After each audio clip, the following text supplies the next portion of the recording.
Welcome to our first Women's Health Telethon. My name is Susan Nagel, and I'm the director of the Institute for Women's Health Research in Columbia, Missouri. We are so excited for this fun-filled day. We have top performers from around the state. We have physicians sharing health information, and you'll hear from our top researchers about the great work we're doing. While I'm a little sad that I won't get to see you in person, I'm so excited that so many more of you can be here today in this telehealth opportunity.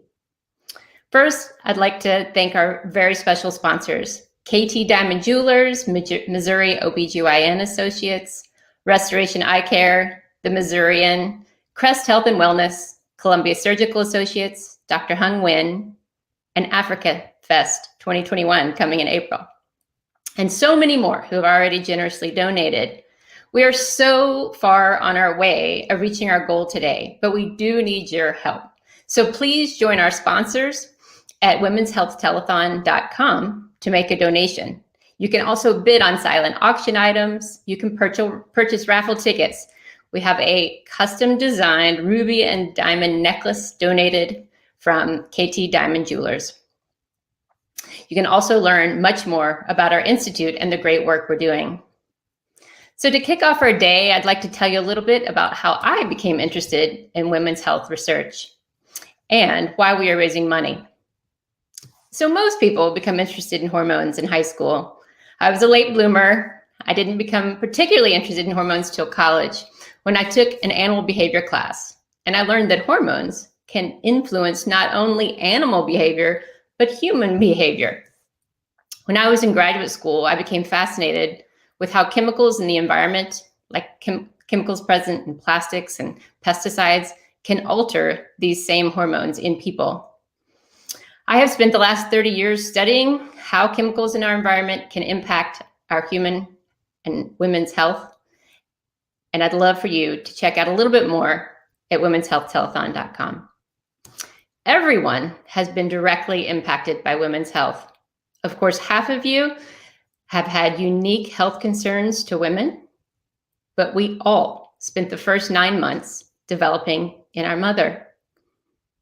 We now know because of research that what your mom ate, her stress level, her level of fitness, her level of nutrition, all impacted how you developed. And that development continues to impact you and your health today. There's still so much, though, that we don't know about women's health. We don't fully understand why some women struggle to get pregnant, why others struggle to stay pregnant. We do not understand fully why some women get pregnancy complications like preeclampsia and diabetes and preterm labor. We do not understand why some women get uterine fibroids, endometriosis, or cancer. And we do not fully understand why some women suffer from mood disorders and autoimmune disease at a much higher rate than men. We practice evidence-based medicine, which means almost every aspect of healthcare is based on past research. Clearly, women have unique biology and unique healthcare needs. But it was not until the year 2000 that women were required to be included in clinical trials. Clearly, women's health research has lagged, and there is much left to do. When I began graduate school almost 30 years ago, I had no idea it would take me 10 years to get my first job and 20 years to get my first large grant to support my research program. In research, most of our funding comes from the National Institutes of Health. But like me, most take quite a long time to get our first large grant. Because of this, money raised today will go to support our young and early career scientists. They make up over half of our Institute's 13 researchers, and money raised today will be greatly appreciated by them. Also, strangely, these large grants that we work so hard to get, we actually have to have done part of the work to show that we can do it before they will give us the money. Therefore, to conduct our leading edge research, we're raising money today to support these new innovations and pilot programs so that we can compete for these larger grants. Research can be abstract. It can take years to complete. So to help you put a face to it, I'll make it a little personal. So for most of my adult life, I've struggled with my own hormones. First with infertility, and then with an increasingly severe menstrual disorder that dramatically impacted my relationships and my work. Thanks to past research and dedicated physicians, I now have 2 healthy children, and I no longer struggle with these disorders. You'll hear today from other patients who have had similar stories and different, whose lives have been dramatically impacted by past research that has been translated into cutting-edge clinical care. You'll also hear from other researchers about all the exciting work that we're doing in the Insitute. You can learn more about what we do at womenshealthtelethon.com. You can also donate. You can help us reach our goal. You can see a detailed schedule. We'll have lots of handy health hints sprinkled throughout the day. You'll hear from our researchers, our physicians. You can look at our silent auction items. You can purchase raffle tickets. Remember, we have a very exciting custom-made diamond and ruby necklace from KT Diamond Jewelers that you can purchase raffle tickets for a chance to win. You can also learn more about our research and our researchers at womenshealthtelethon.com. Once again, I'd like to thank our sponsors, KT Diamond Jewelers, Missouri OBGYN Associates, Restoration Eye Care, The Missourian, Crest Health and Wellness, Columbia Surgical Associates, Dr. Hung Nguyen, Africa Fest 2021, Missouri Center for Gynecologic Oncology, Synergy, Wealth Solutions, Veterans United, MFA Oil, State Farm, Le Brunerie Financial, Rotary Club of Columbia, and the MU Department of Medicine, and many, many more sponsors who have already generously donated. Please join them at Women's Health Telethon and make a donation today. Thank you, and I hope you enjoy the day.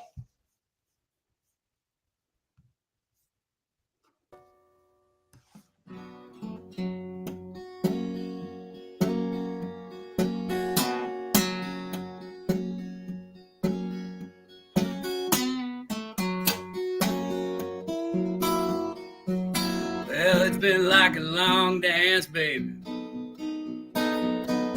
Cast way down on the side. Darling, baby, you know I ain't never satisfied.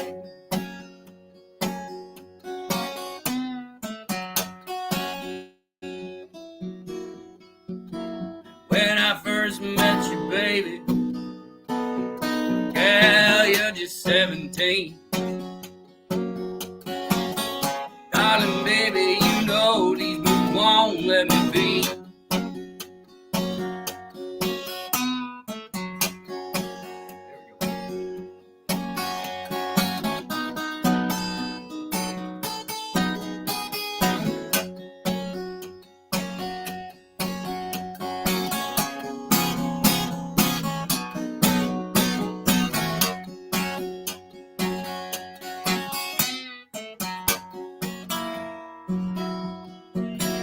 Won't you run, come, baby, won't you sit down, baby, won't you sit down on your daddy's knee?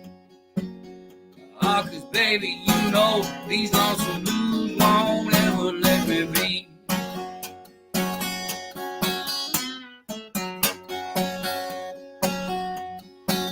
Just roll on, river. River, roll on like a log.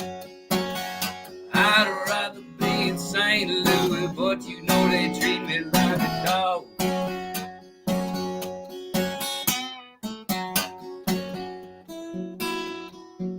Yeah, just roll on, river. River, roll on like a log. I'd rather be in St. Louis, but you know they treat me like a dog.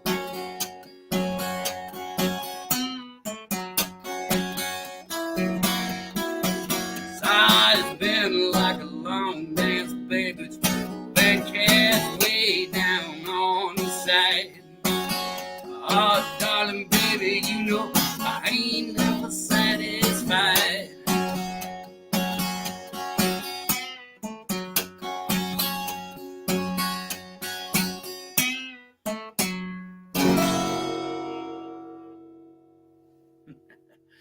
All right.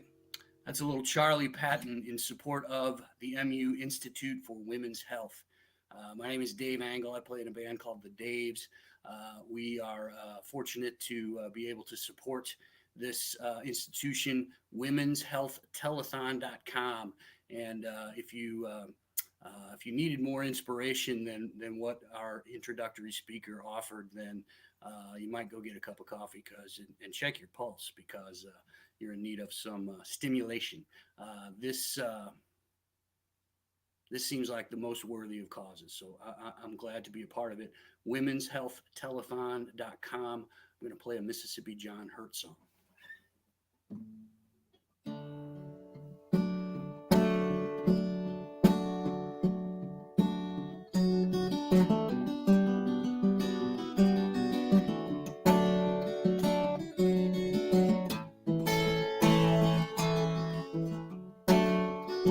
Oh, your red lipstick, babe, and your ruby red root. Ah, you sing about haircuts and the laces too. Hurry down, baby, I'll blow in your home. And if you come too late, your daddy will be gone. Them dress skirts, they cut high, ah, and then they cut low. Ah, you don't need, baby, just to watch me go. Yeah, hurry down, baby, I'll blow in your home. And if you come too late, darling, your daddy will be gone.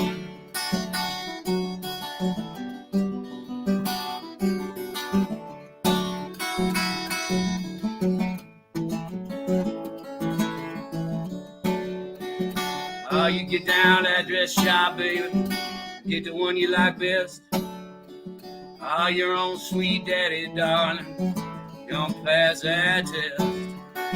Yeah, hurry down, baby, I'll blow in your home. And if you come too late, baby, your daddy will be gone. That red rooster say, baby, cock-a-doodle-doo. With some women say, baby, and it do well do. Yeah, hurry down, baby, I'll blow in your home. And your sweet daddy, baby, you know I surely be gone. Yeah, hurry down, baby, I'll blow in your home. And if you come too late, baby, your daddy will be gone.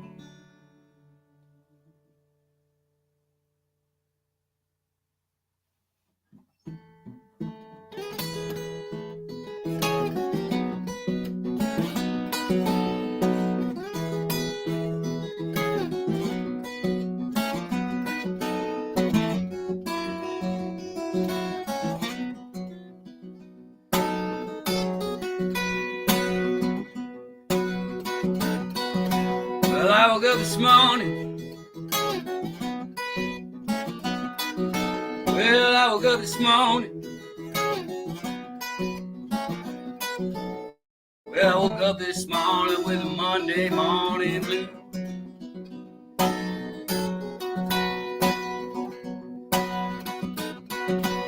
You know, I couldn't find. You know, I couldn't find.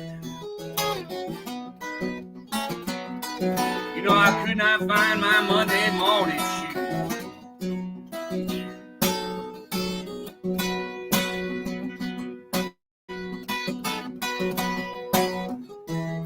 Tomorrow morning.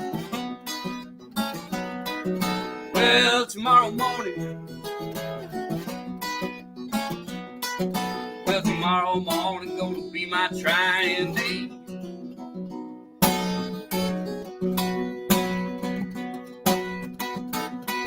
So I asked that judge, Yeah, I asked that judge. Well, I asked that judge, man, what might be my fine?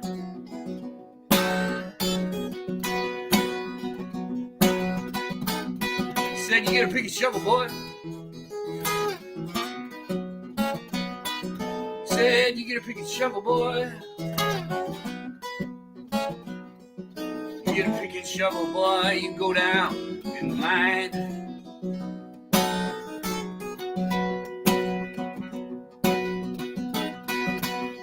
Man, that's the only time. Well, I declare that was the only time. That's the only time, you know, I ever felt like crying.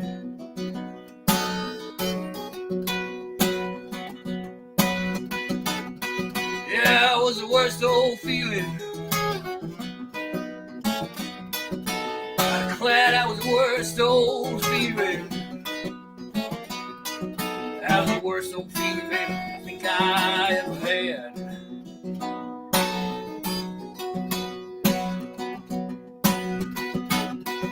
That's when them Monday blues. Yeah, that's when the Monday blues.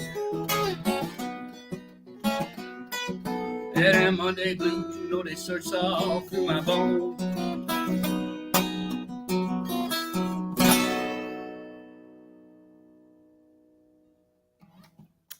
All right, I keep checking the screen to see how the placement is, and I think I need to quit worrying about that. That was two John Hurt songs.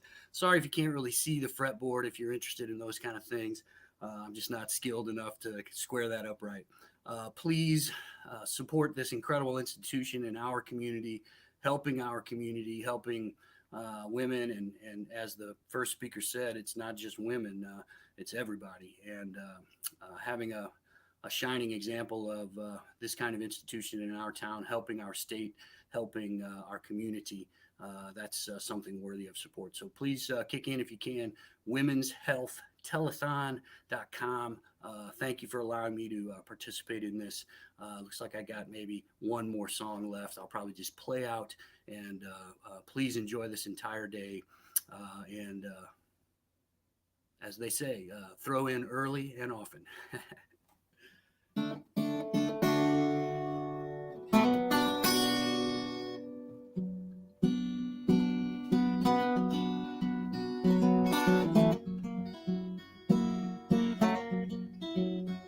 Well, you've been running, baby. Yeah, running away.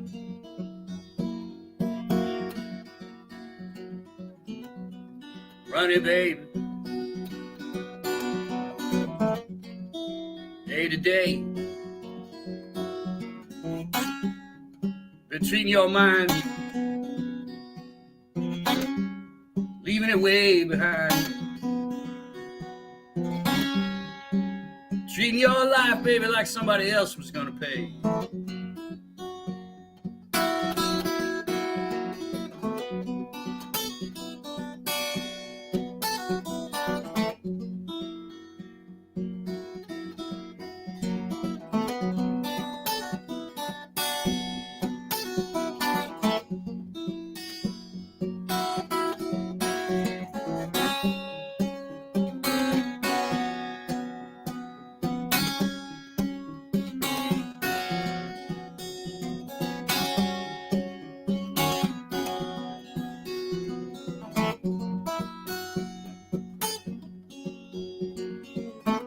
We've been talking, baby, just like you're gonna stay.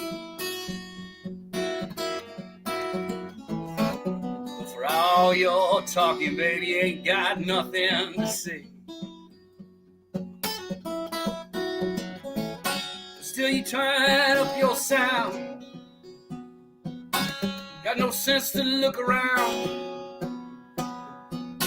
While you're putting on down, they'll be putting you away. A little percussion in there from my Ethel the dog.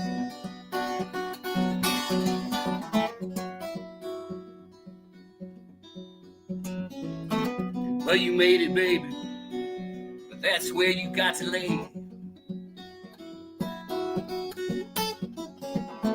Cause no matter where you go, that's where you're gonna be.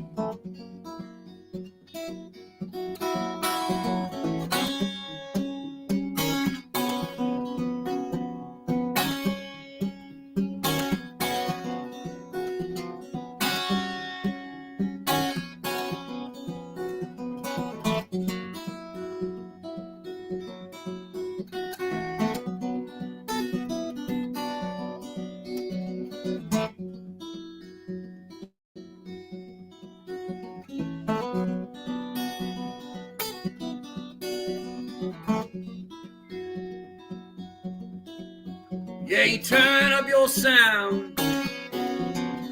Got no sense to look around. While you're putting them down, they'll be putting you away, baby. Saw you been running.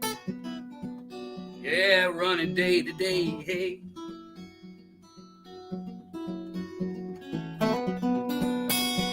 Running, baby, running away, hey, hey.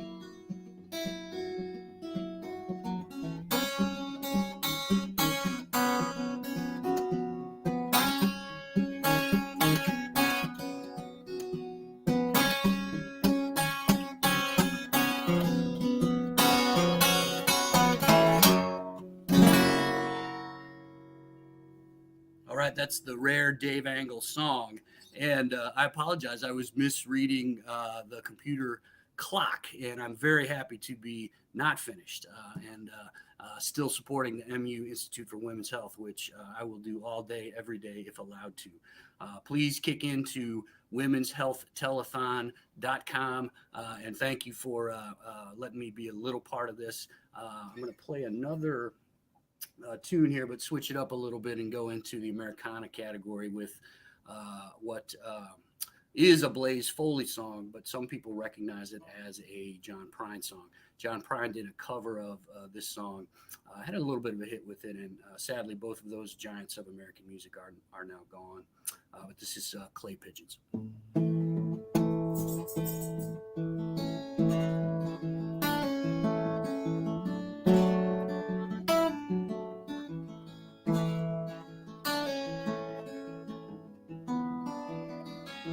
I'm going down to the Greyhound station, buy a ticket to ride. Find that lady with 2 or 3 kids, sit down by her side. I'll ride until the sun comes up and down about 2 or 3 times. Smoking cigarettes in the last seat, trying to hide my sorrow from all those people like me I get along with all. Now when people say, sing a song with a friend, change the shape I'm in, I get back in the game and start playing again.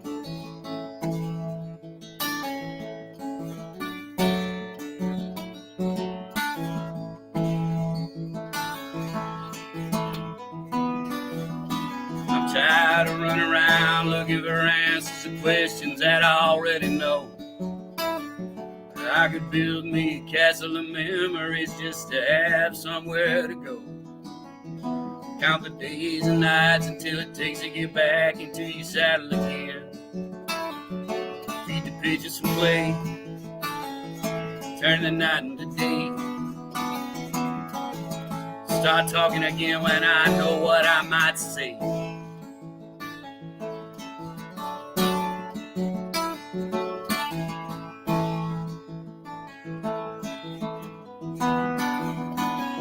Yeah, I'd like to stay, but I might have to go to start over again. I might go back down to Texas, I might go to somewhere I ain't never been. Get up in the morning and go out at night, and I won't have to go home. Get used to being alone. Change the words to this song and start singing again.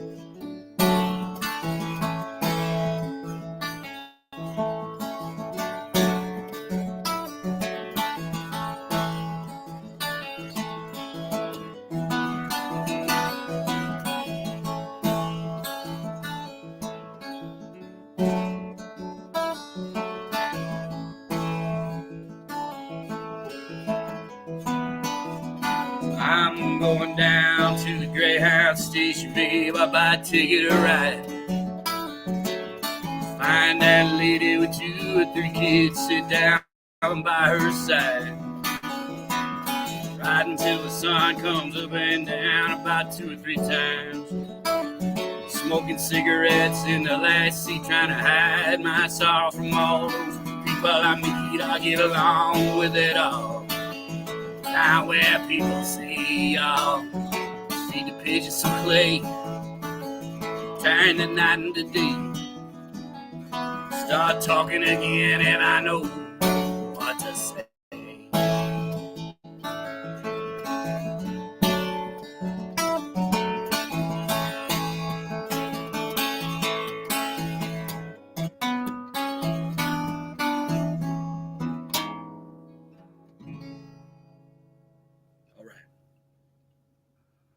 Again, please donate to Women's Health at Telethon.com as much as you can for this incredibly worthy cause that I'm very grateful to be a part of.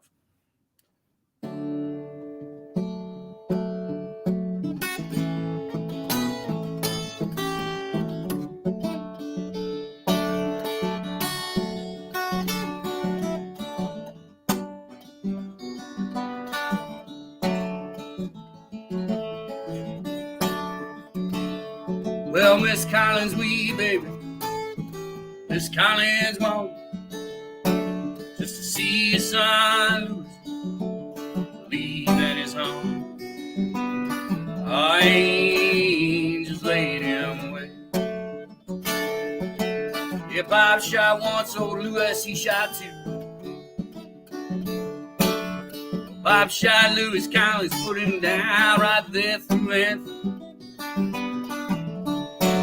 Angels laid him away.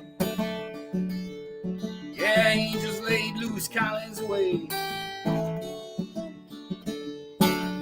Chuck that boy 6 feet down in the Mississippi clay. Angels laid him away. You know when the kind folk heard old Louis, he was dead. All those pretty women, baby, we dress right up in red. Angels laid him away. Yeah, Bob shot Louis Collins so bad. Bullet went, broke his bartender's glass. Angels laid him away. Yeah, angels laid Louis Collins away. Put that boy 6 feet under the Mississippi clay. Angels laid him away. Yeah, angels laid Louis Collins away. Put that girl, oh, he's down in that clay. Angels laid him away.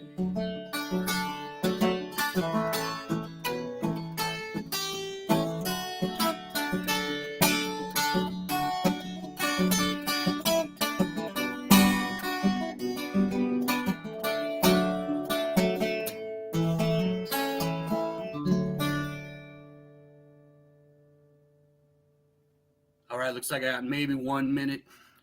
Thank you for allowing me to be a part of this. Women's Health Telethon.com, incredibly valuable institution for our community. Please donate as much as you can.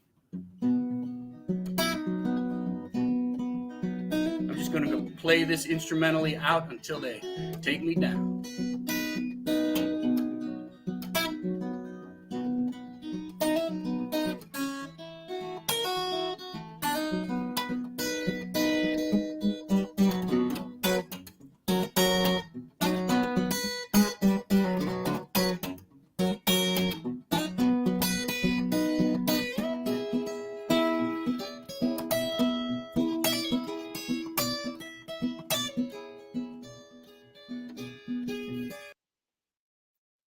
Okay, I'm on? I get to go? Well, good morning, everybody. welcome to the telethon. I've never done anything like this before. Doing this live is a little nerve-wracking. But I have some friends out there who told me I could pretend like I'm talking to them. So I'm going to do that, and that'll be great. It's really an honor to be considered to be here with this great community of people that care so much about women's health. My name is Elizabeth Wilson. I'm actually an OBGYN here in town, obstetrician gynecologist. I've been in town a very long time. I moved to Columbia in 1975 when my dad retired from the Army, and I started first grade at Fairview Elementary School. I went to Jeff Jr. and Hickman High School, and then I stayed for college. I majored in biochemistry, and I went on to medical school and even stayed for my residency training at the University of Missouri. So in my circle of friends, I'm fortunate enough to include Dr. Susan Nagel, who's one of the premier researchers here, and I think one of the gurus behind this whole telethon, and she asked me to speak here. And I didn't really know what to talk about, but we've been having some good conversations about medical practice in general and kind of some certain concepts that are sort of new to me. And she thought it would be great if I would go ahead and share that with you. So I wanted to discuss two new ideas. And you may have heard of them before, but and they're kind of self-explanatory. But the ideas of root cause and the idea of an exposome. So I've gotten to learn about these concepts through an entity called the Institute of Functional Medicine. And this was introduced to me by a good friend, Dr. Dree McGarity, who I think is addressing this conference as well. I don't know if you've heard from her or will get to hear from her. She is actually certified as a functional medicine practitioner, which there's a long, arduous process to go through.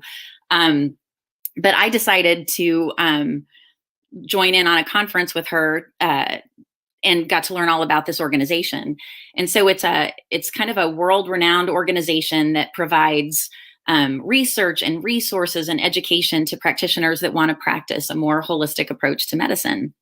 And, I've heard of holistic medicine before, and you kind of think, oh, hippies and herbs and no medicines, but there is a whole lot of science behind this, a lot of science, amazing work, and really great biochemistry. It took me right back to being an undergrad at the University of Missouri. And so there's really this world community of a lot of different practitioners, chiropractors, naturopaths, nurse practitioners, nutritionists, health coaches, and they kind of see a different model for healthcare when it comes to chronic diseases. A lot of people kind of just attribute chronic diseases to genetics, and certainly that's true. But a good saying within functional medicine is that genetics loads the gun, but environment pulls the trigger. And so a lot of the science behind the functional medicine or that they use is to kind of figure out the interaction between the genetics that are there and the environment, and how do you actually unwind that and maybe try to reverse so much of the chronic disease that we're seeing. So anyway, I heard that my friend Dree was going to this hormone conference, and I thought, oh my gosh, well, I'm a gynecologist. That's great for me. I can learn a bit more about, estrogen and progesterone, and maybe I'll learn a little bit about testosterone. I thought it would just be a great experience. And it was, but boy, did it blow my mind. Basically, I left the conference realizing I can't just only consider estrogen and progesterone in their own little spaces. You have to consider the whole soup of hormones that's in the body. I learned so much about cortisol that weekend and thyroid hormone that weekend and about insulin that weekend.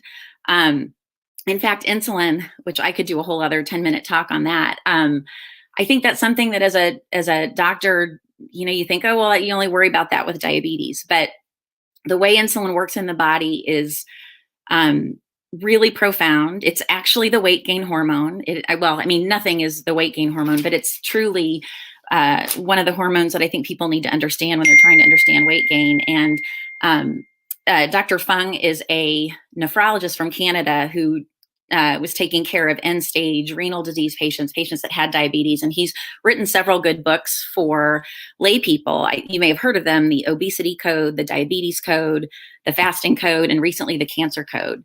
amazing, amazing work on insulin. And I'll try not to digress too much. But so the bottom line is I left there and came back to my office kind of just, you have to think bigger when you see everything in a bigger picture. And so it just makes you realize there may be more treatment options than what I originally thought. And actually, maybe some of those treatment options are better. So back to those ideas, the root cause. I mean, that's what it sounds like, the root cause of a disease or the root cause of an illness or the root cause of a symptom. Like, why is this happening? What's causing this? And actually, I think my patients have been wanting me to do this for a long time, or patients have been asking for it. Patients that are in my office are always asking, well, why are my periods off? Why are my periods so heavy? Why are my cramps so bad? Why do my breasts hurt? And why are my moods crazy? And on one hand, you would think, well, it's because you have X. You know, I'm going to come up with a name for this. It's dysmenorrhea, it's PMS, it's menometrorrhagia, it's PCOS, it's secondary infertility. And then when you have a name that you can assign, then you kind of think, oh, well, so and what drug do I use for that? And that's good and fine. And that works a lot of the time. It is real. And actually, and being a gynecologist, we don't have a whole lot of medications that we use. Birth control pills are often the answer, and they work well. Don't get me wrong. But when you actually start to think about why is this happening, it just opens a whole world of possibilities of things that can be done. And so, and when you're thinking about why is this happening, you kind of have to think of the exposome. And so the exposome, again, that's what it sounds like. It's basically everything that a body is exposed to over its entire lifetime. And that's kind of a new concept to me. Focusing on something that's happening right now in the office, you don't really stop to think about, well, what kind of health history did that person have as a child? Did they take antibiotics a lot? Or even, what stressful life events have they gone through? What are their relationships like?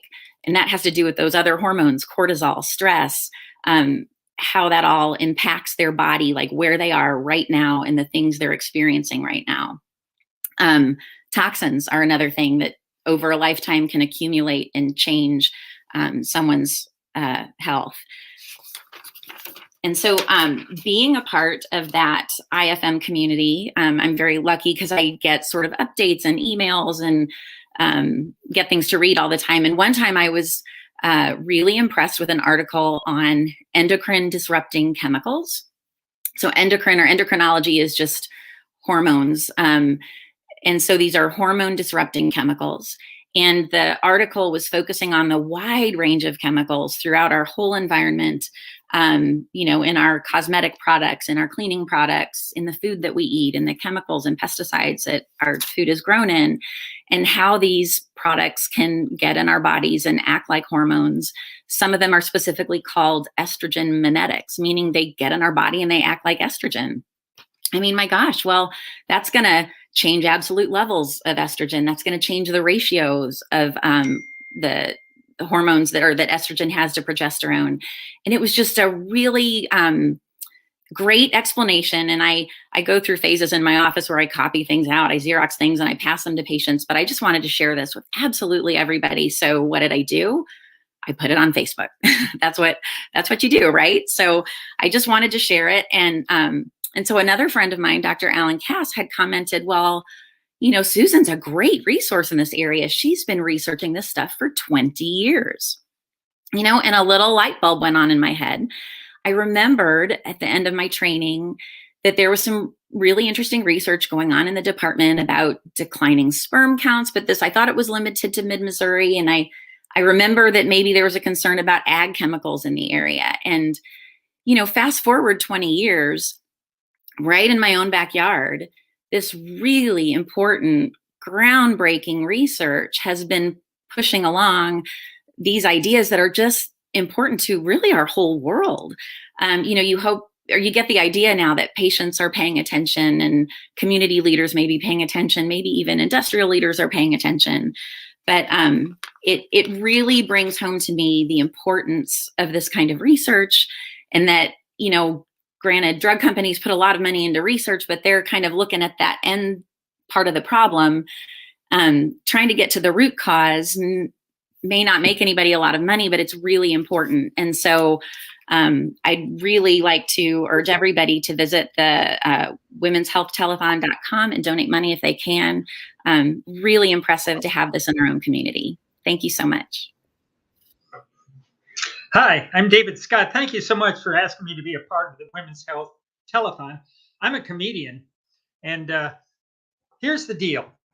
Remember when the lockdown was going on during the pandemic and we couldn't drive around? I don't like driving around. Well, for one thing, I have trouble with signs. They're doing road construction on the freeway next to where I live. There's a sign there. Listen, I don't want to hit a highway worker, but if I do, you'll give me $10,000? Fine. And near where I live is a car dealership. They have a stop sign in the middle of their parking lot. Well, that's okay, but underneath it, there's another sign that says heavy pedestrian traffic. See, I think that's an insult to skinny pedestrians. What are you supposed to do when you see a skinny one? Instead of stopping, you're supposed to speed up and try to hit them to get extra points because they're kind of skittish.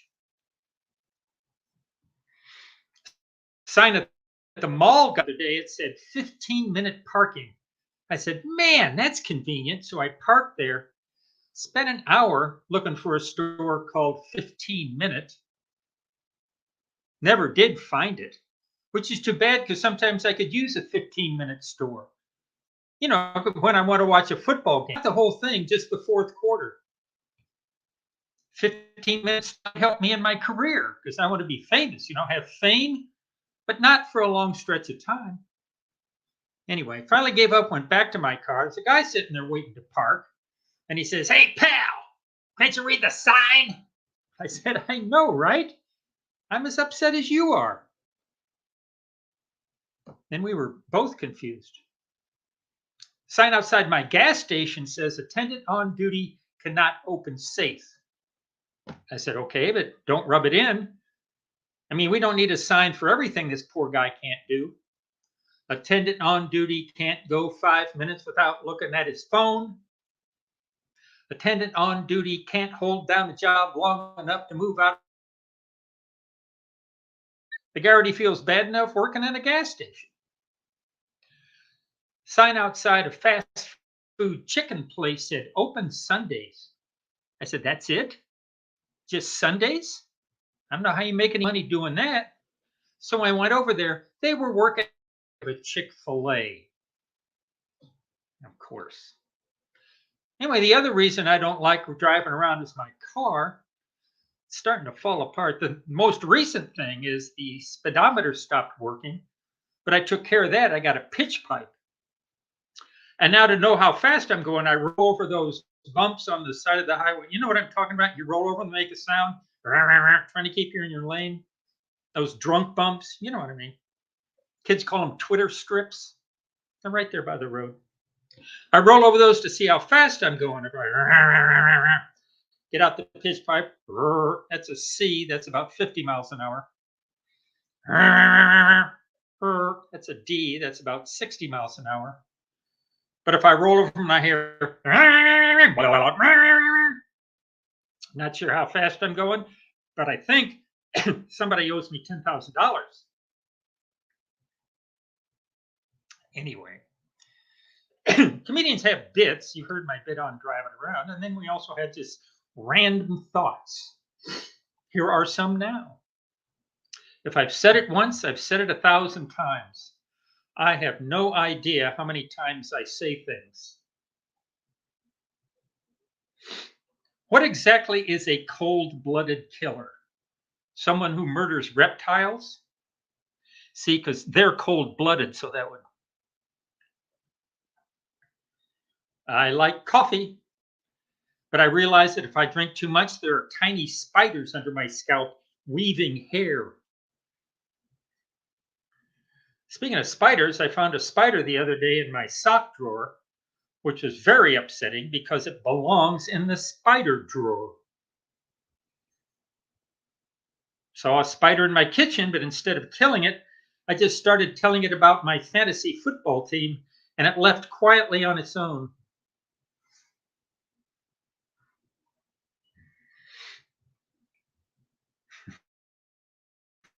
Compartments aren't apart, they're together. Shouldn't they be called togetherments? Missouri's considering a law to make it legal to break a car window to rescue a pet. And I'm in favor of it because the last time I broke a car window to rescue a purse, I got arrested. I don't have any tattoos, but if I ever get one, it'll be a tattoo of more muscles. What do you call a frozen waffle on a Southern California beach? San Diego. San Diego. Ha ha! My cousin is an ornithologist. His specialty is the hoot owl, but has discovered some other rare owls. He's discovered the cute owl. Instead of going hoo, hoo, it goes aw, aw. He's also discovered the toot owl. Instead of going hoo, it goes. And that, ladies and gentlemen, is my only fart joke. Thank you.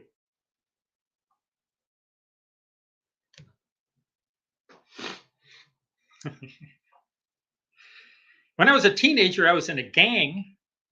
We called ourselves the Electrical Workers Union Local 412. Our gang color was bright orange. We wore hard hats backwards because we were rebels. Our gang symbol was the same symbol utility companies used to indicate where to install a street light. And let me tell you, our neighborhood was very well lit. Taking It to the Streets by the Doobie Brothers is my favorite song about trash day. Apparently, it's inappropriate to reply to a wedding invitation by saying, I can't make it, sorry, maybe next time. It's not, no. Apparently, it's inappropriate to take a sofa that's sitting on the curb if it's in front of a furniture store. Yeah, I know that now. The other day, my son said he was proud of me because he heard I'd started listening to rap music. And I said, no, you misunderstood. What I said was, the last time I fell, I heard my hip pop. I heard my hip pop.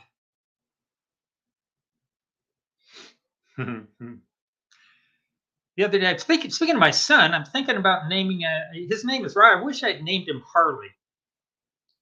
So he can introduce himself as Harley, David's son. The other day, I ate an entire can of Pringles. Very disappointing. There were only 3 of them, and they were all tennis ball flavored. At nursing homes, the key word for toilet is mustard, specifically gray poupon. Anyway, here's a news flash. I'm old. Yeah, old age is the unfortunate side effect of not dying. So I also have all the signs of old age. I occasionally get the day of the week from my pill box. Would you look at that? It's already F. Seems like just yesterday it was W. And I've started to use, when I talk to my children, I've started to say I love you at the end of every conversation. Because let's face it, at my age, every conversation is potentially my last conversation. The other day I was on the phone with my daughter. The end of the conversation, she said, I love you. I said, I love you too. And just for fun, I said, I love you. She said, I love you too. It's funnier if I do the joke right. And just for fun, I said, I love you more. And she said, I wouldn't be surprised. I hurt my elbow, but I'm old. I didn't want to wait for Tommy John surgery, so I got Jimmy John surgery. Yeah, it was freaky fast. I mean, everything worked fine, except now my elbow smells like a ham and cheese sandwich. Ooh, pickles and onions. I like it. And I've started going to venues that cater to my demographic. There's a new one in Kansas City. I don't know if you have one where you live. It's not a biker bar or country western bar. It's a fiber bar. Yeah, it's nice. It's well lit. All of the tables are wheelchair accessible. Little Barry Manilow playing in the background. They have a limited a la carte menu, but they do have tapioca, broth, pudding, basically anything that can be eaten with or without teeth. And at the bar, they have a full complement of vitamin waters, herbal teas, but their signature drink is Jello shots made with lime Jello and prune juice. Yeah, they call it the shooter. Anyway, I hope you guys donate to this very worthy cause. I'll keep going here until they cut me off, all right? I know My name is people need Irma to stay. Drobness, and I'm not only a researcher at the Institute for Women's Health Research, but I'm also a grateful patient. As a 4-H kid raising dairy goats in the San Fernando Valley, I knew about the birds and the bees from a very early age. And this interest that I had in animal reproduction carried me through my graduate studies and postdoctoral studies, and also I became faculty at the University of California at Davis, studying preservation of sperm from all kinds of different animals, including exotic species and even bees, as it turns out. They do artificial insemination in bees. 26 years ago, I came to Mizzou, and I narrowed my research interest into fertility in humans. Even though I was a researcher in human fertility, I didn't pay attention to my own reproductive health. I knew that my mother and my grandmother had both had breast cancer, but it wasn't until my 2 sisters also got breast cancer and my 3rd sister got ovarian cancer that I became concerned about my own cancer risk. And I mentioned the risk to my primary care physician, and she ordered a pelvic ultrasound to look at my ovaries, but then didn't continue with any other surveillance over the next 10 years. So at that time, I went to a great grand rounds presentation by one of our researchers, Dr. Mark Hunter, and he was talking about how ovarian cancer isn't necessarily from the ovary, it's actually cells from the fallopian tube that become cancerous. So I mentioned to him my family history of ovarian cancer and breast cancer, and he recommended that I see a specialist in breast health. So that specialist is having me have a mammogram every year, and then 6 months later a breast ultrasound, and then go back and forth with each of those every 6 months. So he also thought that I should have a hysterectomy to remove my ovaries, fallopian tubes, and uterus, and that's to prevent ovarian cancer. Given my family history, Dr. Hunter suggested that I have a hysterectomy to remove my uterus and ovaries, and he recommended a robotic surgery, and research has developed the robot method so that people can get back to work right away after their surgery. Also, because of recent research, Dr. Hunter thought that I should have genetic testing, because there are some genes that are related to cancer risk. And so I did have a complete testing panel, and fortunately my results were reassuring. I didn't really have any of the genetic defects that are associated with cancer, but I was very happy that that research had been done and that I was able to have that testing. As a grateful patient, I have great appreciation for the research that has given me greater peace of mind and also decreased my risk of dying.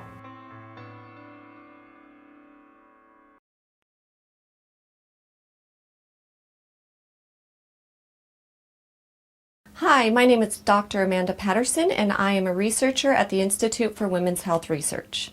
I'm passionate about women's health research because I think that the uterus is one of the most vital yet underappreciated parts of the body. Oftentimes, when there's something wrong with it, our go-to is to just remove it. Therefore, it's important to continue research in this area so that we can find alternative treatment methods. We conduct research on uterine fibroids. Uterine fibroids are one of the most common benign tumors that women can have and often result in hysterectomy to treat the disease.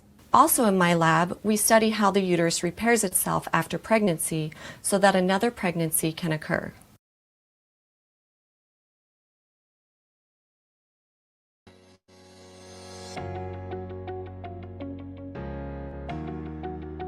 I study how chemicals in the environment can affect people's ability to have children and the health of their children. I study how endometriosis affects women with infertility and chronic pelvic pain and how there might be different types of endometriosis. I studied the effects of nutrition during pregnancy and how it impacts the health of the mother and the child also at later ages. I study a specific type of cancer therapy that completely destroys tumors without causing any side effects. We conduct research on uterine fibroids. Uterine fibroids are one of the most common benign tumors that women can have and often result in hysterectomy to treat the disease. Also in my lab, we study how the uterus repairs itself after pregnancy so that another pregnancy can occur. I study treatments for gynecologic problems such as bladder control problems or other problems that are often associated with vaginal childbirth. I research chemicals in the environment, like those found in pesticides or petroleum products or plastics that can change our hormones and increase the risk of disease.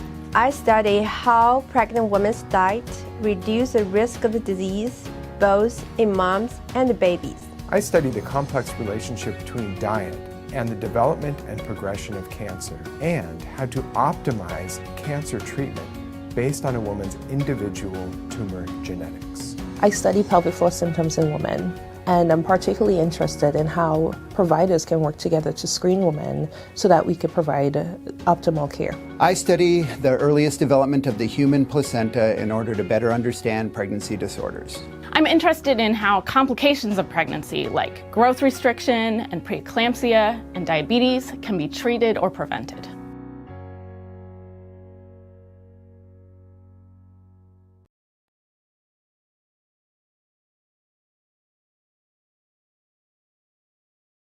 My name is Gary Clark.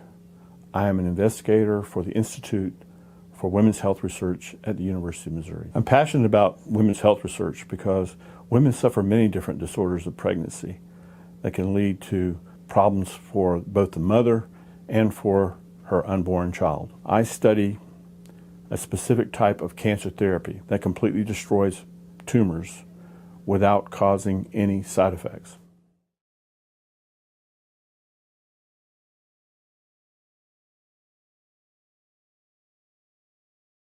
I'm Ray Foster. I am a gynecologic surgeon and a researcher with the Institute for Women's Health Research at the University of Missouri. I'm passionate about women's health research because I'd like to help women live full lives both professionally and personally. I study treatments for gynecologic problems such as bladder control problems or other problems that are often associated with vaginal childbirth.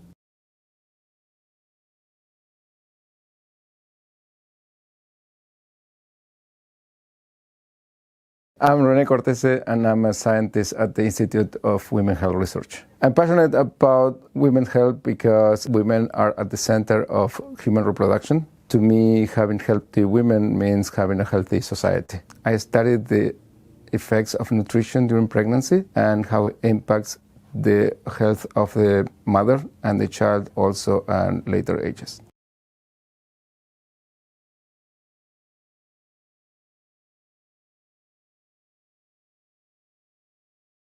Hello, my name is Albert Sue, and I'm a physician and researcher at the Institute for Women's Health Research.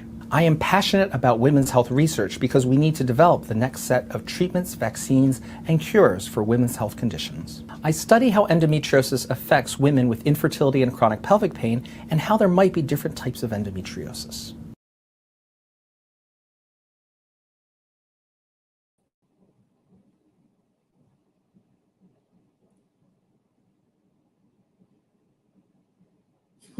Hi there.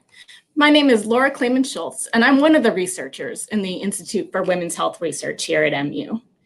I'm an associate professor in the Department of Obstetrics, Gynecology, and Women's Health, and I'm a researcher in placental development and in the effects of environmental influences, both on pregnancy health, placental development, and on the lifelong health of the children that are born to those pregnancies. My ties to Missouri actually go back quite a ways. My parents met in Missouri in St. Louis, and we lived there when I was a toddler, right across the street from the St. Louis Zoo. However, we moved to Iowa when I was a little bit older, which is where I grew up, and I didn't come back to the University of Missouri until 2005 as a postdoctoral researcher. I came at women's health research from kind of an unconventional route. So my interest coming out of college was in studying animals, understanding how their bodies work in their unique environment. And because of that, I got a chance to study bears at the University of Illinois. And that's how I began to study pregnancy, because bears have very interesting pregnancy. After that, I started working on ferrets, and then I did a postdoctoral fellowship studying pregnancy in bats, which turns out to also be very interesting. But it wasn't until I came back to the University of Missouri in 2005 that I got a chance to apply what I'd learned about pregnancy in animals to studying problems that affect women's health. And that's when I really got hooked on women's health research. By that time in my life, I'd experienced pregnancy myself. I'd seen some of the reproductive health challenges that my friends have gone through, things like miscarriages, struggling with infertility, conditions like diabetes or preeclampsia in pregnancy and how scary that was.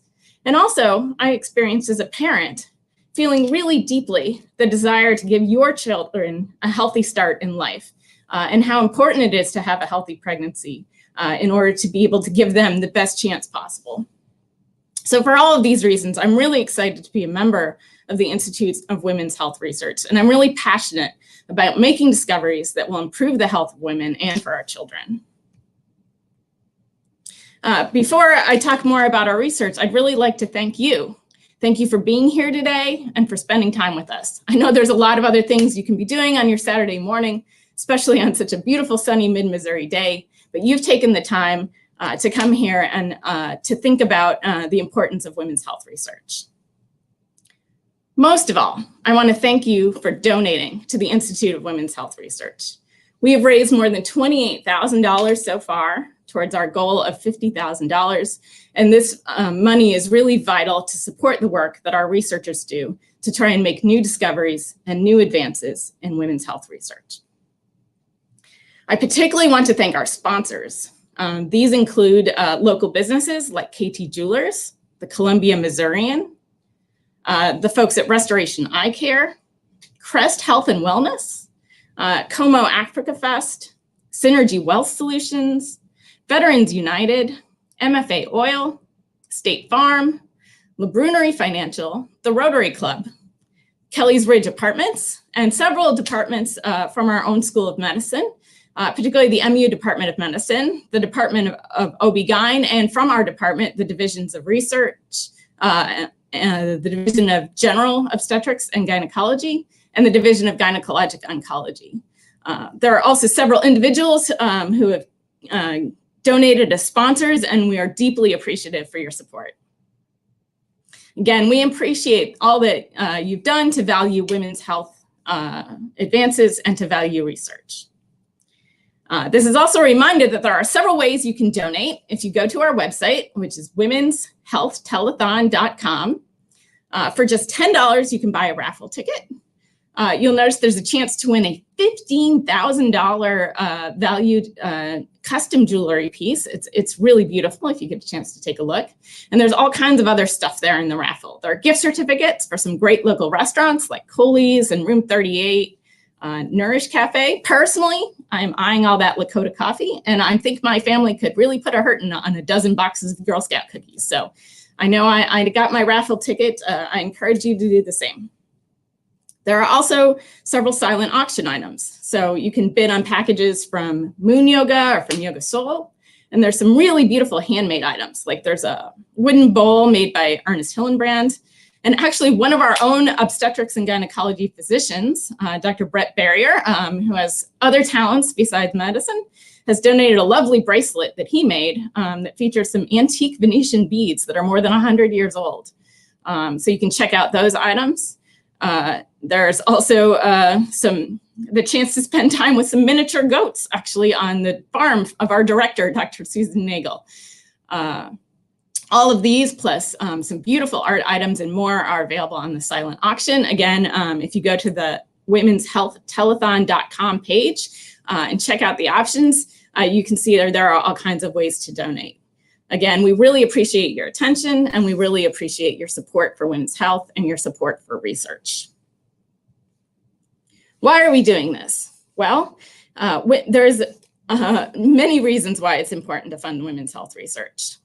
For one, there is currently a maternal health mortality crisis in the United States. We have one of the highest, if not the highest, level of maternal deaths during pregnancy in the developed world. And solving this problem requires research in healthcare and in the basic understanding of the biology of pregnancy. Furthermore, this crisis is disproportionately affecting people of color and people who live in places like rural Missouri. And it's something that we as an institute care very passionately about fixing. Another important area of women's health research is fertility care. Despite many advances that let many families have children, there are still those who struggle to get pregnant or to maintain a pregnancy, and our team is working on these kinds of problems. Pregnancy also influences not just the health of the women who are pregnant and their babies during that pregnancy, but also the health of those babies and the mothers through the rest of their life. Conditions like preeclampsia and gestational diabetes can put mothers at risk for heart disease later in life. And it actually can put their babies at greater risk for developing things like obesity and heart disease as an adult. We also study reproductive cancers. Things like ovarian cancer, uterine cancer, and cervical cancer all affect women's quality of life and even can be fatal. Pelvic floor disorders like incontinence and sexual dysfunction have a major impact of quality of life, especially for older women. And these are some of the areas that our institute is interested in doing research in and works on. I should also mention that these are amongst the most poorly funded research questions in this country. So the Eunice K. Shriver Institute for Child Health and Human Development is the part of the NIH that most supports research in this area, and they're amongst the most poorly funded of all of the institutes from the National Institutes of Health. Research done a few years ago, published by Hoppe et al., looked at different areas of research and how those things were funded across the federal government, and found that those areas that had the lowest success rates, that were the least likely to be funded by the NIH,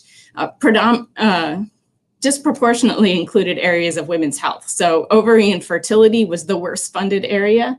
Things like pregnancy, placenta, and cervical cancer were also in the bottom 10. And for this reason, that we need extra support for women's health research and ways to really move advances in this area. And this is what the investigators of the Institute for Women's Health Research are doing. So with access to advanced technologies, to innovative procedures, our researchers and physicians are providing the safest and most effective treatment options to tackle women's health issues. Donations from supporters like you are making it possible for us to discover new treatments and advances. Some of our research areas include fertility and the establishment of pregnancy. So a healthy pregnancy begins with the interaction of the uterus and the embryo in order to form a placenta. And a healthy formation of the placenta is what sets women up for a healthy pregnancy throughout the rest of that pregnancy.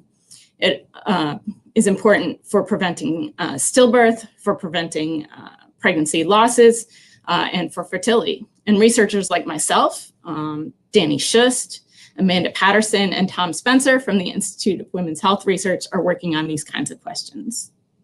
We're also interested in the question of how pregnancy can act as a window into future health. So what are the factors in nutrition, in environment, that can help women to have the healthiest possible pregnancy, and that can help set their children up for a lifetime of future health? This is another area in which I work, and Susan Nagel, and Renee Cortese, and Rose Lee. We're all really dedicated to understanding how to set children up for a healthier life. We also research reproductive cancers. So Mark Hunter, Rose Lee, Amanda Patterson, and Gary Clark are all working to understand how different kinds of cancers might benefit from different kinds of treatments, and how things like nutrition can actually both prevent cancer and help make cancer less severe.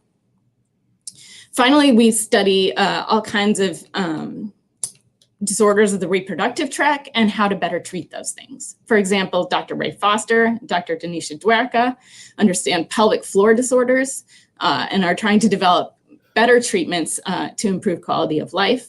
Dr. Amanda Patterson and Dr. Nagel study things like endometriosis and uterine fibroids, which are reproductive disorders that have heavy impacts on women's quality of life. Hello. I want to thank Dr. Schultz. Thank you so much to MU Women's Health. How is everybody? How's your morning going? So that was a heavy thing to kind of jump into, right? You know how in comedy, there's always a comedian before you, but here we have someone talking about uterine fibroids, which, by the way, is a wonderful band name. And it's also a very, very important thing. And in fact, I am dealing with all of that. And so I'm having actually a hysterectomy on Thursday. So women's health is very, very important.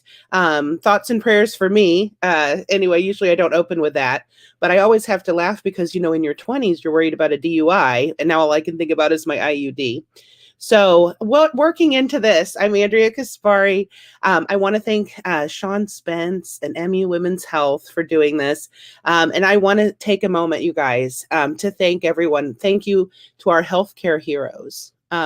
We couldn't do this pandemic without you. And unfortunately, a lot of people are taking that for granted and just going maskless. So y'all better mask up and social distance so we don't have to deal with this for the rest of our existence. Anyway, so sorry I'm off my soapbox. Well, I'm not yet. Also, I want to say thank you to all the essential workers, especially teachers and staff. I am also a teacher and a comedian, and I drink at both jobs. I have to. Hopefully it'll wash away the COVID. All right, guys. So this pandemic has been crazy, right? I miss casinos, buffets, and casino buffets. We used to dine farm to table, and now it's more like fridge to bed. You guys, it's getting bad. The pandemic 15 is pandemic 50. I've outgrown my leggings. The other day I got a coupon for a bra, and I was like, bras?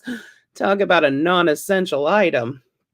So, did you also hear that Costco has stopped selling their sheet cakes because they want to prevent large gatherings? Really? Yeah. So now a sheet cake is for more than one person? Yeah, I don't think so. Costco, you don't know my life. Okay. Anyway, guys, so like I said, I'm a teacher and a comedian. I drink at both jobs, and sometimes I get them mixed up. So I'm like at the comedy club going, everyone turn to page 20. Get out your books. Kaylee, put away your dang phone. But then sometimes I'm at school and I'm like, how y'all doing tonight? Keep your table talk to a minimum. Kaylee, put away your stupid phone. So people always ask, if I'm worried about hecklers. And I'm like, are you kidding me? You can't scare me. I'm a teacher. I get cussed out more before 8 a.m. than most people do all day. And it's a public school, so I can't even get them kicked out. I call the principal, and I'm just like, oh, you're going to the principal's office. And the kids are like, that isn't even scary to them anymore. What's happened? Do you guys remember when we were young, how scary the principal was? He was the executioner, the grim reaper. And now the kids are like, whatever. And then the principal, they kind of take the kids in and they're like, well, hello, Johnny. Did you get in trouble? Did that mean teacher send you here? Pick out a lolly. Yeah, then they send us back, man. Can you believe that I'm teaching in person, guys? I'm a high school teacher. We've been teaching in person since September 8th, and none of these kids can keep that dang mask on their face. I've seen more noses than a plastic surgeon in LA. And I have all these kids, they come in the mask. I'm like, are you here to shoot me or do you need help with your essay?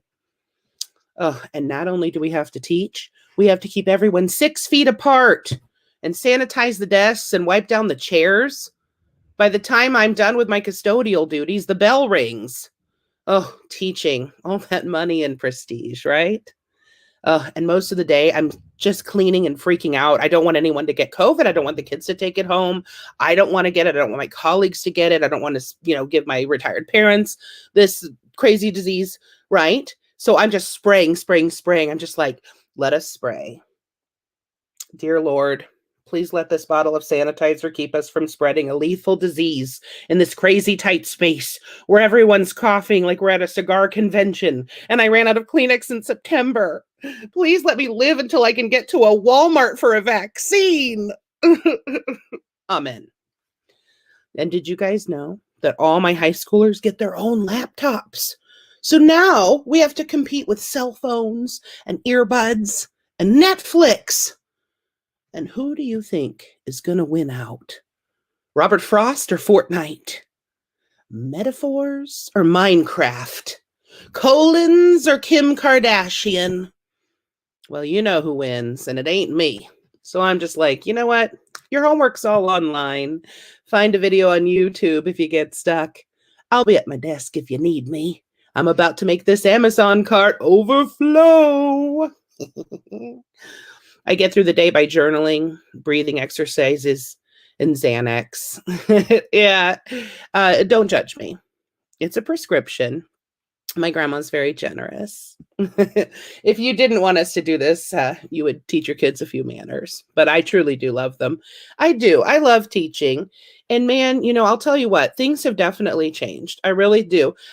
Kids were very, very positive with students.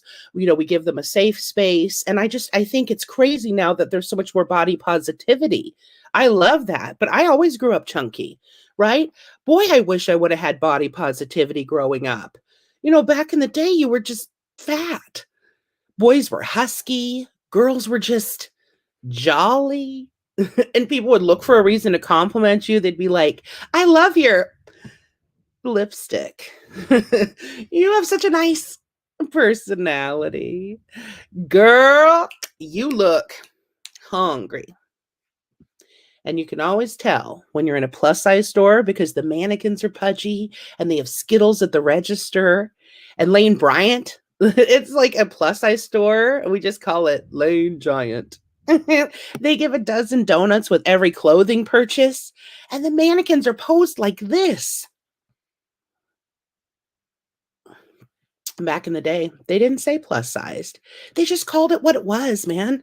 Dress barn.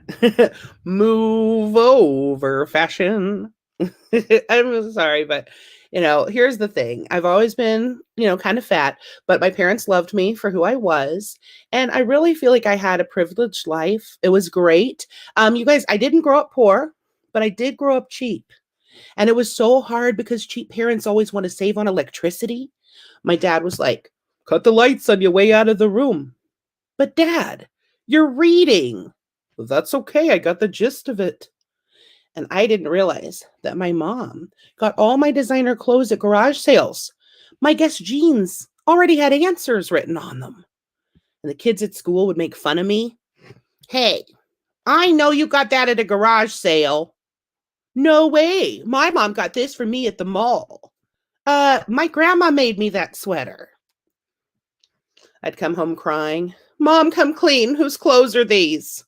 They're your hand-me-downs, honey. But I'm an only child. Look, I wasn't trying to be picky. I just wanted to wear an outfit that another kid hadn't peed in first. And it was hard growing up cheap, you guys. The tooth fairy gave me an IOU. And then my dad would ask for change. I was like, I don't think I can break a nickel. And if they had an age limit on the menu, my mom would kick me under the table. She was like, say you're 12. But Mom, I'm 32. Say it. Okay, I'll have the Mickey Mouse pancakes and the chocolate milk. Yeah, I'll take the crayons. You guys, it has been so amazing. Thank you so much for letting me try out some new material. I totally love MU Women's Health, and I'm so excited for you to have your next. Oh, it looks like your next act is a musical act. Hello, Molly Healy. Hi, can you hear me? I can hear you. Hopefully everyone heard me these last 10 minutes. That's good news. Okay. But anyway, good luck. Break a leg. Funny. Thanks.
Well, hello, everybody. Hope you guys are doing okay.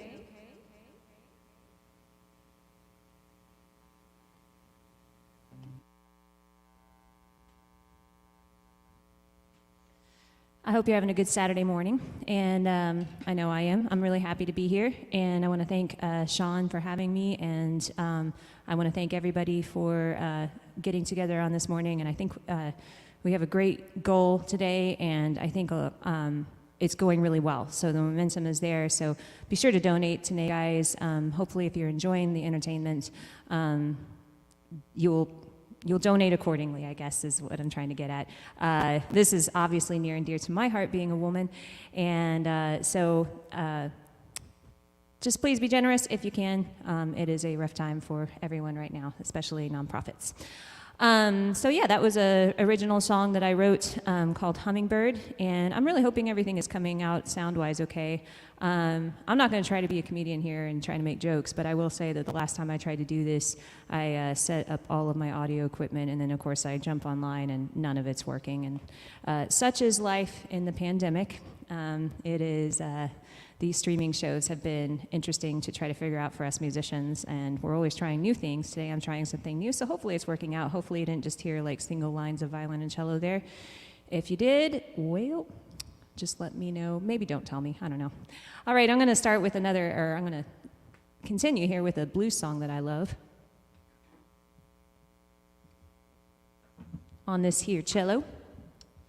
And I actually learned this song from Crooked Still, and but it's much older than that band. I think I'm not sure who first wrote it, but it's just a groovy little song, and I like playing on the cello. This is called "Come in My Kitchen."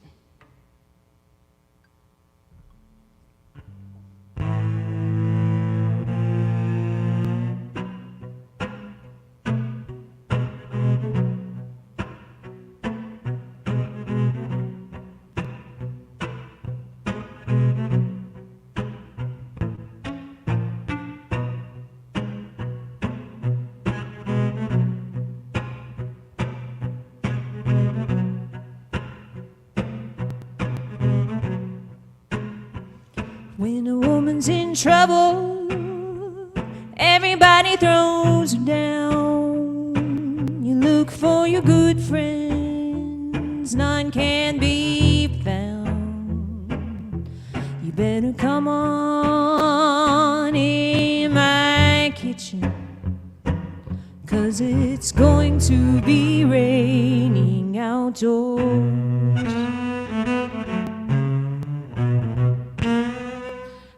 Papa's dead, Mama's soon to be. I ain't got nobody to love and care for me. You better come on in my kitchen, 'cause it's going to be raining outdoors.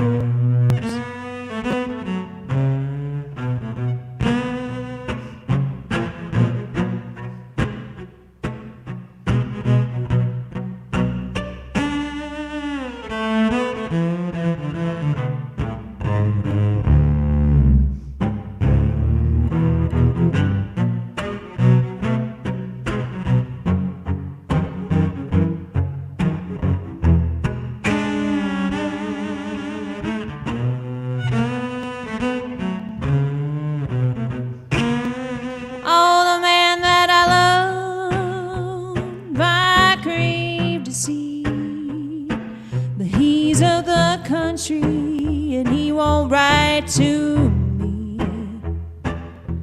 You better come on in my kitchen, 'cause it's going to be raining outdoors.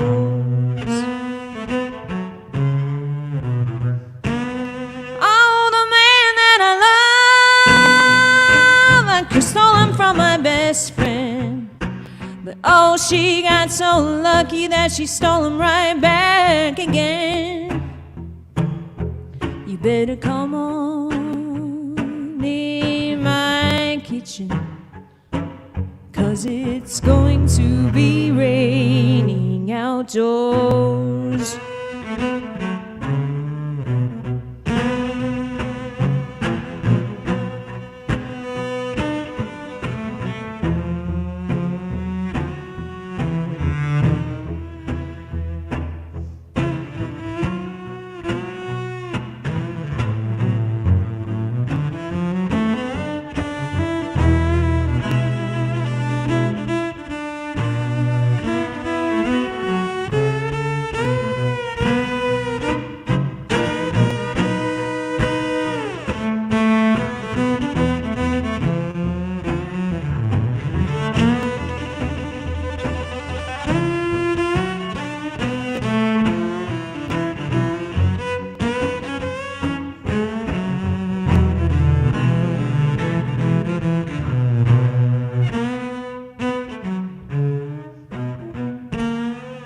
Oh, I went to the mountains, far as my eye could see.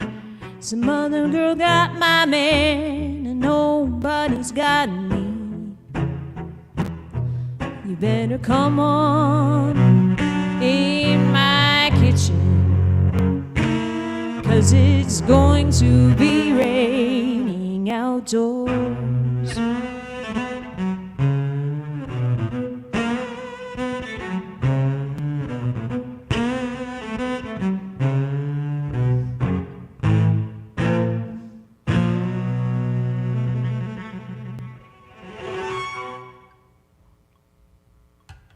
All right. Well, it looks like I've got 5 minutes left, so I'm going to try to squeeze in another song here.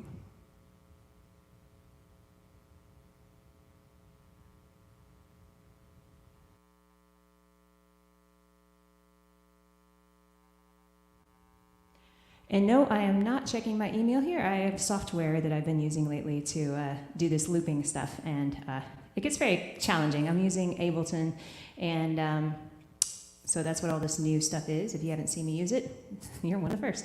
All right, so here we go. This is a very new song that I'm about to do for y'all, and it is called Anyway. Please be generous today. I might get caught off at the end of the song. I might not be able to say anything else. I'm Molly Healy. If you like what you heard today, come and visit my Facebook page and my social media and my website to see when I'm playing next. And it's been a pleasure playing for y'all today. Be generous, donate, thanks.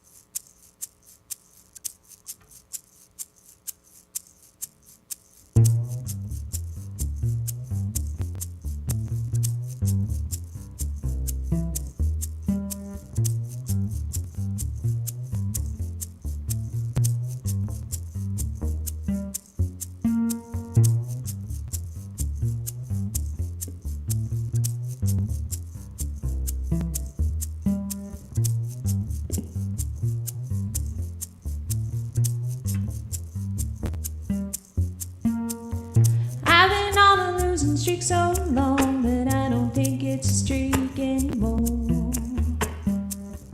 I've been waiting so long for a change, and I don't think that I can wait anymore. It's a fine line, just playing it safe, but I'm ready for a little bit of risk. Tired of sitting safe on the ledge, falling's gotta be better than this.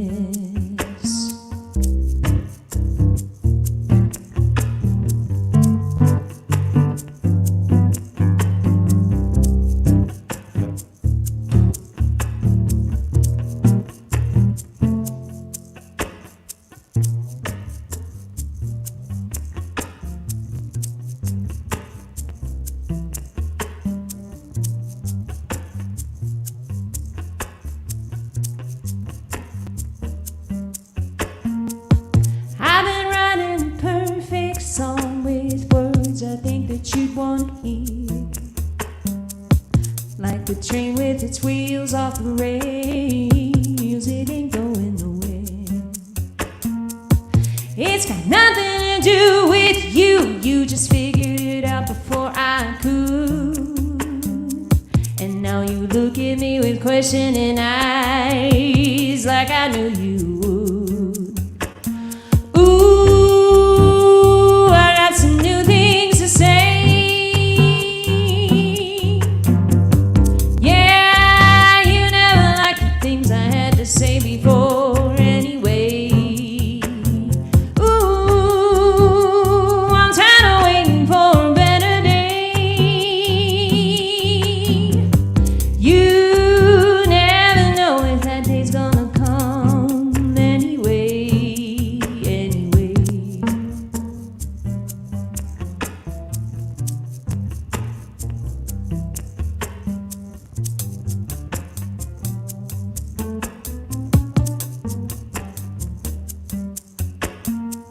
I'm marching into the fire, I'm stepping down from the wire. I'm gonna take myself higher and higher. I'm marching into the fire, I'm stepping down from the wire. I'm gonna take myself higher and higher.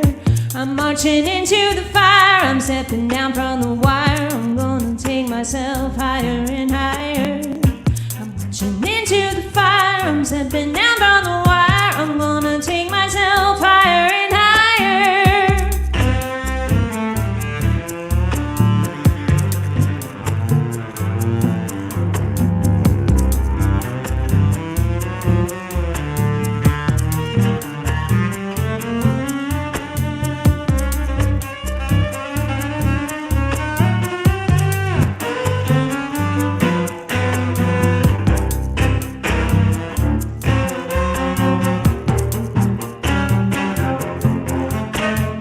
Ooh, I got some new things to say.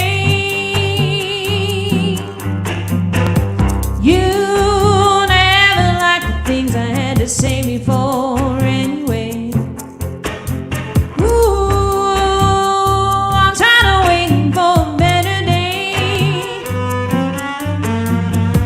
You never know if that day's gonna come anyway, anyway. Ooh, you never know if that day's gonna come anyway.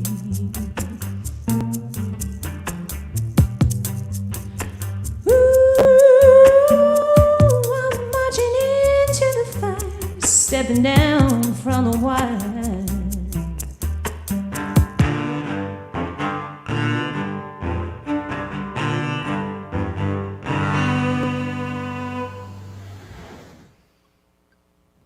Wow, thank you so much, Molly. That was amazing, as always.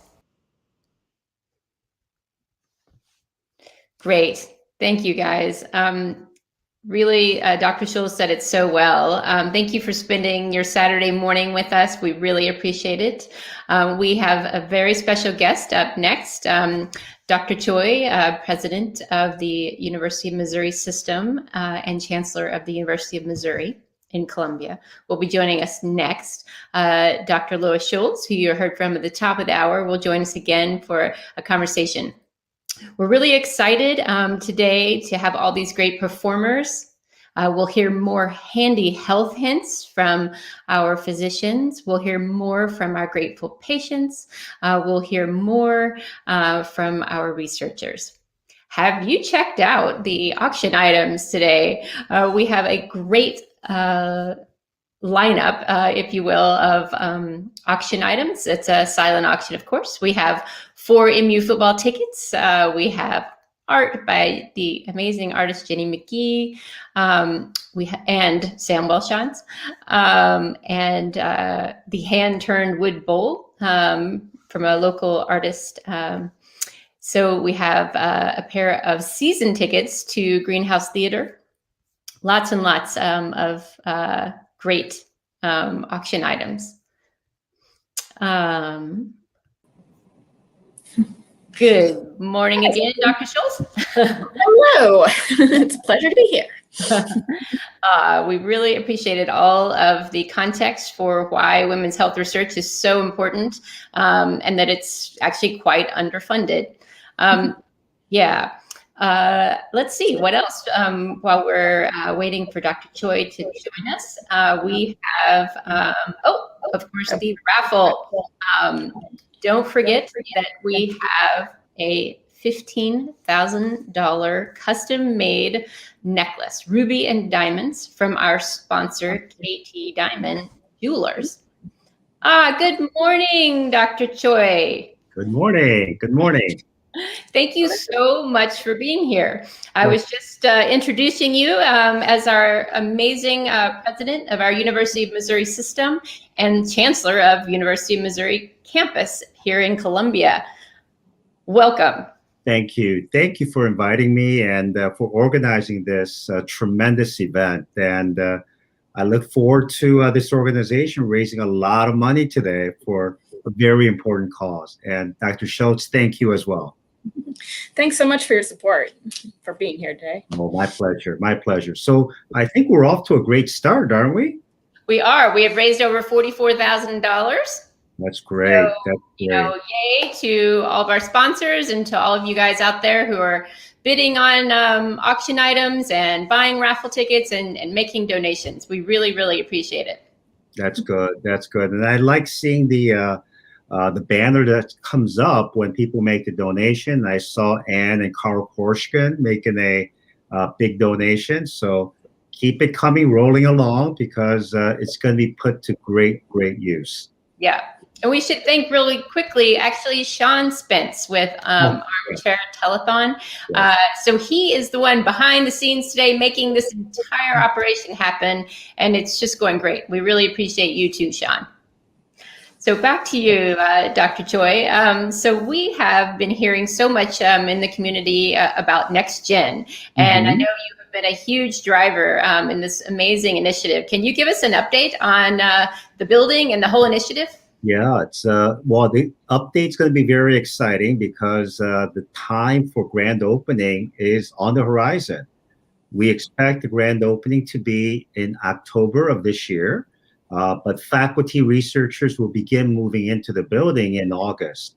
And Next Gen is being, I don't know if you can hear our feedback, but Next Gen is being led by some of our best administrators and faculty, including Dr. Rick Barron, the new EVC.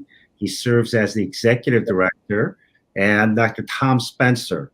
But in addition to that, we have faculty leads in various areas and faculty researchers that we've recruited from so many of the top places, whether it's Carolyn Anderson from University of Pittsburgh to faculty members who joined us a year or two ago, including Wes Warren from WashU. And the core focus is going to be on cancer, vascular, cardiovascular diseases, as well as neurodegenerative diseases. And when it comes to cancer research, the University of Missouri has an asset unlike any other, and that's the nuclear research reactor. And our goal is to work with partners, including Novartis and their subsidiary AAA, to develop radionuclides that can go into drugs that can treat breast cancer and prostate cancer. But that's just the beginning. Our hope is to eventually develop treatments for a variety of other cancers, including lung cancer and brain cancer. And the work that our faculty members are doing at MUR, including Dr. Dave Robertson and Mr. Ken Brooks, has really put us on a stage to make a difference in the lives of not only Missourians and Americans, but people all around the world. So when they get that treatment, that radiopharmaceutical treatment, we want them to know that that was created right here in Columbia and with funding provided by so many donors in the state for Next Gen. So it's very exciting. Yeah, we're really excited to see that so many of the priorities of the Institute for Women's Health Research line up so well with the priorities for the Next Gen. You know, we study reproductive cancers like uterine cancer and ovarian cancer. Of course, Dr. Spencer is a reproductive researcher himself and a collaborator of mine, you know, working on the establishment of pregnancy. And also, you know, Dr. Kapp has been associated with women's health research and works really on health disparities and some of these other issues that are so important for women's health. Right. And And this building, well, this project is more than a building. Building is just a facility that enables a collaboration, but it's all about people.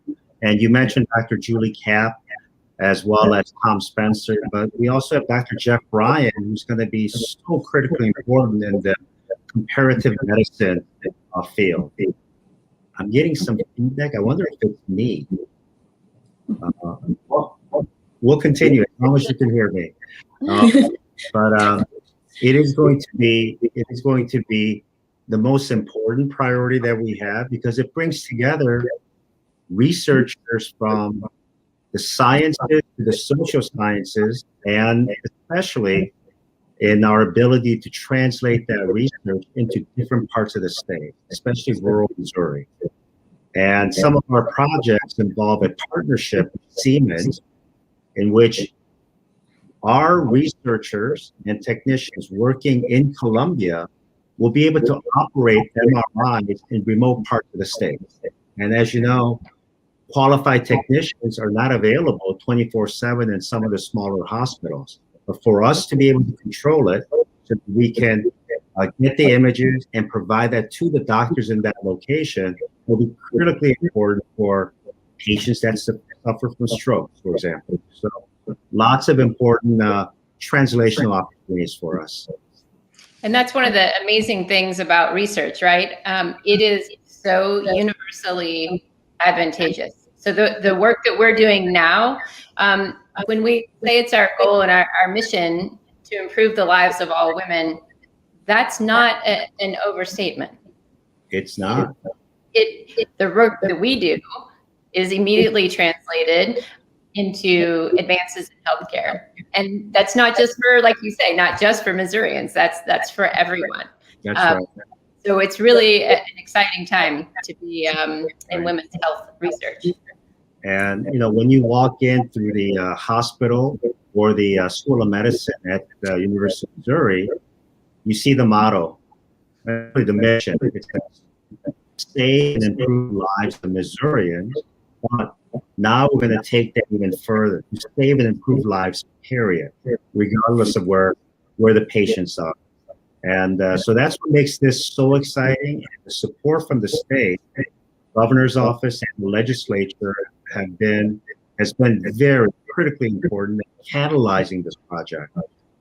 And I do also have to say that Senator Blunt, as you know, has been working so hard to increase the funding for NIH for the past several years, has also been a big, strong partner for this project, and has brought together collaborations for us to work with Truman VA so that we can have joint research that benefit the civil population as well as the veteran population.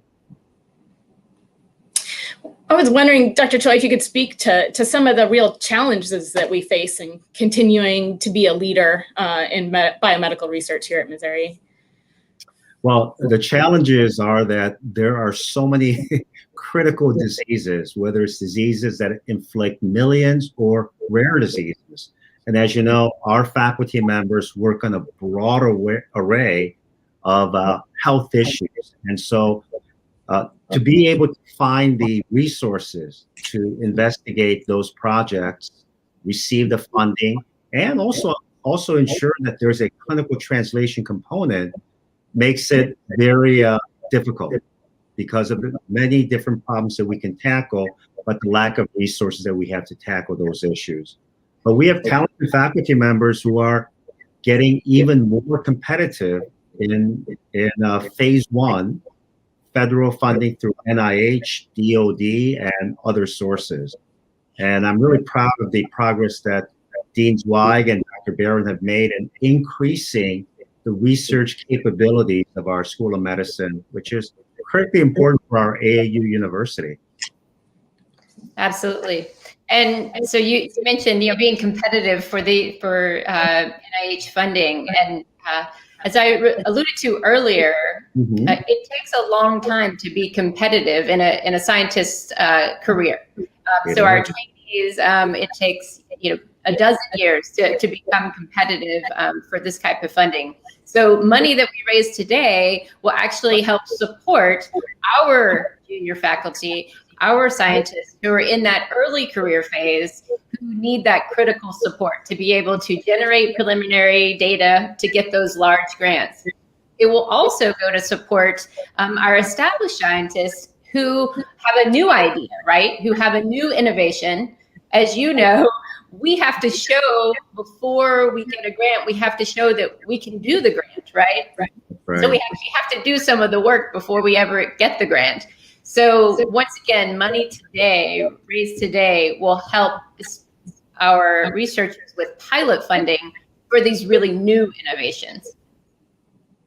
And that is so true, because recent studies indicate that an NIH researcher typically is in the age group of about 40 to 45 before they hit their first ROI. So think about that. Nearly a dozen years. We've thought about it a lot. But you've been I was 43. Yeah, you've been successful, but that the catalyst funds, the seed funds that can be provided from the institution or from donors really gets that faculty members the start that they need to be able to explore the ideas that they have, to get the initial results, to test out their hypotheses, and then go for the major grant. Because these grants are typically 2.5 to 3 million, and then NIH wants to ensure that they are providing it to projects that have a high rate of return on the benefits that come from that project. So congratulations on your R01 grants. I know it took a lot of work, but support from the community for the seed projects that you had made it possible. So thank you for bringing that up, Dr. Nagel. Critical point. Yeah, absolutely. Well, thank you so much for joining us this morning, Dr. Choi. We appreciate your support and your vision so much. Dr. Schultz, thank you for being our MC this hour. And I just want to remind everyone to go to Women's Health Telethon, bid on our auction items, make a donation. Don't forget to buy some raffle tickets, because we have some amazing raffle items. And if we were to flip over there really quickly, so we're up over $44,000. Please keep that coming. So I'm going to, let's see here. We're going to have a video here in 1 second. So I'm going to say thank you and have a good day. Thank you both. Good luck. Thank you for joining us and supporting the MU Institute for Women's Health Research. My name is Denicia Dworka, and I am an assistant professor of obstetrics and gynecology at the University of Missouri. I specialize in women's pelvic health and pelvic reconstructive surgery. I work with women ages 18 to 100 plus. Let me tell you about my patient, Ellie.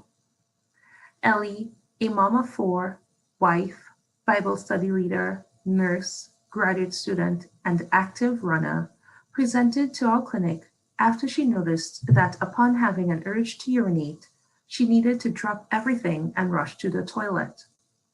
She also noticed she felt increased pressure in her pelvis. Ellie has some of the most common pelvic floor issues affecting women. A woman's pelvic floor is essential to who she is as a person.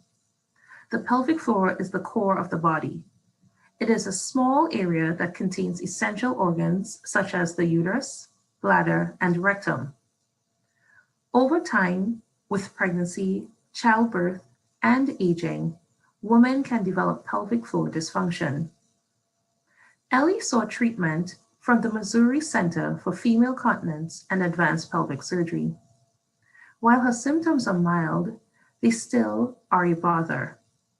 She was given multiple treatment options and elected for a conservative and non-surgical approach with pelvic floor therapy. For women who have more severe symptoms, we are able to offer other surgical and non-surgical options. We have expertise in bladder Botox, nerve stimulation, and minimally invasive surgeries. Our surgical skills are enhanced by our research and our ability to follow our patients over time. Our research registry shows that our complication rates are low and success rates are high. Supporting women's health research allows us to study the impact of pelvic floor dysfunction in women like Ellie. It also allows us to fine-tune our approach to care. Thank you for your time and generosity. Please go to womenshealthtelethon.com to donate and support women's health research. Thank you.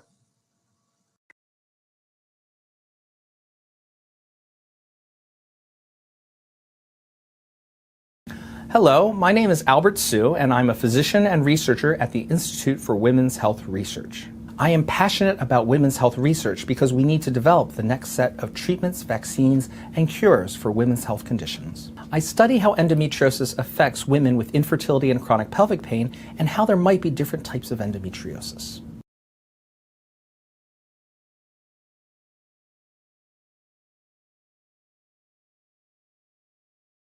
Hi, I'm Irma Drobnis, and I do research at the Institute. I'm passionate about women's health research because healthy families are our hope for the future. I study how chemicals in the environment can affect people's ability to have children and the health of their children.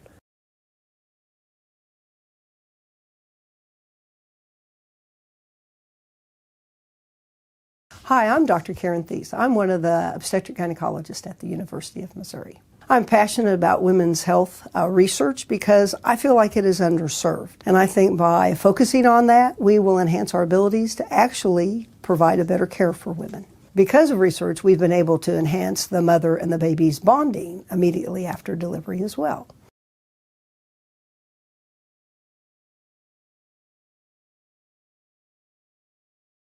Hi, my name is Susan Nagel, and I'm the director of the Institute for Women's Health Research. I'm passionate about women's health research because we as women have a different biology that can only be fully understood by studying it. I research chemicals in the environment, like those found in pesticides or petroleum products or plastics, that can change our hormones and increase the risk of disease.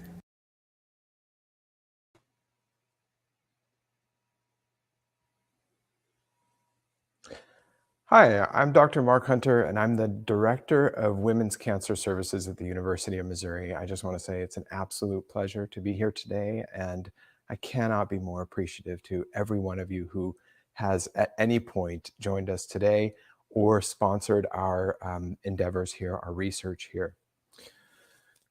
I am really at the center of a large group of people.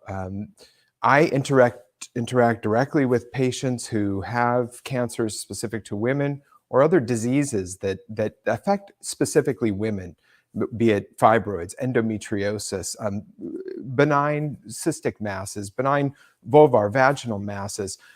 But the core of what we do is treat women who suffer from, again, cancers specific to women. And what that means is actually quite unique in the world of cancer. We are the surgical oncologists and we are the medical oncologists. So a patient might come to us and have a uterine cancer, for instance, or an ovarian cancer. We diagnose, we plan the surgery, and we use advanced, in many cases, advanced robotic technology to remove cancers from women's bodies and to do it through the smallest incisions possible. Some of my patients go home the day of their cancer staging operation with almost no pain. These are innovations that just weren't possible before I got here in 2008. When I came from California in 2008, 12 years ago, I asked the university to buy the first surgical robot in mid-Missouri, and they did that. They spent $2-3 million. They spent another $3 million for the second and another for the third, and we now have advanced surgical robotics being used by dozens of surgeons in our system. But it's not just the surgeons, it's everyone involved in what we do.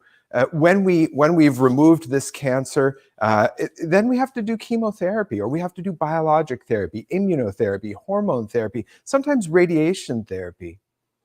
And that is a giant team of people. We have nurses, we have orderlies, we have housekeeping staff, we have people that run our ORs, we have people that run the infusion centers. Many of them are on here today. interacting and touching the lives of these patients who entrust their lives and their bodies in our care. As a biomedical engineer, I have always been interested in innovation. I've always been really tuned into where the future was headed with specific technologies, and believed that I could apply that to to the world of cancer, oncology, medicine, and surgery. What I'm looking at now is how do I treat patients in 2020, but also what is the future of cancer care in 2040? What's it going to look like? What does it look like tomorrow when I see a patient, later today when I go to the hospital to round on patients and see how they're healing from their robotic staging operations? But what will the future look like? What does cancer care look like in 2040? And that's one of the reasons I'm so excited to be at the University of Missouri. I'm so excited to be in an organization under the leadership of President Choi and all of the other leaders in our really in our university system and in our state, who have made it their absolute priority to bring us into the future of cancer care and into the future of health.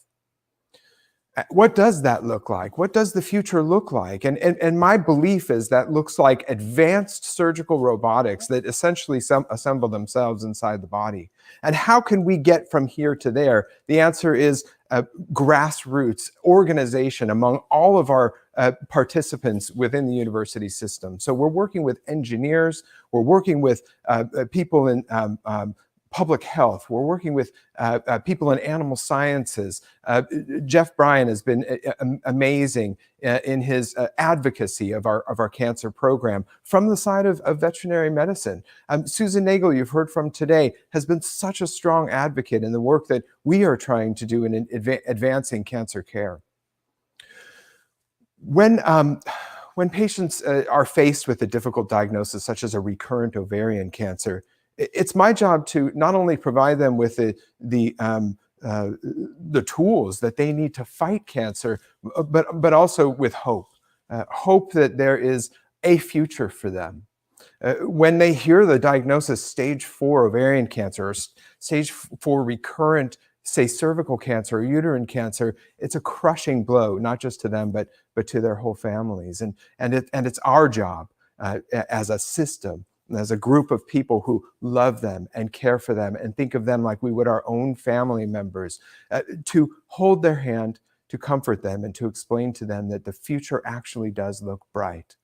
Every day we make innovations at the university and as a system and as a state and really as a world population of scientific researchers, such that I have a tool set, a quiver, an armamentarium that is growing every day to fight these cancers.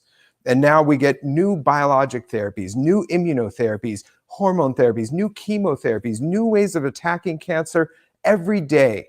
And that really is translating into long-term survivals. I have patients with recurrent cancer who are alive 15, even 20 years down the road, fighting this cancer day by day with the next biologic therapy, the next robotic surgery. It's an exciting time to be doing what we do, a very serious job. Every dollar, literally every dollar that you spend today, that you donate, is entangled with what we do and will support our research. Another thing that I'm passionate about, and I'll end with this, is nutrition and cancer. Really what we're seeing now, and we've studied this extensively, is that physician-to-patient interaction, where a physician is passionate about the ideas, about what people put into their bodies. Dr. Wilson talked about this, and I appreciated that very much. What we put into our bodies matters. It matters without any question. And so how do we provide patients, not just with the latest chemo and biologic therapy, but sensible nutritional guidelines and diets to support this fight that they're under, the fight of their lives?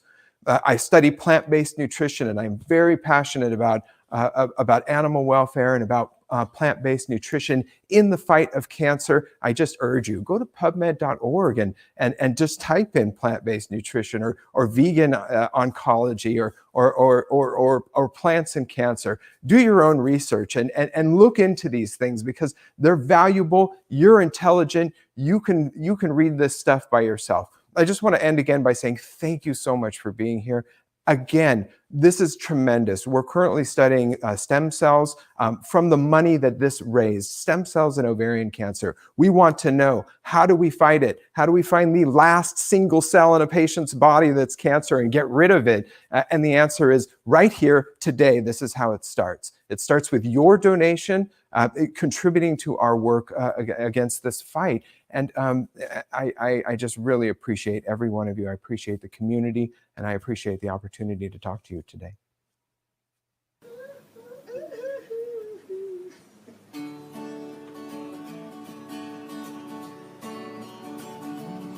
I knew right from that moment, gray sky turned blue. We laid eyes on you. Yeah, Cupid came around and shot his dart. He gave my heart to you. Ain't nothing else that I can do. I'm gonna love you forever. You're gonna be my Valentine. Yeah, I'm gonna love you forever and ever. We're gonna start a brand new life. When days get cloudy, you'll be my sunshine. When you're feeling frown, you know I'll be your clown. Oh, I know there'll be days I'll drive you crazy and make your hair spin around, but I'll never let you down. 'Cause I'm gonna love you forever. You're gonna be my Valentine. Yeah, I'm gonna love you forever and ever. We're gonna start a brand new life. We'll build our house of love and we'll be so happy. You're gonna take my hand, I'm gonna be your man. 'Cause I'm gonna love you forever. You're gonna be my Valentine. Yeah, I'm gonna love you through rain and stormy weather. Together we'll get through every time. 'Cause I'm gonna love you forever and ever. We're gonna start. We're gonna start. We're gonna start a brand new life. Yeah.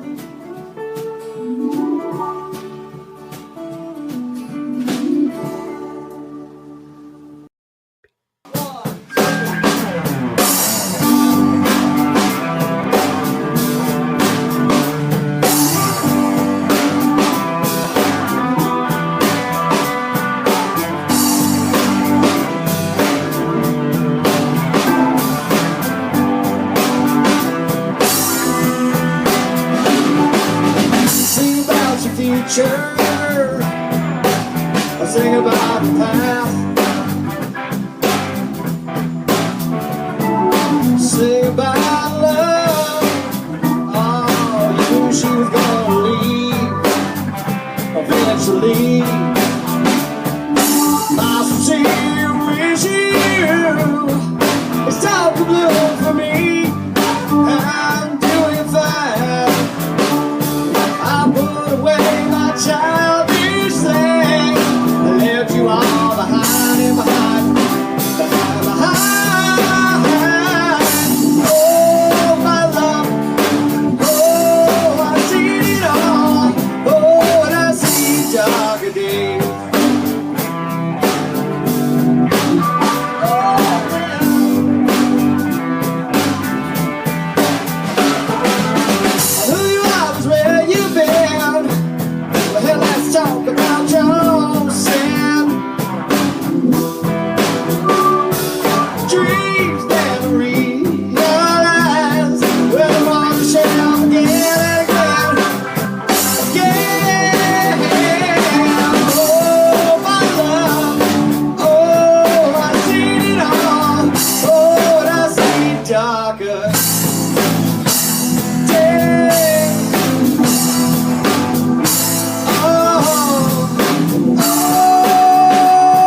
your future.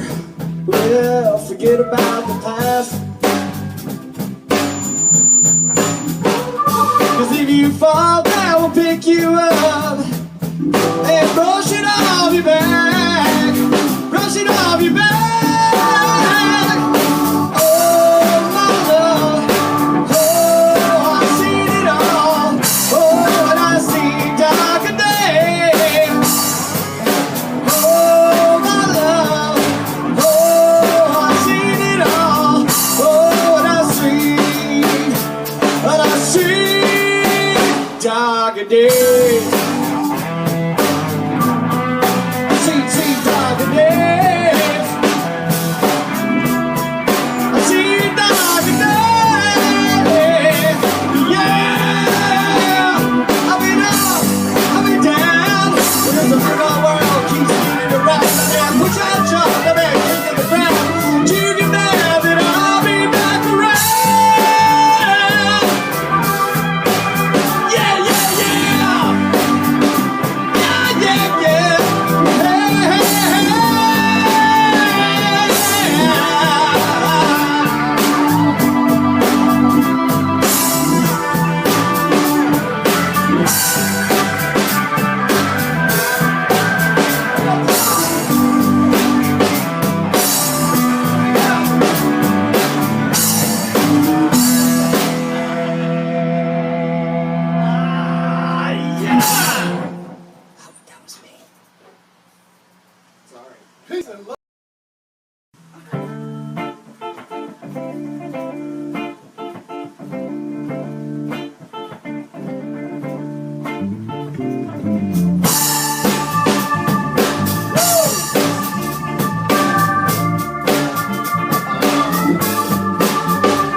Said the wind came on so fast and strong, we did not have the time, it's my mistake.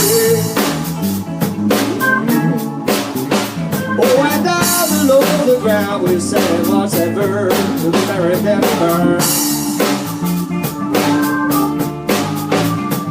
With 1,000 marching bands, they all moved on, we opened on the door.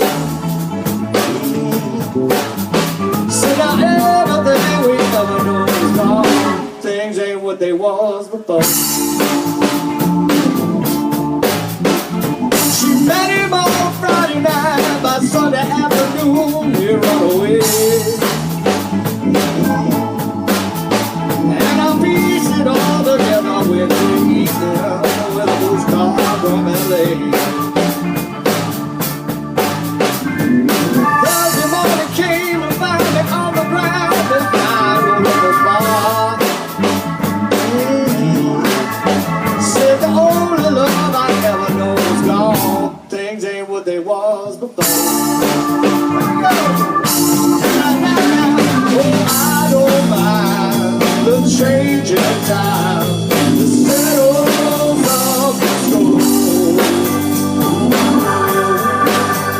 And that moon shines on you. Things ain't what they was before. With whiskey on my breath, I sang a song about love that I want to do. And the pain of that refrain took on the meaning when I walked into the room.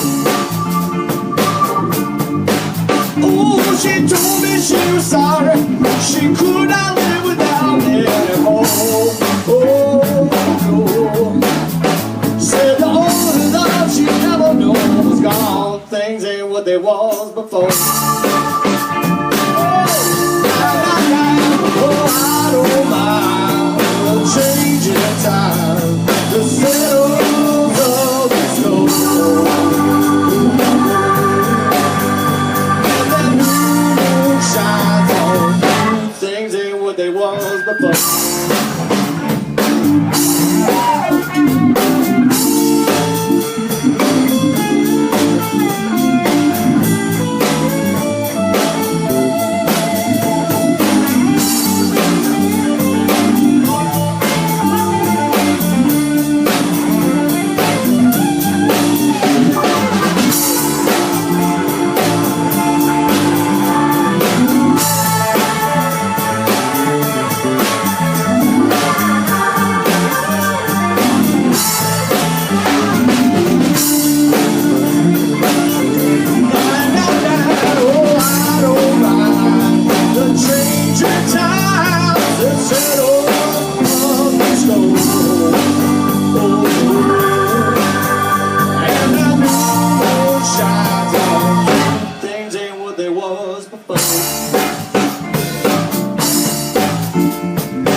said this ain't no rebound love affair. I ain't no one night stand.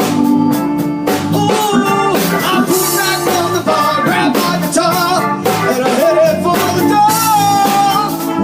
Yeah, oh, ain't nobody's ever so no more. Things ain't what they was before. Oh, I don't mind the changing times that settle on the sky. And I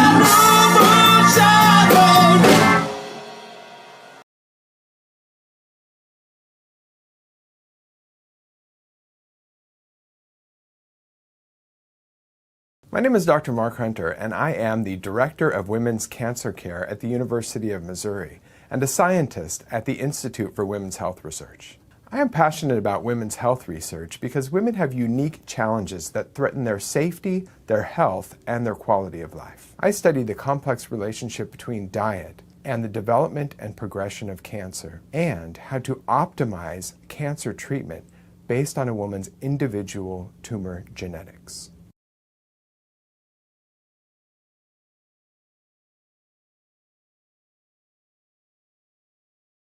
I'm Denicia Dwarka, and I'm a physician researcher at the Institute of Women's Health Research. I'm passionate about women's health research because there are many women with bladder and bowel leakage that think it's just a normal sign of aging. However, there are many new surgical and medical options available to them, and that's why we're doing research. I study pelvic floor symptoms in women, and I'm particularly interested in how providers can work together to screen women so that we could provide optimal care. For example, if a woman has an ovarian cancer and bladder leakage, we can work together, both the oncologist and myself, to help fix both of her problems in one operative setting.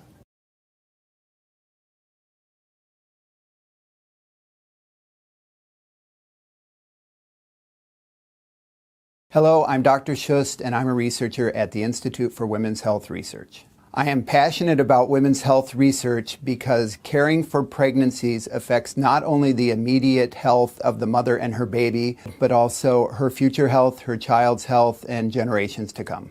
I study the earliest development of the human placenta in order to better understand pregnancy disorders.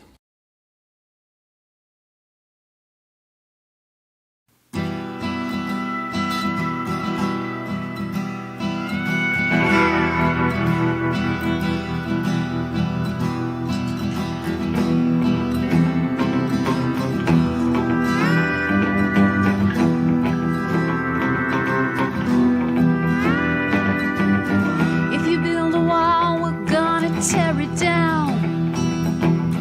We'll stand together, always hold the ground. Lost a battle, but we win the war.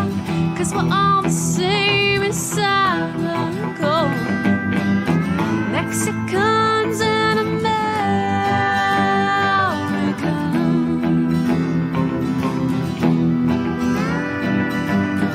Walking through streets, women and women dream God.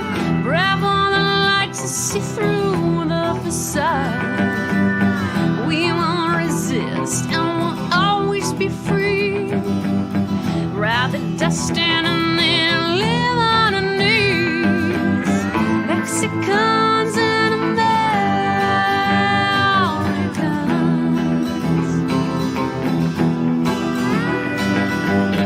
Mexicans and Americans.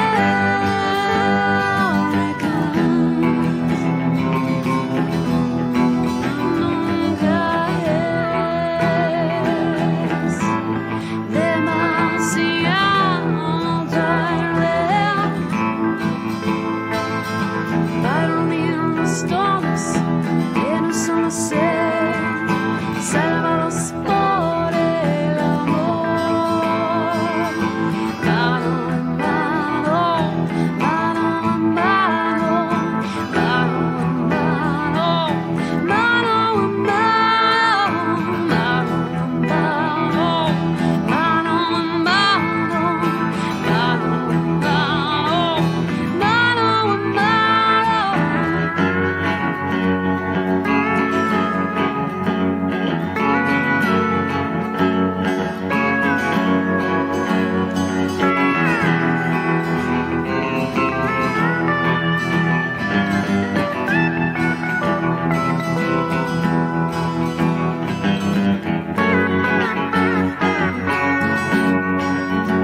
crossing borders and we're forming lines, marching forward and we're holding sides. We'll rise up and overcome, read the day and answer the drums. Mexicans and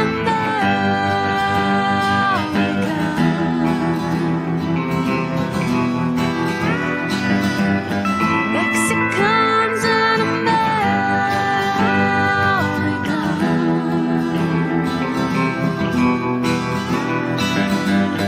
Mexicans and Mexicans and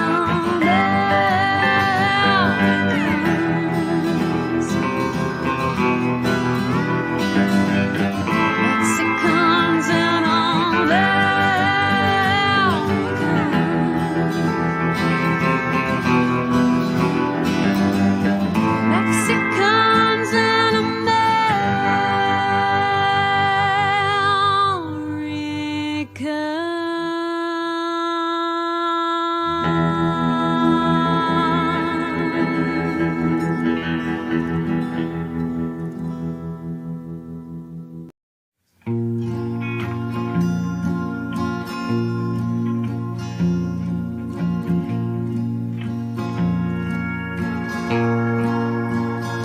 I remember when we were rolling and where we stayed back in the day. I tried to make a friend of time, but time took what was mine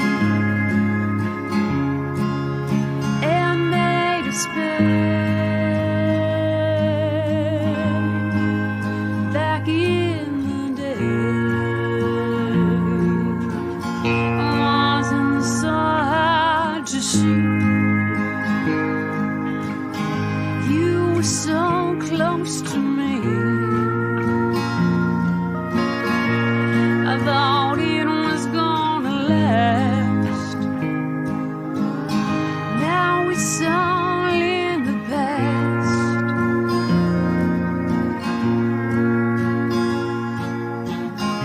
Long hot nights counting stars on top of blankets getting laid.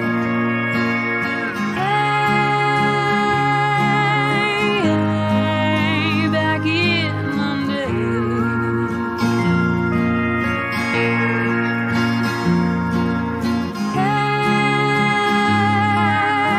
Hey, back in the day.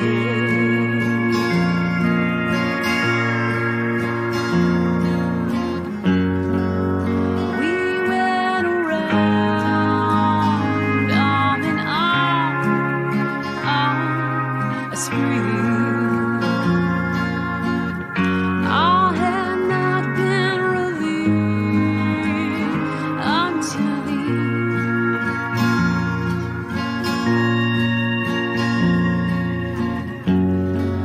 the taste was so sweet, but other things did eclipse all of those things that came from her lips. I remember when we were rolling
Hello, I'm Dr. Schust, and I'm a researcher at the Institute for Women's Health Research. I am passionate about women's health research because caring for pregnancies affects not only the immediate health of the mother and her baby, but also her future health, her child's health, and generations to come.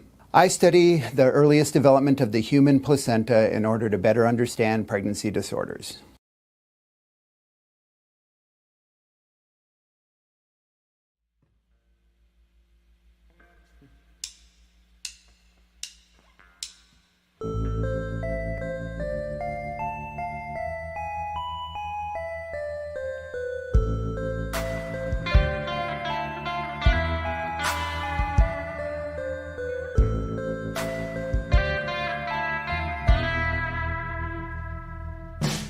Eyes are fixed upon my song. Angels, they tell us that we're the chosen one. Synthesizing lights, they tell you when you die. Terrified you'll find they've all been falsely advertised.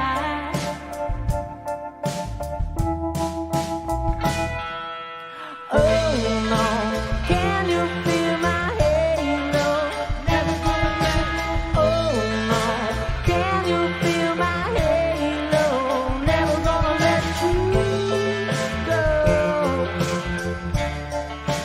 Never gonna let you go.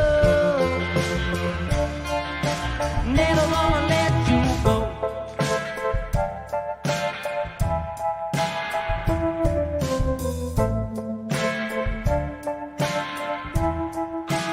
Human evolution falling into place, keeping you tuned in through the next commercial break.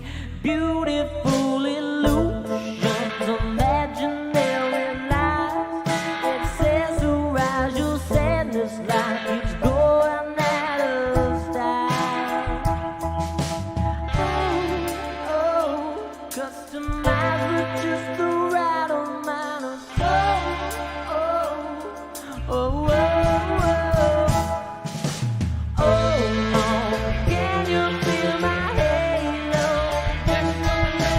Oh no, can you feel my halo? Never gonna let you go. Never gonna let you go. Candy colored dreams, moonlit make believe, picture perfect lives in the skies, flying out the sea. All your aspirations for constant elation. The vanity's imposing, maybe you're the new sensation. Oh no, can you feel my halo?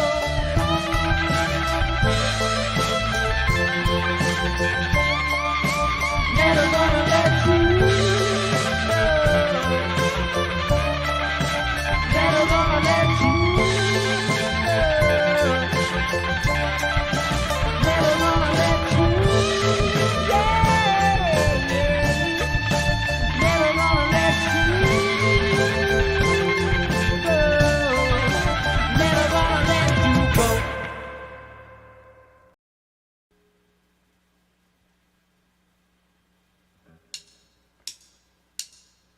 Special effects. Special effects.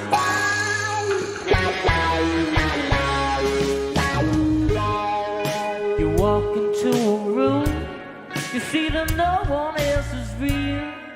You try to find your line, but you want nothing left to steal. Maybe some stale conversation, panoramic aggravation. Verbal masturbation will let you know you're real. You slide off to the side, you got nowhere left to hide.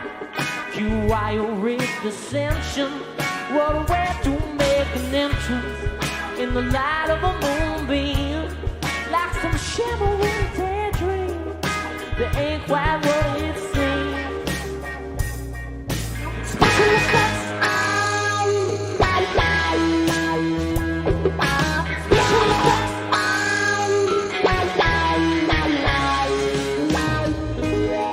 Follow maps to the stars, down a dark alleyway, with my ego riding shotgun, make the green screen get away. Narrowly fading, getting our colors blown, when the plot don't seem frustrating, with the synthetic soundtrack rolls.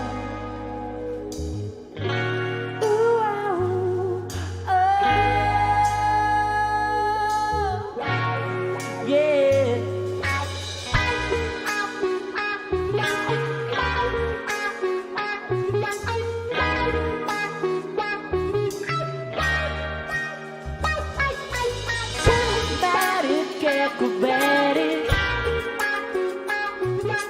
welcome to mental gymnastics. It's an open invitation to sing your name and stimulation.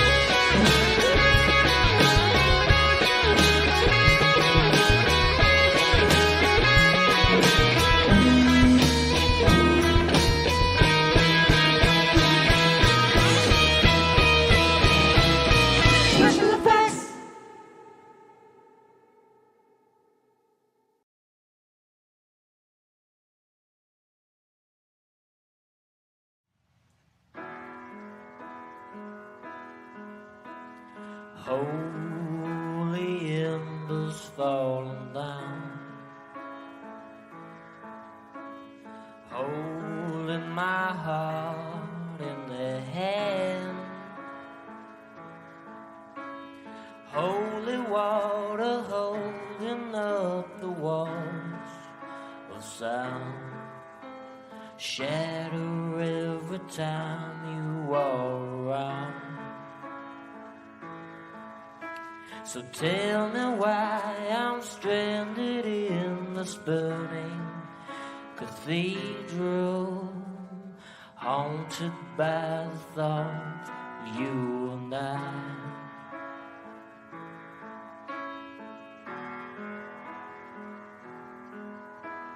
Every now and then I start to wonder, are you another wonder on this planet Earth? Are pieces to a puzzle that have already been found? A crowd starts to gather every time you walk around. They step aside as you float by in silent piety, an unholy altar to a love that goes unseen. So tell me why I'm stranded in this burning cathedral, haunted by the thoughts of you and I. So tell me why I'm stranded in this burning cathedral, haunted by the thoughts of you and I. Multicolored lights dance before my eyes, endlessly ricocheting through the night, while visions of Joanna haunt the corners of my mind. And the ghosts of electricity drop the needle on a memory.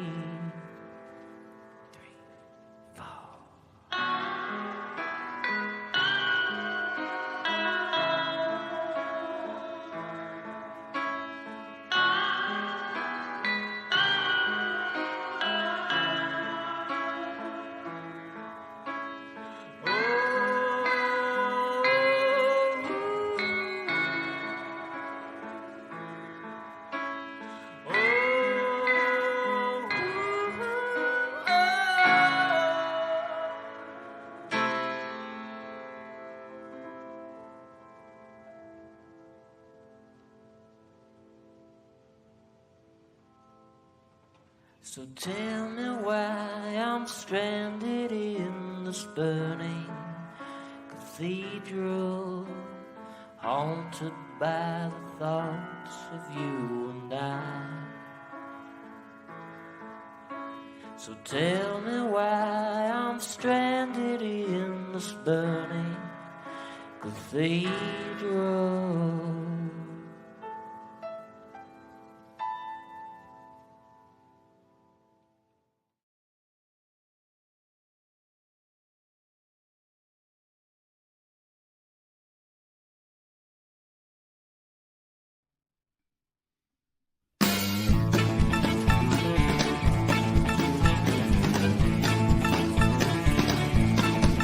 Well, I went down to the Grant County auction, where I saw something I just had to have. My mind told me I should proceed with caution, but my heart said go ahead and make a bid on that. And I said, hey, pretty lady, won't you give me a sign? I give anything to make a man on that. I do your business, baby, back and call. Yeah, never seen anyone looking so fine, man. I gotta have her, she's a one of a kind. I'm going once, going twice. I'm sold. And the lady in the second row, she's an 8, she's a 9, she's a 10. I know she got ruby red lips, blonde hair, blue eyes. I'm about to bid my heart goodbye.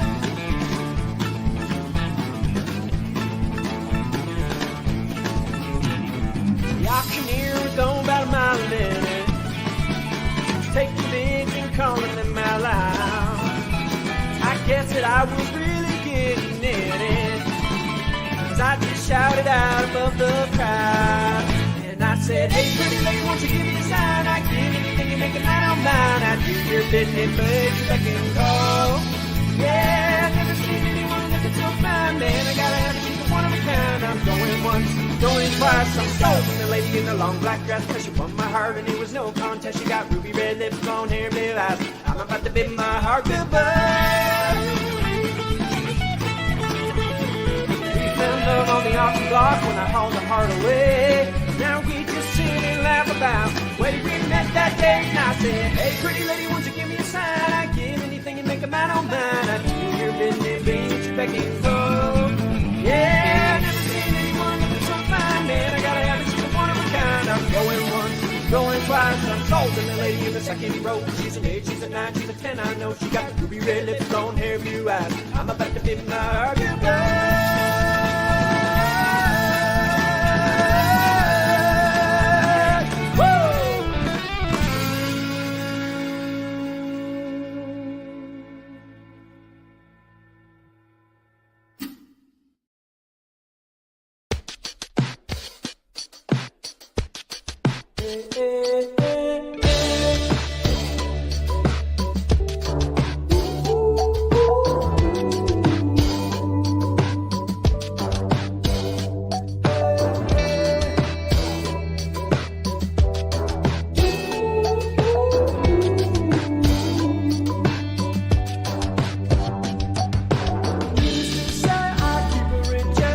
She was a bad, bad, nevertheless. Calling it quits now, baby, I'm a wreck.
I study how chemicals in the environment can affect people's ability to have children and the health of their children.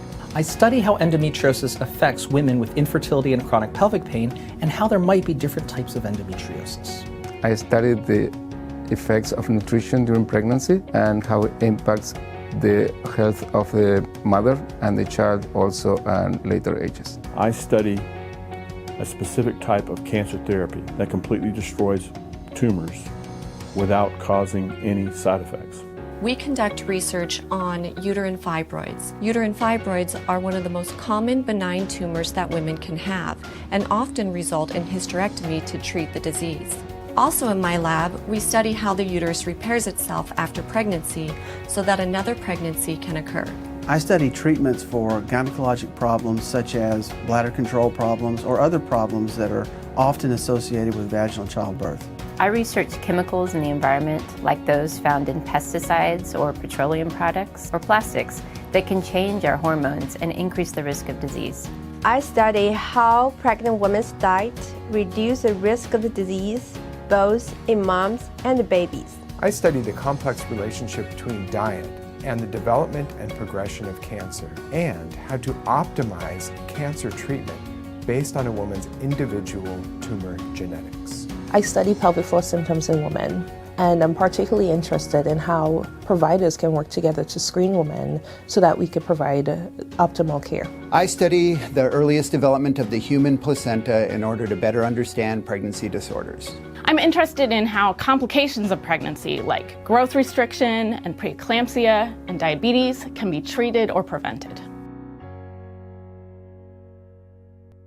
Haley Creel. I am the mom of Ryan James Creel. I've always wanted children. I've always wanted to be a mom. I've always wanted to be on that road.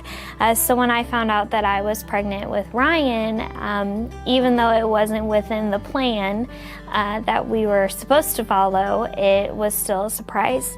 At 26 weeks, I went for an ultrasound at Boone Hospital, just a normal one, and the ultrasound tech could not find a clear image on my baby's heart.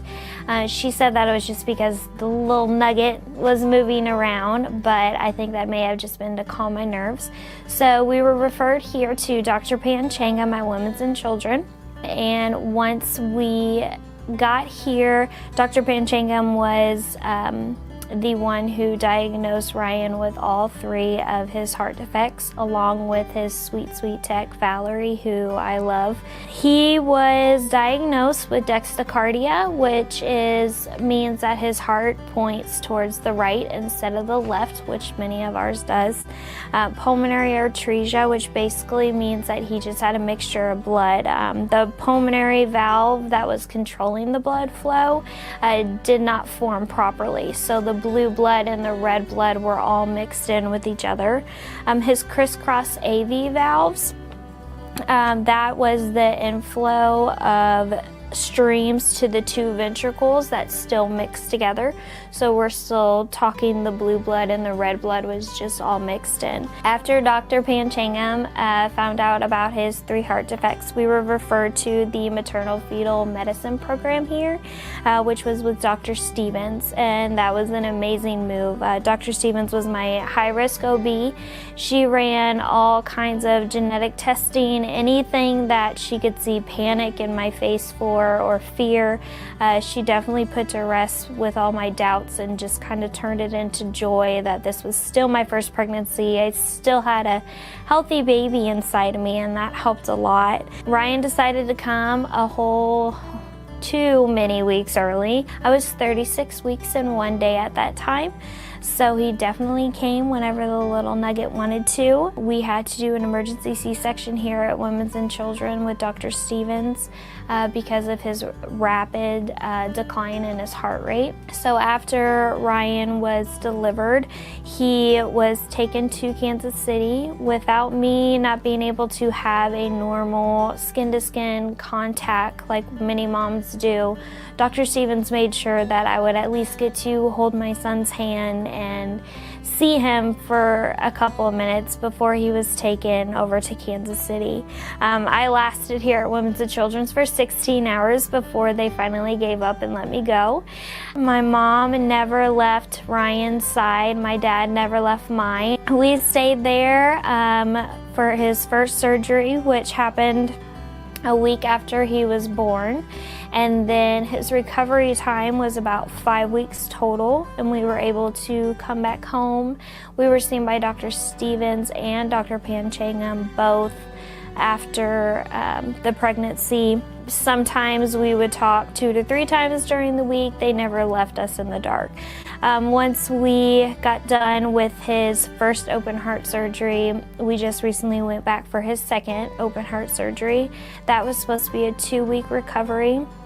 Ended up being 2 months, and then he was diagnosed with pneumonia when they were going to put in a pacemaker.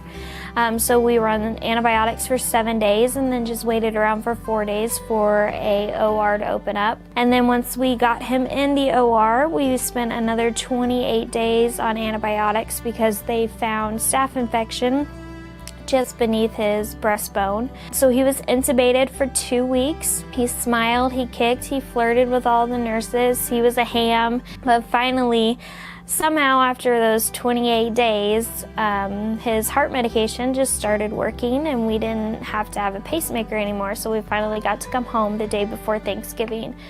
Without Dr. Stevens and all of her research and genetic testing and desire to give me every single answer that she possibly could to help me understand why this happened for my first pregnancy, for everything that could have gone wrong, was really amazing. And it was definitely all for Women's and Children being able to turn such a terrifying thing into something that was truly amazing, and I would never take anything back.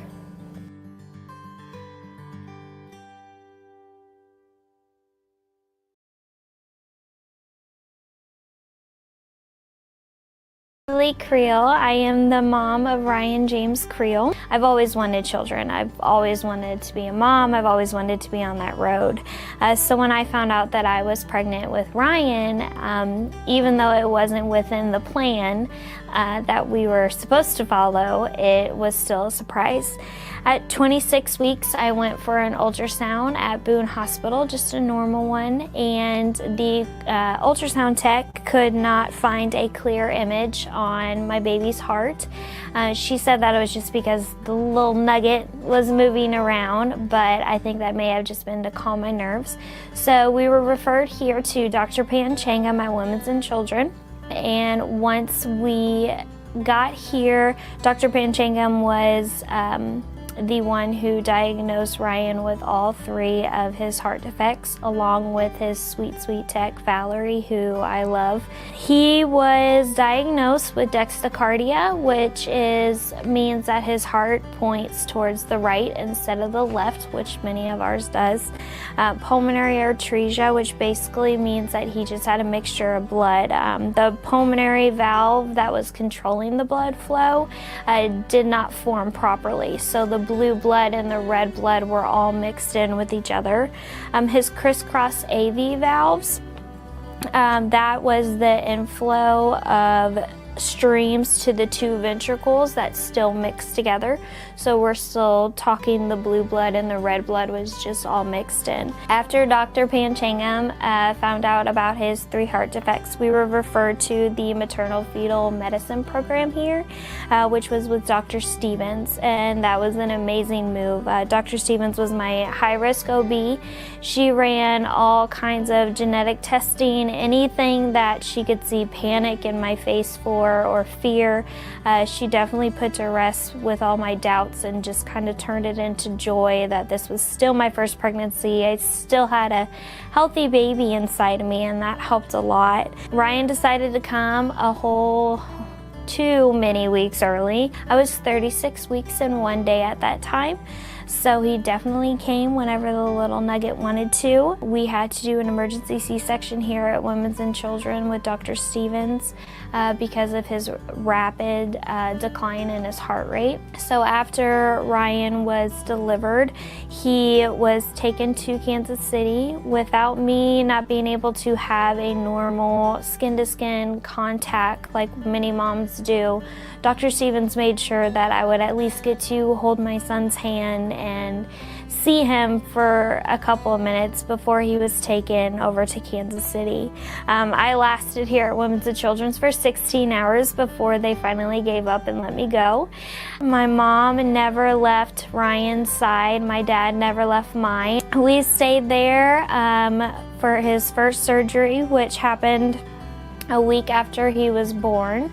And then his recovery time was about 5 weeks total, and we were able to come back home. We were seen by Dr. Stevens and Dr. Panchangam both after the pregnancy. Sometimes we would talk 2 to 3 times during the week. They never left us in the dark. Once we got done with his first open heart surgery, we just recently went back for his second open heart surgery. That was supposed to be a 2-week recovery. Ended up being 2 months, and then he was diagnosed with pneumonia when they were going to put in a pacemaker.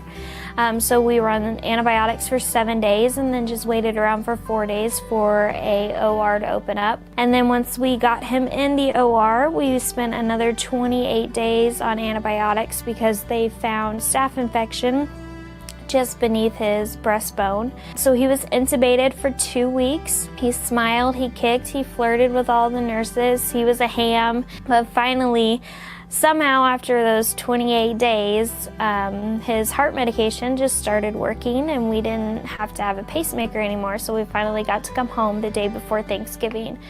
Without Dr. Stevens and all of her research and genetic testing and desire to give me every single answer that she possibly could to help me understand why this happened for my first pregnancy, for everything that could have gone wrong, was really amazing.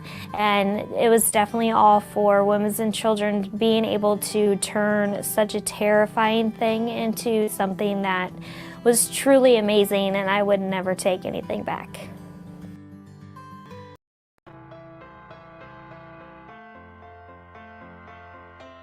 Because of research in women's health, infant and maternal mortality in the United States have declined more than 90% in the last 100 years.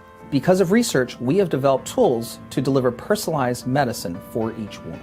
Because of research, we know how nutrition will impact the well-being of the mother and the child, even at adult age. Because of research, we've been able to enhance the mother and the baby's bonding immediately after delivery as well. Because of research in women's pelvic floor dysfunction, we're now able to use medications like Botox in the bladder. Because of research, women are able to fully participate in social and family events without fear of embarrassment. Because of research, we're able to protect families from toxic chemicals. Because of research, pregnant women know a healthy diet is important for a healthy baby. Because of research, we know that babies who have skin-to-skin contact at birth are healthier and go home sooner.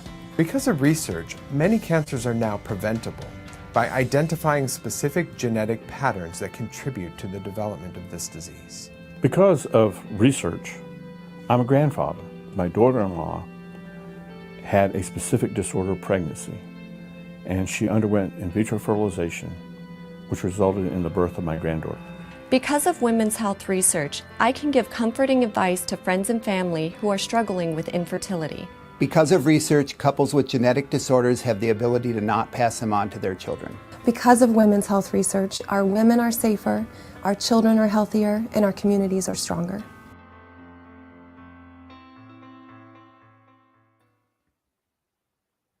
Go ahead. Good afternoon. My name is Megan Judy. I'm the morning anchor for KOMU 8 News today. I'm so excited to be here with you for the MU Institute of Women's Health Research Telethon. What a cool way to raise money for such an important cause. I got to MC this event last year, which feels like a million years ago that we were able to, go to a gala and sit down for dinner together and raise money. It was the very last event I did before the pandemic shut the world down, and we haven't been able to do anything like this in so long. So I'm so excited to be here again. It was a great event last year.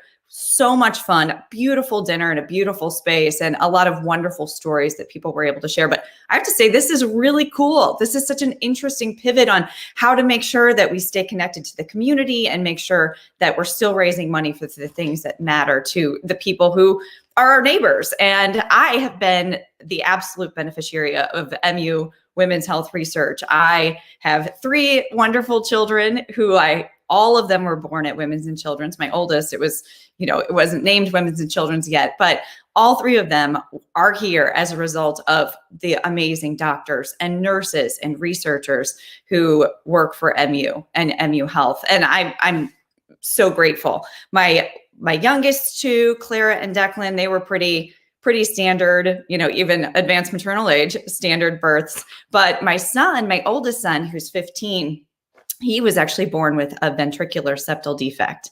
And I cannot tell you how supportive and wonderful all of the doctors and nurses and all of the teams, the pediatric teams and the cardiology teams. Both of the doctors who worked with my son Cooper are retired now, and they were amazing, Dr. Carter and Dr. Lababidi. But I know for a fact that so much of what was able to be done for myself and my son, because we found out in utero that he had this VSD, that it all is a result of what's been donated to make sure research continues with MU Health.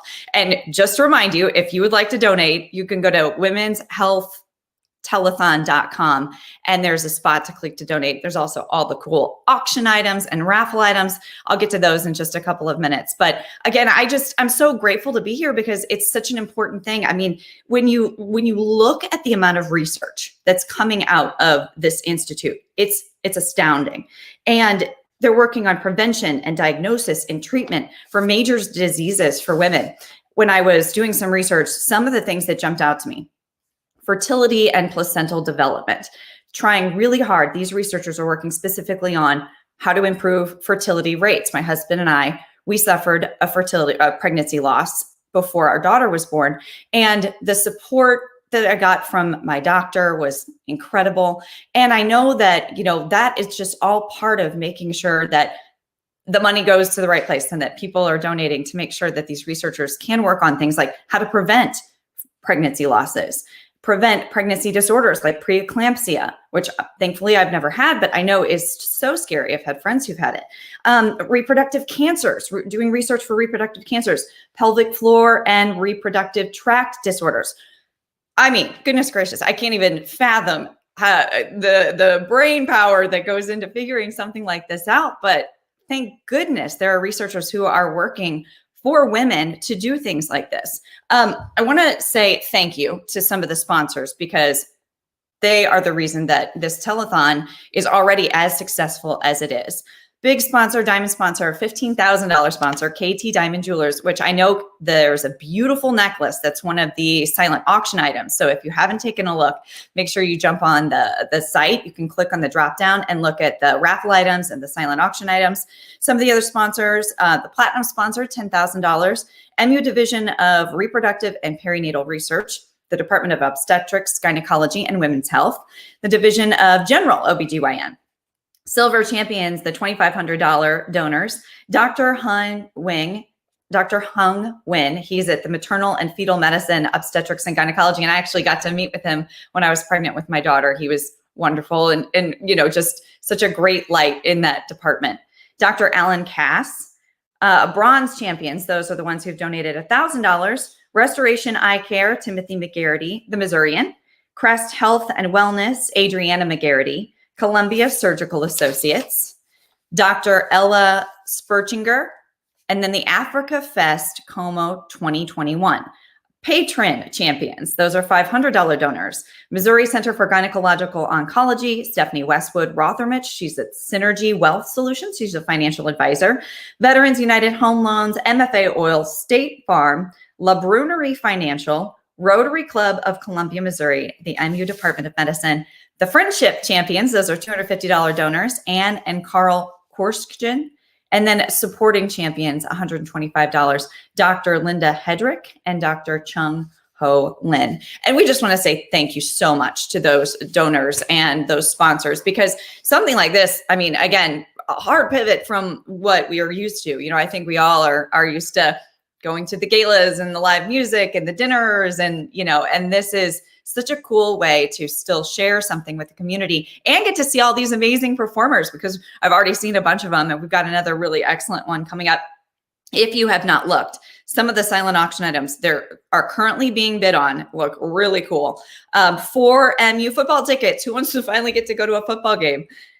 Fine art by Jenny McGee. It's a really cool picture of Faroe Field. There's a Le Bourgeois Vineyard VIP taste and tour certificate, which if you've not done one of those, the food there is fantastic. The tour is super cool. So that's another way to support a local business and also support this institute.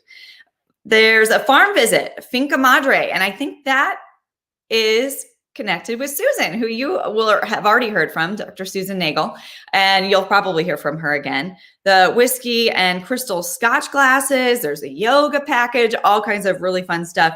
Artworks, Yoga Soul $250 gift certificate, there's bracelets and fine art. And again, that pendant from KT Diamond. And then if you just want to just donate, not bid on anything, you can also do that too. Every dollar counts. Every little bit that goes toward, you know, oh, thank you to Margie, $100 donation. So it's cool when you get to see who's donating and it's popping up across the screen. Some of the other things that you can look into, specific MU research. So if you specifically wanted to see exactly where your money is going to, there are some of the things that are happening right now. Researcher receives USDA grant to study benefits of soybean foods for pregnant women and their babies. Amazing.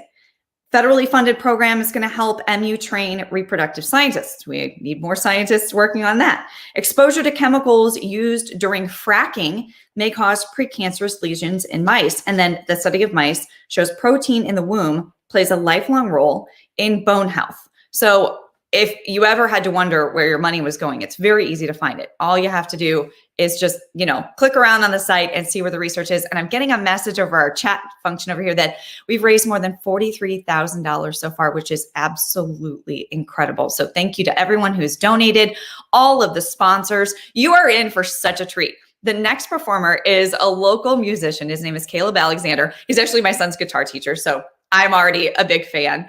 And he's just a really philanthropic person in the community and always makes sure to, you know, donate his time and his energy. Oh, there he is. Hi, Meg. But he's going to play for you. And I get to listen to these virtual lessons all the time at the door when he's teaching my son. So what a cool thing for you guys to get to enjoy Caleb today. And I appreciate being a part of this telethon so much. It means so much to me. Again, I have 3 wonderfully healthy, beautiful children as a result of the research from this particular institute. So enjoy Caleb's performance, enjoy the rest of the telethon, and hopefully we'll all be together for this next year. Hey friends, so I'm going to take these headphones off. I'm going to play some jazz guitar for you. Thank you, Meg. Like she said, I actually have met Meg over the phone a couple times. I teach her son guitar lessons. I do a lot of guitar lessons here in town. I don't know what just fell, but something. But I'm going to play you guys some jazz guitar. A bunch of tunes that I think are really special to me because of the tie they have to my wife and other women in my life. And I was like, why not do that for the Women's Telethon? So we're going to start off with one of my favorite tunes. I love to play the blues. I'm a blues player. Called Billy's Bounce.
For those of you who have watched these in the past, that went way better that time. I'm going to keep on powering through.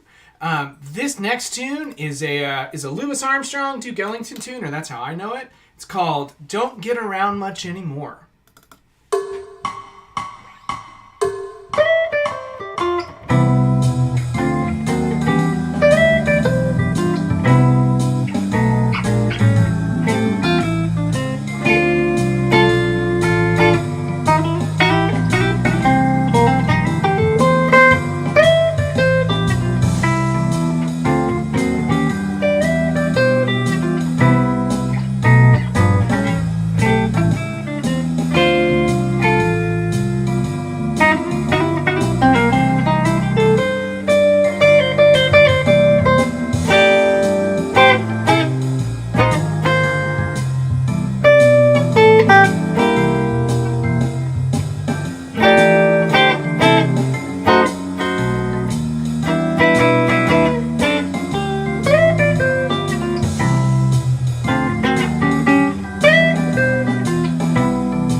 That's one of my favorite tunes. I think it is the perfect tune for Shutdown. It's called Don't Get Around Much Anymore.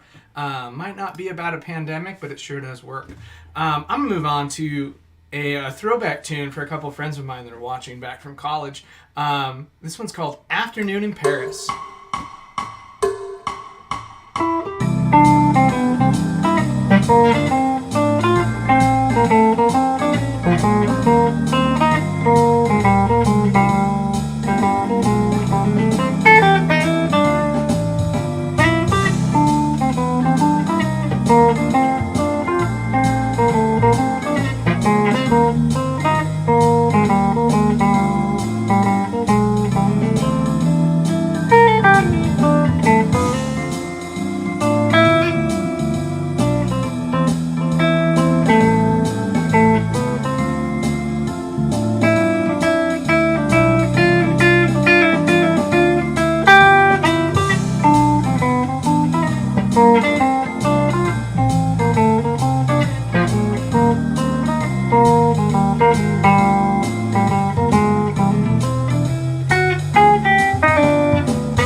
So that was Afternoon in Paris. Looks like I got enough time for probably 3 more.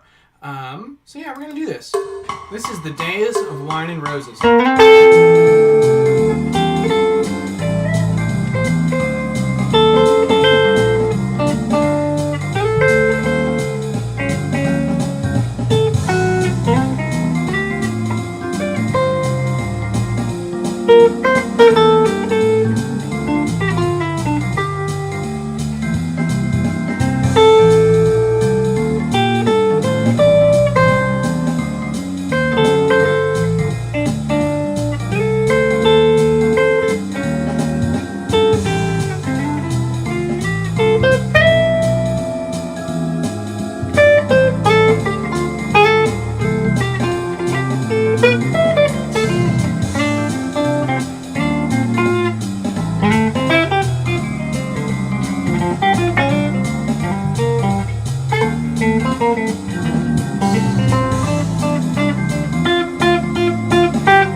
All right, 6 minutes. So we're going to skip that. We're going to try to get these two in. This is one of my favorite tunes ever. It's another one. We're going to try to go really fast on this really old guitar called On Green Dolphin Street.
So that was On Green Dolphin Street.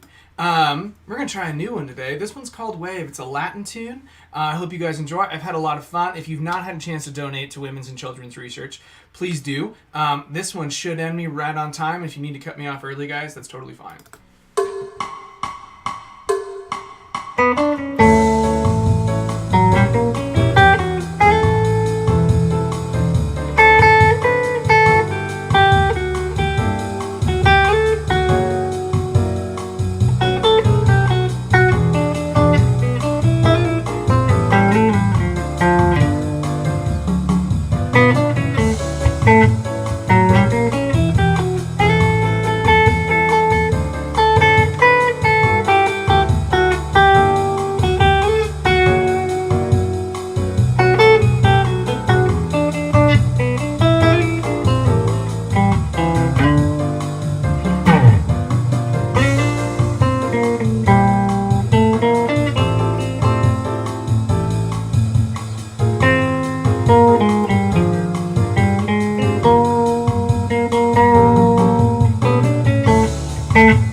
Magic moments, these memories that we'll be sharing, and magic moments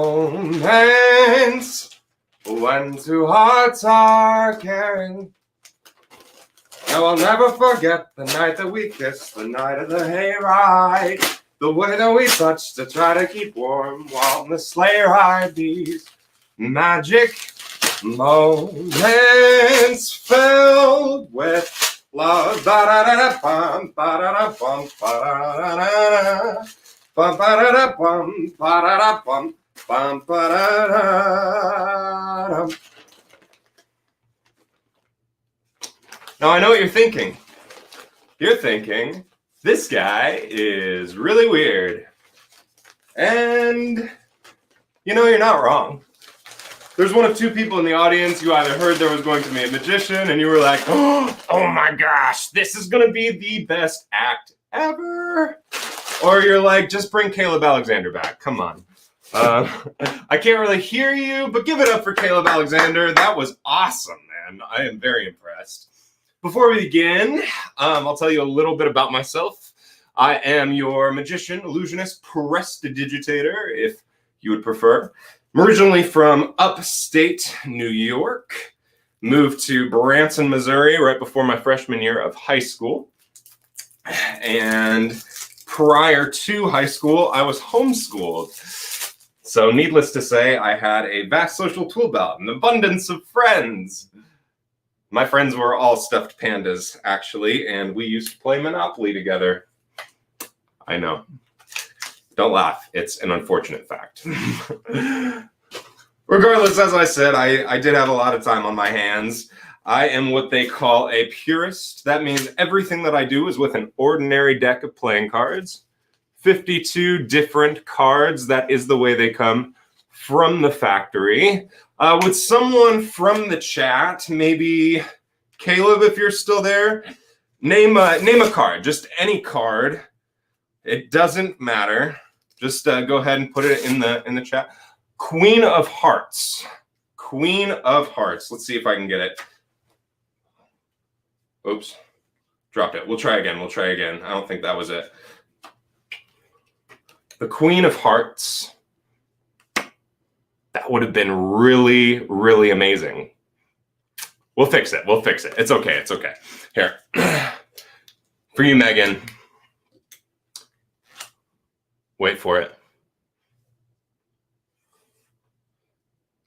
Queen of Hearts. Impressive, right? Queen of Hearts. Okay. Lame, I know. It's okay though. We'll take your Queen of Hearts. I'm going to place it into the center of the deck. That way you can see it. I only marked it that way you know that there's no other 9 of spades in the deck. On the count of 3, we're all going to snap our fingers together, and the centrifugal energy of the snap is going to penetrate the deck and cause one card to rise to the top. On the count of 3, 1, 2, 3.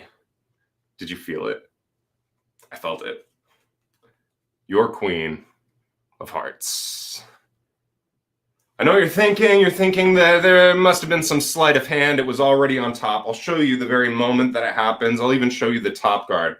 We'll place it into the center, and then I'll show you that it's not on top. It really is. This is Queen of Diamonds. It's close. It really is the centrifugal energy of the snapping. On the count of 3, I can hear you. 1, 2. That better. Yeah, we got it. I can tell you still don't believe me that's the snapping. So we'll mark your card.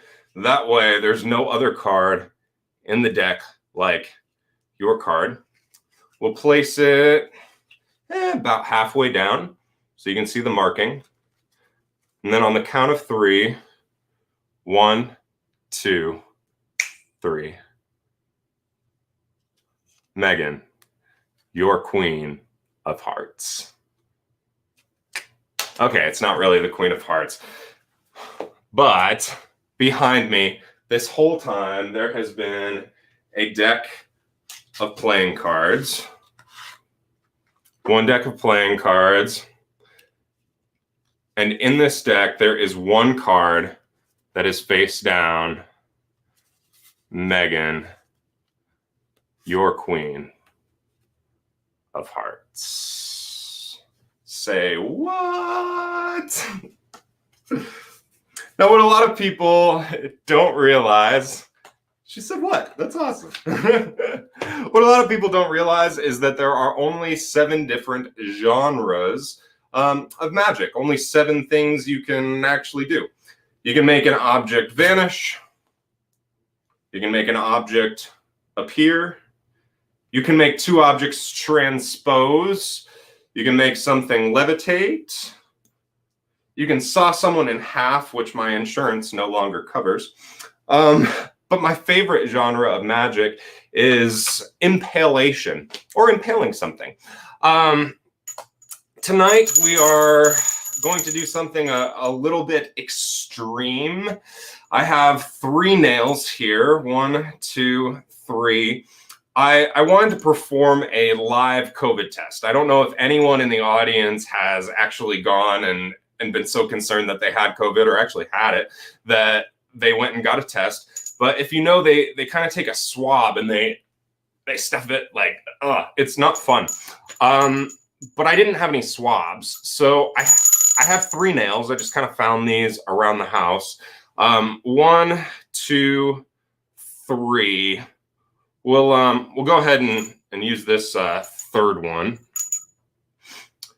Now, as I'm sure that you've experienced this past year, these are gold. Magical gesture. Little bit of sanitation. Trust me, this would be terrible if you didn't take proper precautions. And then on the count of 3.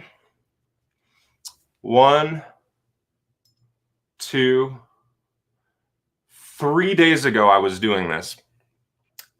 There was blood everywhere. So if that happens today, I'm really sorry. I've had a blast so far, and I really appreciate you bringing me in. That being said, I hope you understand if we have to cut it like, a little early. All right, let's try it. 1, 2, 3.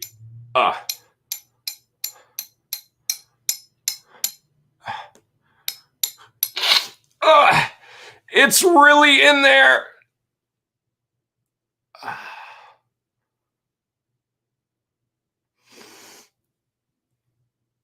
And I think I am positive that that is disgusting. But thank you for humoring me. Transitioning to this virtual environment at first, it was very difficult. I thought to myself, I was like, there is no way that magic can translate in a virtual realm. How do you have people pick cards? How do you have people on stage? I mean, it's such a personal experience.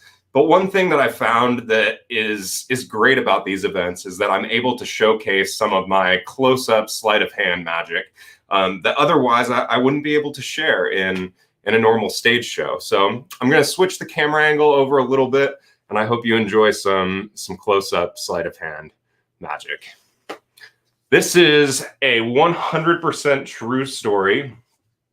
I was on tour with a magician, and we were booked for this huge Lutheran conference, actually, but it was in New Orleans, and they put us up on Bourbon Street, which to me didn't make a whole lot of sense, but it was a whole lot of fun. If anyone in the audience has ever been to New Orleans, you know that there's street hustlers everywhere.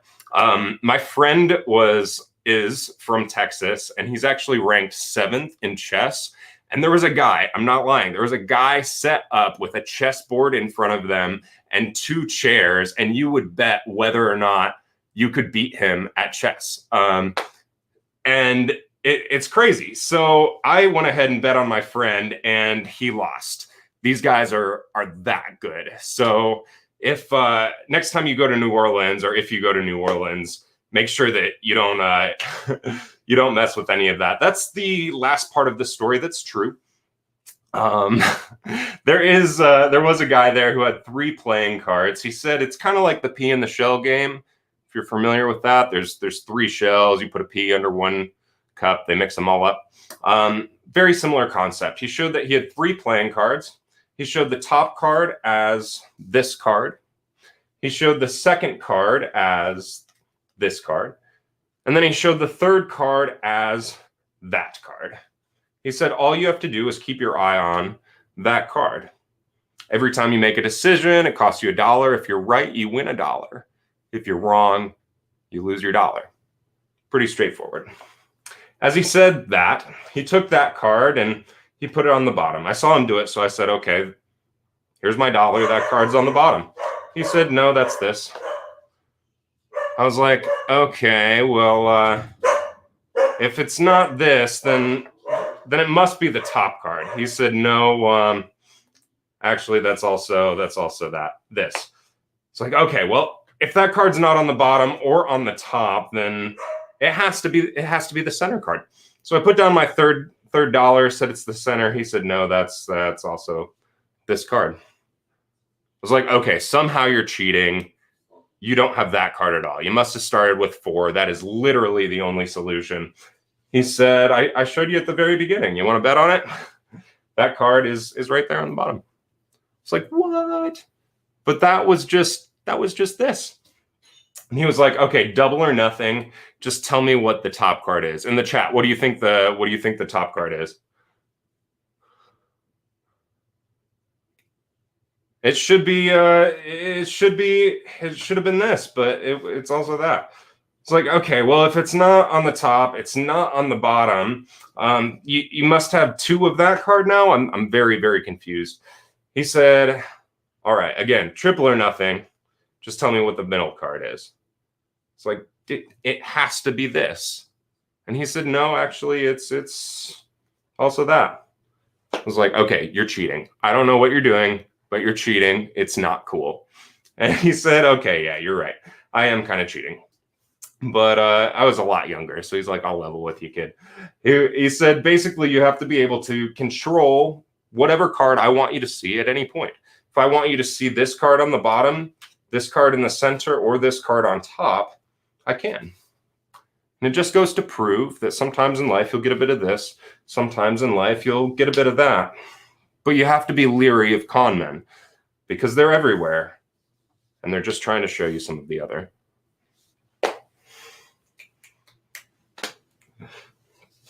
I want to show you the very first magic trick that I ever wanted to learn. Not the first one I actually learned, but the first one I wanted to learn. This is, again, a very true story. I joined the International Brotherhood of Magicians when I was 12 years old. Yes, it is a real thing. And someone showed me this trick at my first meeting. I was like, oh my gosh, I have to learn it. And he said no. But he taught me a sleight of hand, a move, and then kind of repeated the process over the next 7 months, sharing sleight after sleight. And after 7 months, he said, "You're ready." He kind of like Mr. Miyagi'd me, like paint the fence, wax on, wax off. But I'll show you the very first sleight that he ever showed me. It's called the wiggle move. Did you see it? Well, maybe you saw it wiggle, but did you see the card turn face down? No? Okay, now you know what to look for. We'll do it again. Do it in slower motion. 1, 2, 3. Did you see it? If you're keeping track, that is 2 cards face up, 2 jokers face down. I'll go in super, super slow motion so you can see the exact moment that this happens. And I'll do it with the top card. I normally do it with the second card because it's under the cover of the top, but I'll do it with the top card to show you. Basically, I bring the cards together. It goes 1, 2, 3, 4, and it flips over.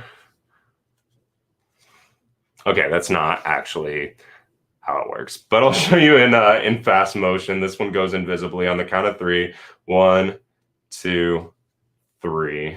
Did you see it happen? That was my favorite part and very cool, but what took the 7 months to learn is to get the wiggle move just right, to turn them not face up or face down, but get the jokers to turn entirely into the 4 aces. That's 1, 2, 3, 4 aces. Thank you. Thank you. I really, really appreciate my time with you today. This is an absolutely incredible cause. I wanted to share just one more, I read the time wrong. I think I have time for 2 more. Who in the audience wants to learn how to do a magic trick? Everyone. Wow, that's great. I'll go ahead. I'll show you the trick first, and then I'll teach you how it's done. Fair. So I have this is kind of the stage version. It's made of plastic, but you can make one of these just with like a note card and a Sharpie. Just draw the dots on it. But I'll show you the trick. On the first side of the card, we have a single dot. On the second side of the card, we have 4 dots. On the third side of the card, we have 3 dots, and on the fourth side, we have 6. I can see the confusion in your faces. I'll break it down for you. So I showed the first side having 1 dot, when in reality it has 2 dots. So if you're going to make one of these at home, you want to do 2 dots, draw it on that side just like that. Hold the first dot at an angle. That way it kind of creates an additional mental picture that there really is just 1 dot there. If you hold it right here, you can see that there's 3 dots, or at least your brain kind of says, oh, there's 3 dots. Same thing with this side. If you hold it at an angle, it looks like there's 4.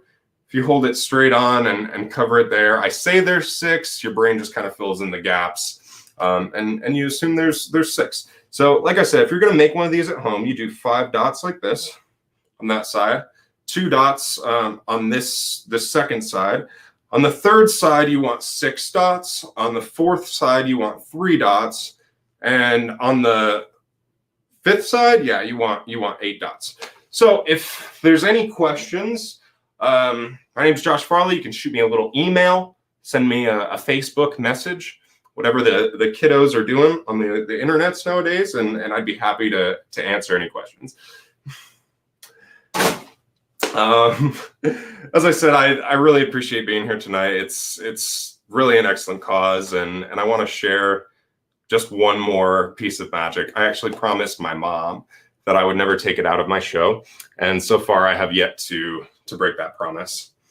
In society today, we have the poverty, we have the middle class, and we have the rich. And we do everything that we can to both get ahead and keep up with the Kardashians now, right? All as we march to this mantra of social and economic equality. I mean, we'd like to think that everyone was created equally, that every man, woman, and child can live, laugh, and love freely, where people are just at peace. And even though our culture is in this violent pursuit of what we perceive equality to be, a lot of times we feel like we've been shorted. Like maybe we have enough, but someone always seems to have more. I know it's difficult to see the ones with more and feel like maybe they deserve a little bit less and we deserve a little more. But if you take one thing from my performance, I hope that it's that money doesn't actually buy happiness. I have a lot of volunteer friends who go to third world countries where whether or not the people can eat the next day is in question. And my friends are consistently blown away by just how joyful everyone over there is. And you compare it with our Western culture, these celebrity types with drug addictions and depression, every affliction you can imagine. To me, it proves that life is already a lot more equal than we give credit to. That keeping up with the Joneses should be less about the money and the fast cars and just more about love. Loving the people we get to come home to, being at peace with those that have been entrusted to us. So please, our lives are very, very short. And you all have the ability to choose to live it more magically if you just love people more. And at that point, it doesn't matter which rope you chose. Thank you so much. I have been Josh Farley. Have a great rest of your telethon. Thank you again. I'm Christy Carroll. I always loved dogs growing up, but I never thought that I would meet a doctor who was so fiercely protective of me and my health and reminded me of a little bulldog, especially as I went through a very difficult pregnancy and ended up delivering a very healthy child. So my husband and I experienced infertility for 10 years. It took us 3 years to conceive our son Brock, and then another 4 years of fertility to conceive our daughter Sydney. So we are so ecstatic. We had our family of 2. Unfortunately, at 13 months old, our daughter Sydney was diagnosed with a very rare genetic disease called Tay-Sachs. And so unfortunately, she was taken from us at only 2.5 years old. So we were very open with our son from the very beginning that his sister had a sickness that didn't have a cure, but we were going to make her as comfortable as possible while she was here with us. So obviously we were heartbroken. This was tragic. And although we knew we could never replace Sydney, we always imagined having 2 children in our lives. We decided to try it again and seeked our fertility specialist. Using IVF, followed by genetic testing, we were able to conceive our 3rd pregnancy, and we were ecstatic. So at this point, we thought, the hard part's over. We've made it through the loss of a child, we've made it through fertility, and now we are pregnant for a 3rd time with a healthy child. This is it. I decided to seek out a specialist at maternal fetal medicine, and this is where I got to meet Dr. Amanda Stevens, thank goodness. But there was something about that visit that at the end I said, will you please keep me? Can I please stay here for the duration of my pregnancy? And she obviously agreed, and little did we know how much I would actually need her in this pregnancy. After that, Dr. Stevens was like a little bulldog to me. She was always attentive to my care. I was at ease with her every time I saw her, and that's a big deal considering I had lost a child and I was an older mother at this point. So at my 20-week ultrasound, the tech showed us the baby. Everything looked great. The baby was moving, all the measurements were great, but there was something that the tech saw that paused her. So Dr. Stevens came in and recognized a rare but severe condition called vasoprevia. So thank goodness Dr. Stevens was very calm, because my husband and I were not at all. And she explained to us what this meant. So what it was that the baby's blood vessels lay unsupported across my cervix. So if I were to go into labor, we would just have moments to get that baby out for fear that they could rupture. So at 30 weeks, because of this condition, Dr. Stevens wanted to admit me into Women's and Children's for a month of bed rest. And I remember I cried the entire way up there, because I could not imagine being away from my son and the comfort of my home for over a month. Dr. Stevens would visit me every day and ask all the typical questions. How are you feeling? Any contractions? Are you bleeding? And I told her, listen, if I'm bleeding, you are going to see me running down the hallway prepping my own stomach, so you don't need to worry about that. I will let you know. So we joked about that between us. So when Dr. Stevens couldn't be there, she reassured me that everybody on the team knew my care plan and knew what to do if she wasn't there, which happened to be the case. So at the 2-week mark of my stay, my husband and son came to visit me, bring me my clean clothes for the week. And as we were settling and putting my stuff away, I began hemorrhaging. And I was terrified, not only for what was happening, but my son was right there, who was 8 years old, witnessing everything. And so while I was terrified, I put a big smile on my face and said, we get to meet your sister today. Isn't that exciting? When it was so very scary. And so they wheeled me into the operating room after that. My daughter, Maya, was born moments later by cesarean section. So Maya spent 6 weeks in the NICU. And I saw Dr. Stevens often in there visiting other NICU babies. I'd see her in the hallway. I'd see her in the cafeteria. I think she was there all the time. But even though I was technically off her watch of care, she was still checking in and very attentive to what was going on, not only with me, but with my daughter, Maya. Through all of this, I always felt like I was the only patient. I knew Dr. Stevens had patients that had more serious conditions than ours, but she never ever made me feel that way. And that's really a priceless feeling to have as a patient. With all the previous research and the support of Dr. Stevens, my daughter would not be here and we wouldn't have the outcome that we had. So I'm so very thankful for all of them. Maya is now older, she is feisty, but we would not have it any other way, and we are so grateful to Dr. Stevens and Women's and Children's Hospital for that opportunity. I think I could even get pregnant.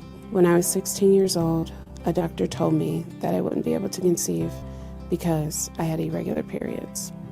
But what I didn't know is how hard it was actually going to be to stay pregnant. I was surprised when I became pregnant in March 2016. I was 25 years old, but I started spotting at 6 weeks. I went to the emergency room. They left me waiting in the waiting room. The bleeding started to get worse. I bled into the chair. I was embarrassed. And I was devastated to be sitting in a pool of blood, losing my baby to a miscarriage. After that miscarriage, my doctor diagnosed me as a diabetic.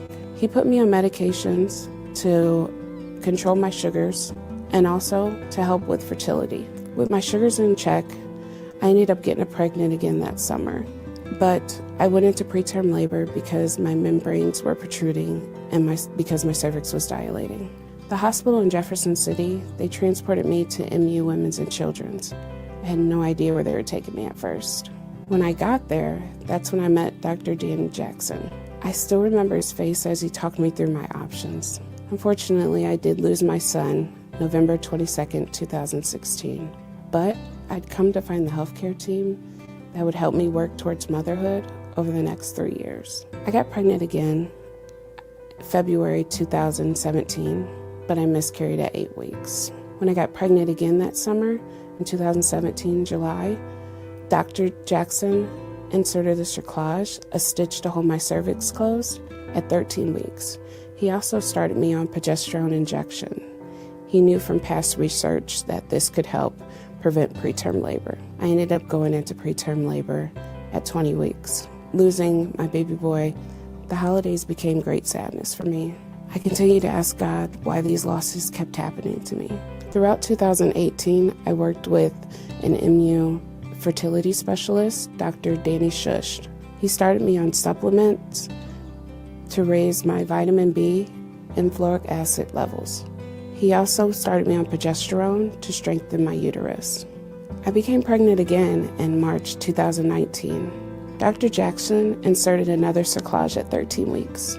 But this time, he used a thicker stitch and located it higher on my cervix. I remember after the procedure, a surgical tech said, "And we don't want to see you back for another 20 plus weeks." It helped to be surrounded by now familiar faces in my healthcare team. I kept my diabetes in check, and I also continued to take the progesterone. Having made it past my 24-week mark, I decided to share my story on Facebook. That's when I found that some of my friends had had similar experiences. If I had shared this before, we could have been a support for each other. My cerclage was removed at 35 weeks, and I was induced 4 weeks later, giving birth to my daughter, Amara Rain McCoy, vaginally on November 27, 2019. Ironically, on Dr. Jackson's birthday. I wasn't sure if I'd ever be able to carry a baby to term. But with the support from my family, my faith, and the healthcare team at MU Women's and Children's Hospital, I was able to have my baby girl, who gave me back a sense of Thanksgiving.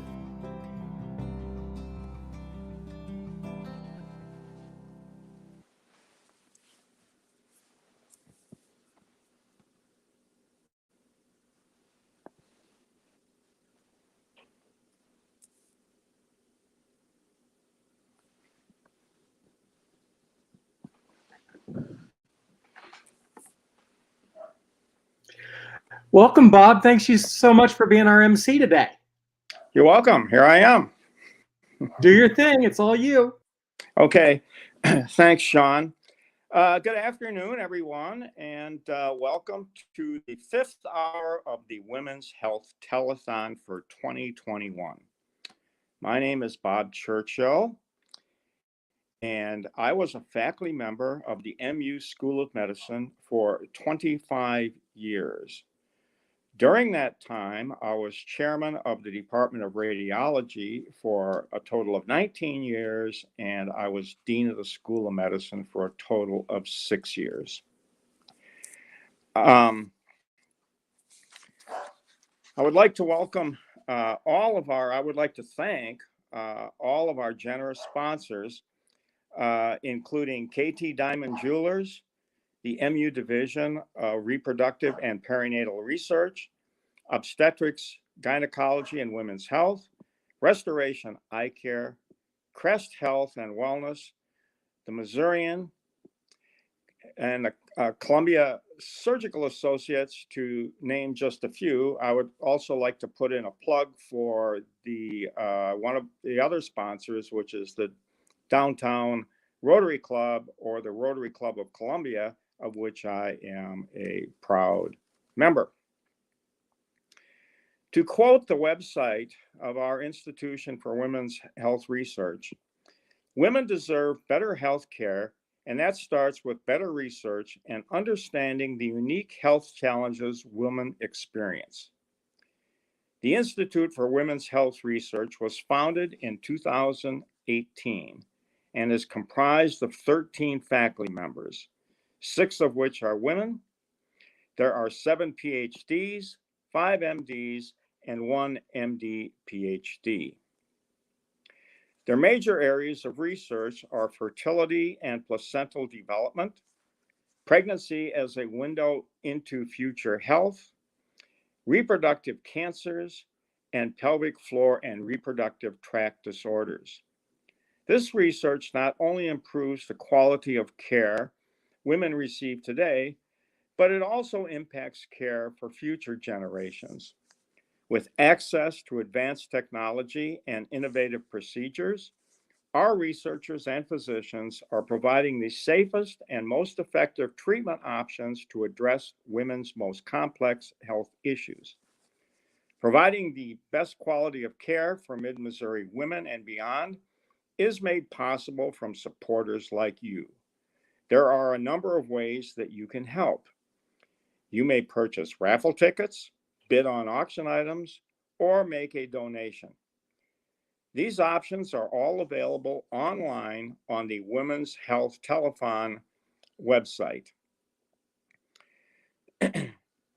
Research not only takes a lot of time from a lot of dedicated, hardworking people, but it also takes money. There are governmental funding agencies like the National Institutes of Health, the National Science Foundation, USDA, and the Department of Defense. One needs to submit a very detailed grant application to such an agency with the hope of receiving funding. The grant application process is highly competitive, and more senior researchers are generally more successful. This is another reason to donate to the Institute for Women's Health Research, because junior faculty members are quite often not really going to be that successful in obtaining grants in the early parts of their career.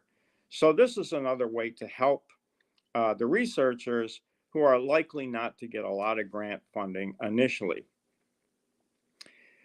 You know, once one receives a NIH grant, which is a big deal, by the way, it's usually cause for a celebration. Now, since these are governmental agencies which depend on federal dollars, they are frequently easy targets for funding cuts during budget constraint years. There is some industry funding, but again, these are competitive and required a detailed proposal. Academic departments, therefore, usually need to help out with the cost of research within their departments. Donations from individuals like you are also very important because every little bit helps. If you believe that research to improve the health of women is important, as I do, I ask you to consider making a donation. Women play a large role in healthcare these days. That wasn't always the case. One of the reasons there maybe hasn't been a lot of focused research on women's health over the years is it was a field, both practice and research, that was dominated by men. I started medical school in 1968, and there were only 3 women in my class of 120, for a grand total of 2.5%. Now, a lot of people that start medical school don't finish for a lot of different reasons. But I can tell you that in my class, all 3 of these women graduated and went on to residencies in very good programs. The national average for women in medical school these days is 50.5%. We do a little bit better here at MU. 53% of our first-year medical student class this year are women.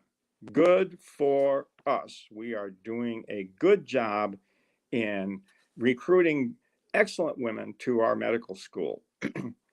One might ask, why is it important to have a research institute dedicated to women's health? Well, 50.5% of the US population of all ages are women.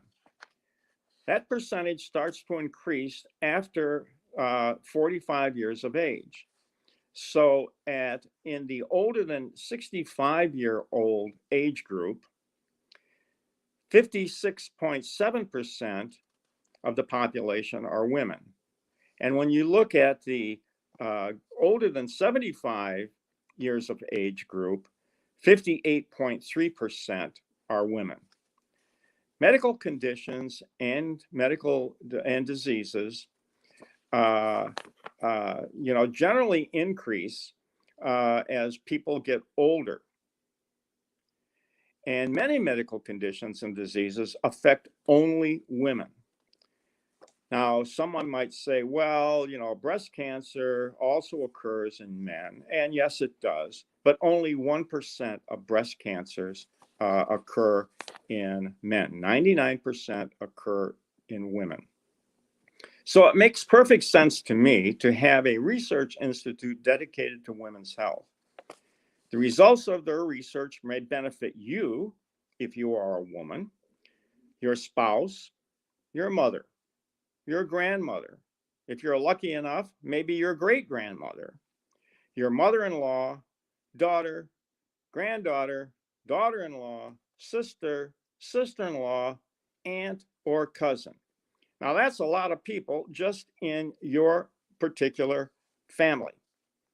Please consider making a donation to this wonderful research institute for women's health that we have here at the University of Missouri. It's been 52 years since I was a first-year medical student and 48 years since I started my residency. Now, that's a long time ago. I have seen and experienced many breakthroughs and advancements in medicine and women's health over the years, including new treatments, new drugs, new diagnostic tests, and new surgical procedures. I am a radiologist, and many breakthroughs have happened in my field. When I started my residency, there was no grayscale ultrasound. Can you imagine that? There was no real-time ultrasound. Can you imagine managing a pregnancy today without having access to ultrasound? Unheard of, but yet we did it. When I was at Loyola, I was a faculty member at Loyola University in Chicago from 1977 to 1987 before I came to MU. And back then, when ultrasound was pretty, new, radiology did all the OB ultrasound. And, one of the procedures that we would perform was an amniocentesis. And that is where you place a needle in the pregnant uterus, in the amniotic fluid, to draw off a sample of fluid for analysis. Now, can you imagine doing that blindly? What's the likelihood of sticking the baby with a needle while you're doing this procedure? Well, with real-time ultrasound, we could locate a spot of amniotic fluid where there was no baby and safely extract fluid for laboratory analysis. There were also no CT scanners, no MRI machines, no angioplasty, no stent placement, and no image-guided biopsies. Can you imagine practicing medicine today without a CT scan? I mean, I can't. I don't know what we did in the past. There was a procedure when I was a student and a resident called the exploratory laparotomy. When we couldn't figure out what was wrong with somebody, they opened them up to see what was going on, because we only had barium studies and intravenous pyelogram. We couldn't see the gallbladder. We couldn't tell if they were gallstones unless they had enough calcium in it to show up on x-ray. Now, these are things, and all the medications and things that we are happy to enjoy today, we refer to them as miracles of modern medicine. But believe me, they just didn't happen. Behind all these breakthroughs and advancements were dedicated researchers. Even though you and I may not participate in the lab or be in the delivery room or in the clinic seeing patients, we can be part of the research team by making a donation to this wonderful research institute that we have at the University of Missouri. And now I think my time is up, although I wasn't keeping time, but I see there's a split screen here with someone else on it. And so now it's my pleasure to introduce Dr. Courtney Lee Barnes, MD. Dr. Barnes is an associate professor in the Department of Obstetrics and Gynecology here at the University of Missouri. Good to see you, Courtney.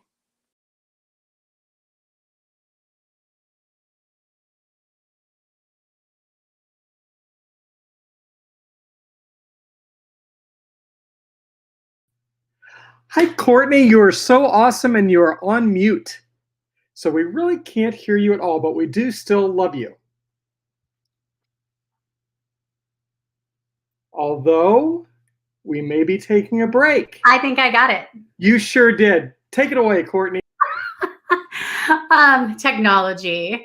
So I'm excited to be a participant today for today's telethon. I couldn't agree more with everything that's been said, that research for women's health is critical. Women are a vital part of our society, and they drive so many of the healthcare decisions for their family, for their children, and it's really important that we make sure we have healthy women in this world. So I want to talk just a little bit today about women, supporting women, and also how that can factor into pregnancy and prenatal care. So I have a little presentation for you for that. Let's see, and I think they make it go up. Let's see. Are you making it go? There we go. All right. So this is very representative of what I want to talk about today, which is we are better together. So this is a picture from what was very common a long time ago, women gathering at the river or gathering at a water source and washing clothing. And yes, this was hard, intensive labor. But during this time, women were obviously talking about their husbands and their children and really providing one another a lot of social support. Well, in the 1920s, the invention of the washing machine happened. And in Brene Brown's book, she talks about how depression and isolation really skyrocketed because women were able to do their laundry in their own homes, and they no longer had that group support from one another. So she also talks a little bit about how isolation is a really a strong predictor for poor outcomes. It's if you're isolated and you don't have appropriate support, that is equivalent to smoking 15 cigarettes a day when you look at life expectancy. So these, having support is not just a nice thing, it's actually a life-saving thing. So back to the very beginning of my story, this is me as a third-year medical student. I went to the University of Missouri for medical school. This is, believe it or not, the very first baby I ever delivered.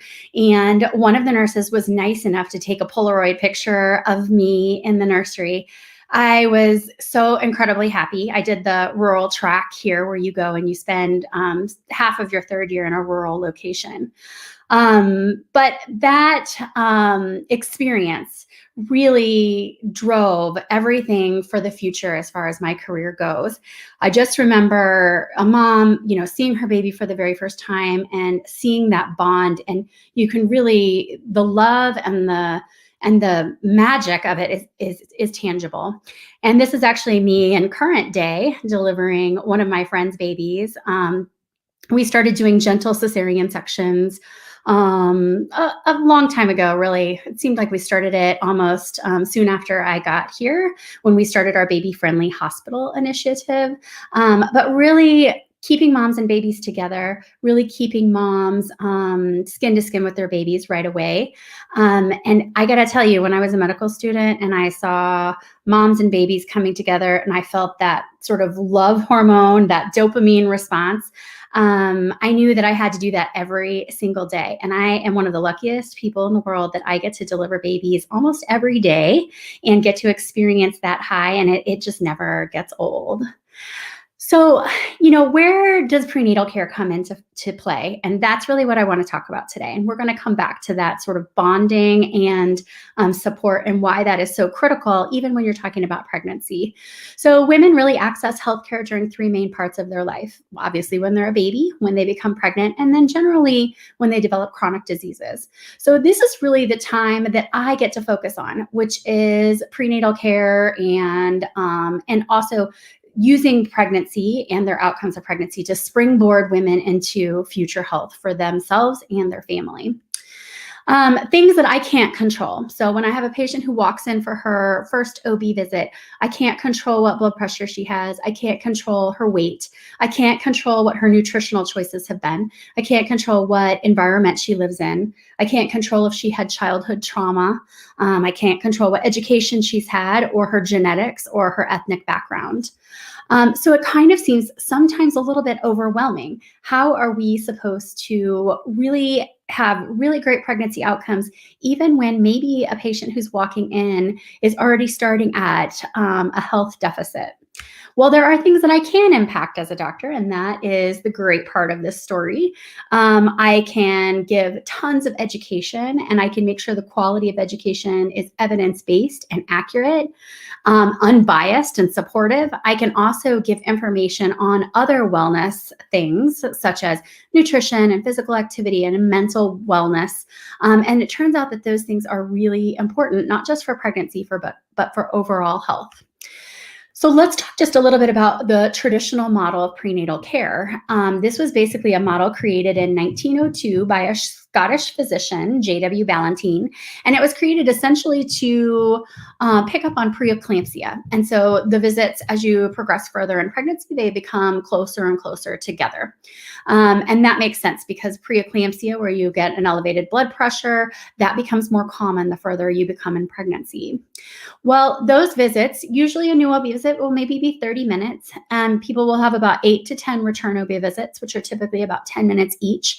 So it's maybe about 130 minutes of time spent with the provider. And of course, that can vary based on so many different factors. But there's a limited amount of time that you spend face-to-face with patients. And it's very difficult to think about talking about nutrition and car seat safety and safe sleep and mental wellness all in the confines of a traditional model of care. This is an example of one of my my schedules in the morning. And it's really, I love educating patients. It's probably my favorite part of my entire job, other than seeing moms and babies snuggle for the first time. But I would say it's really difficult to do all of the things that I want to do in the setting. So I think back to that time when I was a medical student, and everybody enters medicine wanting to do really great things and help patients, and you're taught a model, and then later on, maybe as you get more experience and as you see more patients, you think, hey, there might be some better ways that we can do this. And that is what I want to talk about, and that's group prenatal care. So group prenatal care, oftentimes when I start talking to patients about it, they groan because, here we are in a group setting, you have to interact with other people. It's socially, very challenging. Everyone's pregnancy is so special to themselves. And it can be a little bit intimidating. But when I talk to patients, I tell them it's really unparalleled prenatal care, and you will love it. And we've been doing it now for about 2 years, and we've done well over 30 groups, and the outcomes have been amazing. So prenatal care starts basically your first visit with the doctor, just like normal, and then your next visit would be a group visit. And so about 6 to 12 moms, we're doing much smaller groups, of course, in the midst of a pandemic, but about 8 to 12 moms on average pre-pandemic got together with their support people, and we have 10 2-hour visits. There's one prenatal care provider in the group that's there the whole time, and there's one other trained group facilitator, which can be a nurse, it can be a social worker, it can be a dietitian, it can be a lactation consultant. There are many different models that other groups use. And then everyone goes through their pregnancy together. This is a picture of one of our groups together, and I do centering, which is the model of group prenatal care that we use here at the university.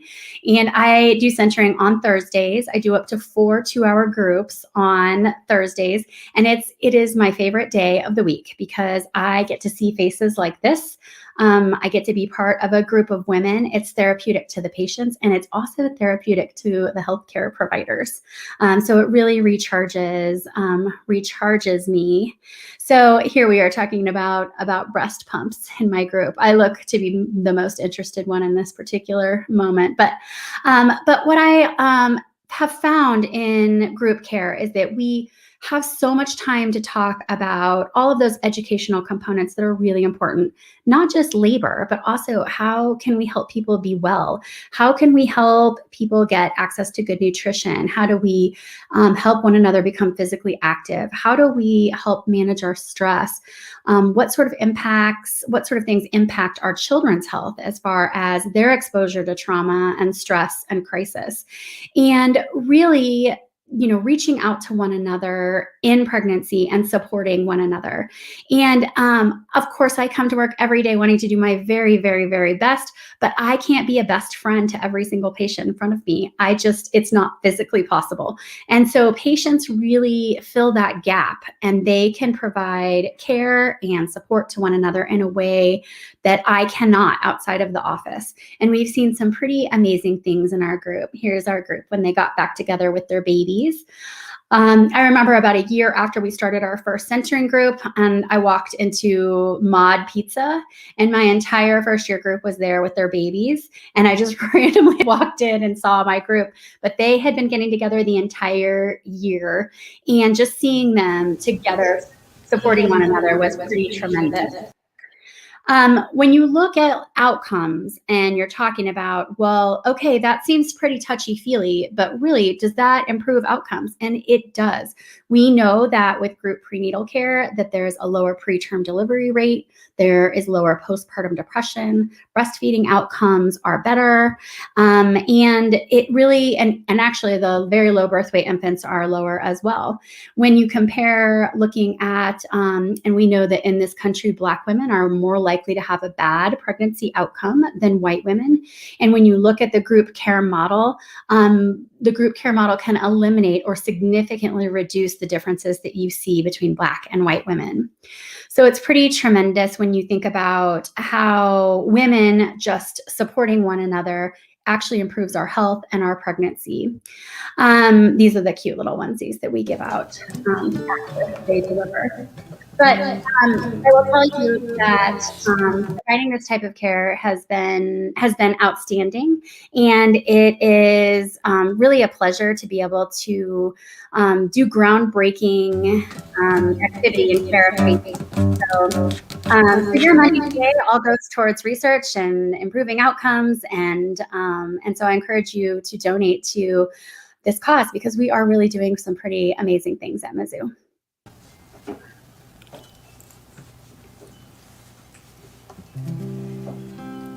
Okay. Hello. Thank you so much for sharing that information with us. It's great to hear. We're really happy today to be here as women to perform for women's health. This is incredible for us and incredible for women like us and our futures. So we're going to play some songs for you. Thank you so much for having us.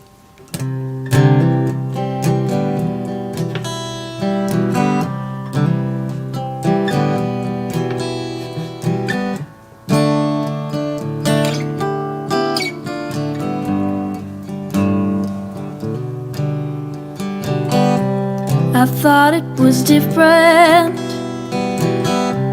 I thought you were ready, but how could you possibly be when I'm not myself?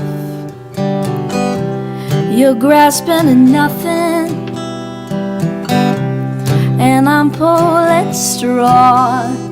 You don't make me happy, and that's not my fault. Call me when you get better.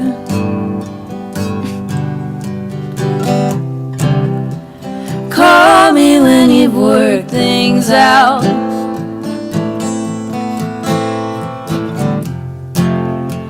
I'm only getting older, baby, and you're wasting precious time. Call me when you're better.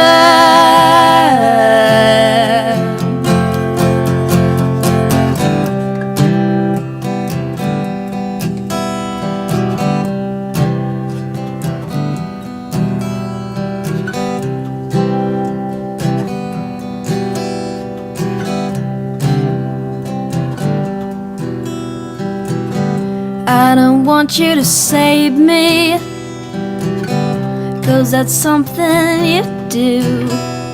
I don't wanna be your middleman, just break through.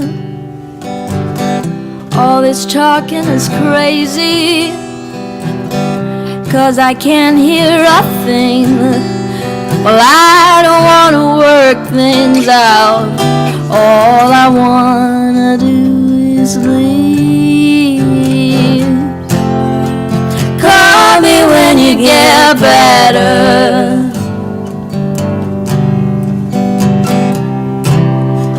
Call me when you work things out.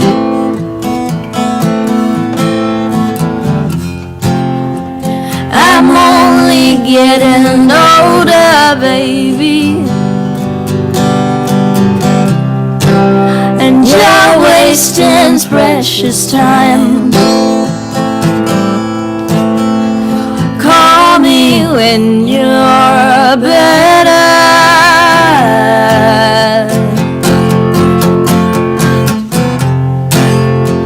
Call me when you get better.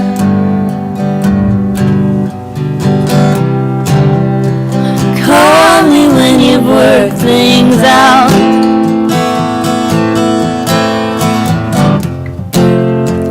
I'm only getting older, baby, and you're wasting precious time. Call me when you're better.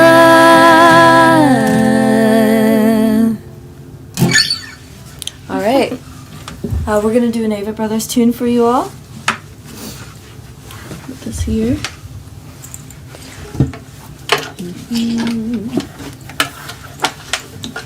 This song's called No Hard Feelings.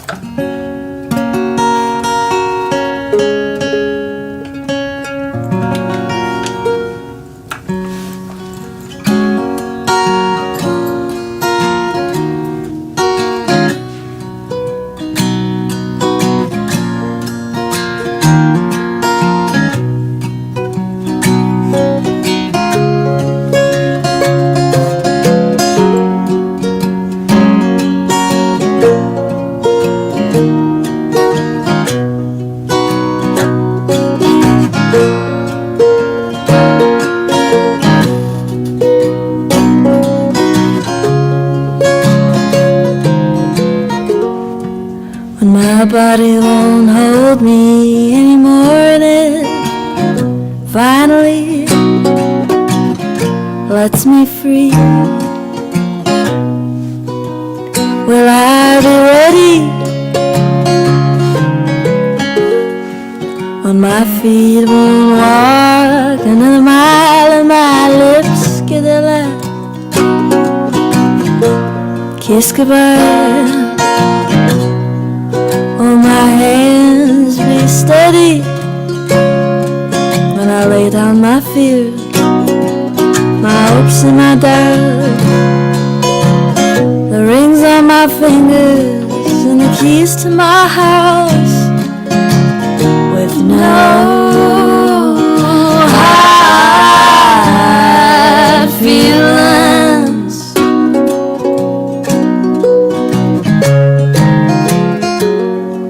When the sun hangs low in the west and the light in my chest won't be kept held at bay any longer,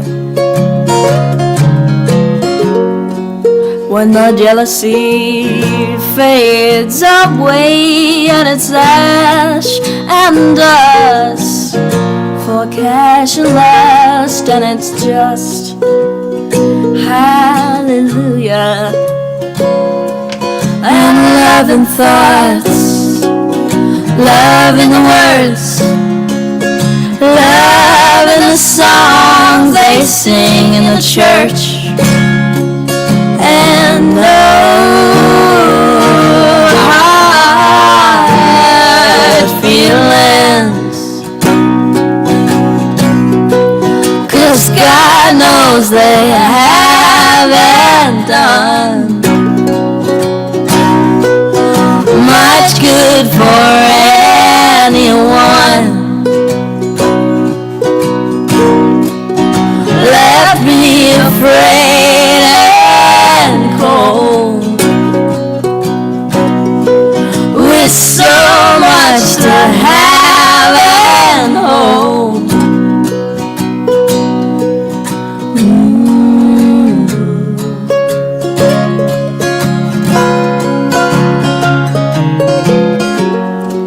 When my body won't hold me anymore and it finally lets me free, where will I go?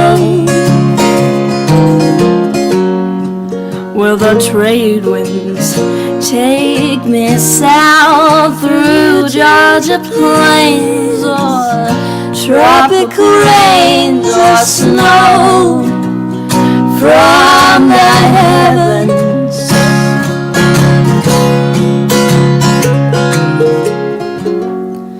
Will I join with the ocean blue, or run into a say be true and shake hands laughing and walk through the night straight to the light, holding the love I've known in my life, and no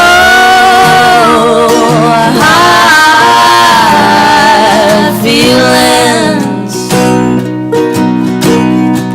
'cause God knows they haven't done much good for anyone. Left me afraid and cold, with so much to have and hold. And under the living sky, I'm finally learning why what matters for me and you to say and mean is true. For life and its loveliness and all of its ugliness, good as it's been to me, I have no enemies. I have no enemies. I have no enemies. I have no enemies. Alrighty, thank you so much. You guys can go to womenshealthtelethon.com and go and look up more details about this particular organization, and go donate, go do what you can to help. We're really happy to be a part of this today. We're going to do one more song for you.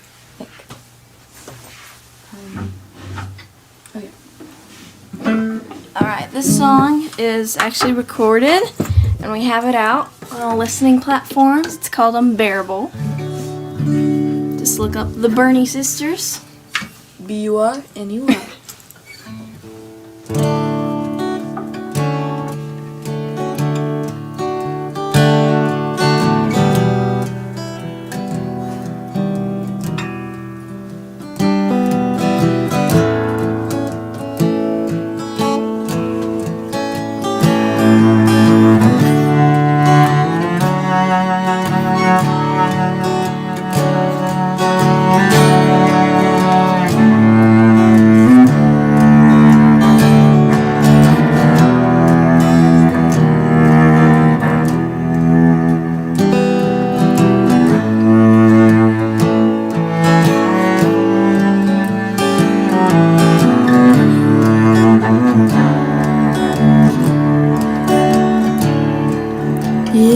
So sweet, but behind closed doors, no words, just how they come off before. Guess the joke is on me.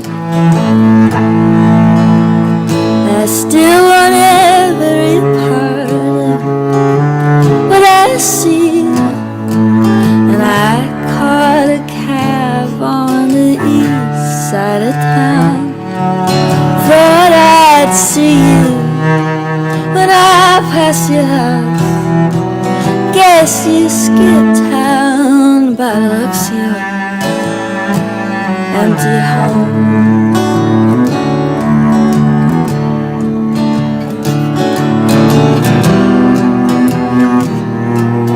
Whatever you want, I'll obtain it for you. Well, I never did anything strange, but I wanted you to. My name is Dr. Shvetha Zarek, and I'm a reproductive endocrinologist and infertility physician at MU Reproductive and Fertility Health Center. I'm so happy to be with you today. I'm going to be discussing optimizing fertility care. So you may be wondering, what is the first step to take when you're thinking of conceiving? Generally, it's actually what we say in terms of general health. So number one, we always recommend an active lifestyle. So believe it or not, increasing your exercise or activity helps a lot with not only with your egg or oocyte health, but also sperm health as well. So everything that I'm going to be talking about is true both for women and for men. And I'll talk a little bit specifically about approaching a reproductive endocrinologist as myself if you're having trouble conceiving later on. So generally, we talk a little bit about activity, and I get asked a lot of questions about nutrition. And there's many different diets out there, and sometimes it's hard to figure out in a dizzying array of what to choose. But really, actually, the best diet that is good for fertility and general health is a plant-based diet. Now, I know it can be difficult to stop having protein or meat, and that's okay, you don't have to. But as much as you can include nutritious foods, mostly that are plant-based, is excellent for overall hormone metabolism, oocyte health, and sperm health. We try to encourage some increased activity, at least 3 to 4 times a week, if possible. And I also get asked a lot about supplements. So let's talk about kind of the normal supplements that you may use in your daily life. How about caffeine? So generally, it is okay to have 1 cup of coffee, usually a strong cup of coffee, that's okay, a day. We found that once you're having 4 to 5 cups of coffee a day, that could be affecting overall hormone metabolism, which then can affect sperm health and oocyte health. So if you can kind of reduce it, if possible, to about 1 cup of coffee, you're fine. And usually that's good for caffeine intake. I also get asked a lot about alcohol and how much is okay to take. Well, if you're used to having alcohol, I don't usually say to stop completely or go cold turkey, because that is decreasing your quality of life if it's something that you utilize as a relaxation method. Obviously, binge drinking is not recommended. It definitely can be affecting fertility and hormone metabolism. But generally, 1 cup of alcohol or 1 kind of intake of alcohol is okay. One thing that I say a lot is go outside and get some sunshine. So it turns out that sunshine is the best way to increase your vitamin D. And we actually look a lot at vitamin D levels when we're looking at fertility. We find that probably at least about 60 to 70% of folks that we're seeing are low in their vitamin D levels. And that has not only an effect on fertility that has been very well studied, but also has an effect on the entire kind of human body. So generally, we usually ask, if you want to approach your PCP or your OBGYN provider, women's health provider, consider getting your vitamin D level checked. The easiest way is to go outside more, but I know that's hard with a busy life. So they certainly can put you on a vitamin D supplement. And I do recommend considering the prescription strength, which is generally about 50,000 units once a week. It's also easier because it's a once a week dosing. Now we're kind of diving into hormones. And so if you end up going to see your provider about trying to conceive, I do recommend getting your TSH or thyroid stimulating hormone checked. It turns out that has a huge impact on fertility. And for women, we recommend that level to be below 2.5 IUs if possible. And if you're already on a thyroid supplement, that I do recommend getting it checked. And we check it quite a bit, generally about every 3 months if we're helping someone with fertility treatment. Now, you may be wondering about your menstrual cycles and how to be able to optimize when to conceive. So generally, it's recommended to track your menstrual cycles for about 6 months, if possible, when you're first trying to conceive, and to get a general pattern of when it looks like you're ovulating or releasing an egg. That can be done with home tests, which are considered urinary LH or luteinizing hormone tests, and they're sometimes called OPKs, which is short for ovulation predictor kits. If you're having regular cycles and you're able to check OPKs, generally what you're checking for is for a surge in that LH, which comes off as kind of a strip when you see these urinary kits. I usually recommend checking those for about 6 months. And once you're able to follow your pattern ovulation, the highest fertility time for conception or an intercourse is about 3 days before you ovulate, not after. So generally these OPKs can be very, very helpful, except when they start to get a little bit tedious. And so after about 6 months of tracking, if you know your pattern well, I usually say stop, because you already know kind of how your menstrual cycles are and what window to optimize. If you're not having menstrual cycles, then I do recommend seeing a reproductive endocrinologist or your women's health provider. That's exactly what we're there for, is to help you with ovulation. If you're not having cycles at all, definitely come see us fairly immediately, because we can help with that.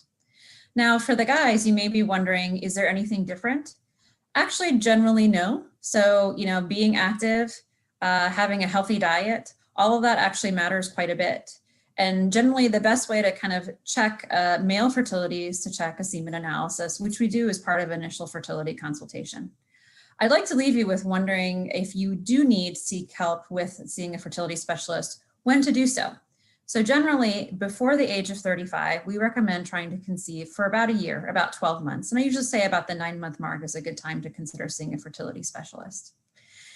If it's been longer than a year, then definitely come see us. This is true if you're having regular menstrual cycles. If you're not, come see us much sooner. If you're over the age of 35, then we usually say come see us after about 6 months.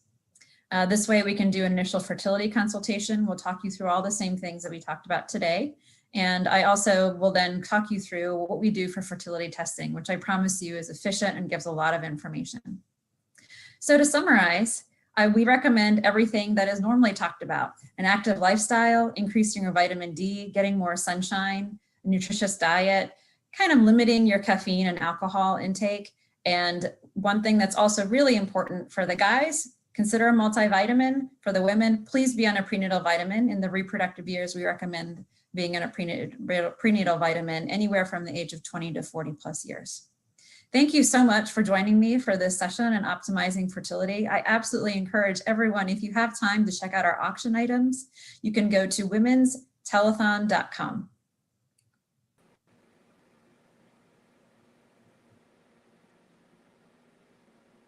Thank you so much for that great information, Doctor. And today's a good day for us to get some of that vitamin D and sunlight you're talking about, I think. Yeah, with it finally being nice out, right? Well, my name's Isaac. I've got a couple tunes for you today. I'm excited to be able to play for you all for this incredible cause, benefiting the women's health and research at MU there. And here we go. Here's a song I think you all like. Here we go.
All right, I love these armchair telethons that I can do from my studio because I get to play all my guitars for you guys instead of just one. I'll get the little one for the next one here. All right. We'll get right into it here.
Thank you.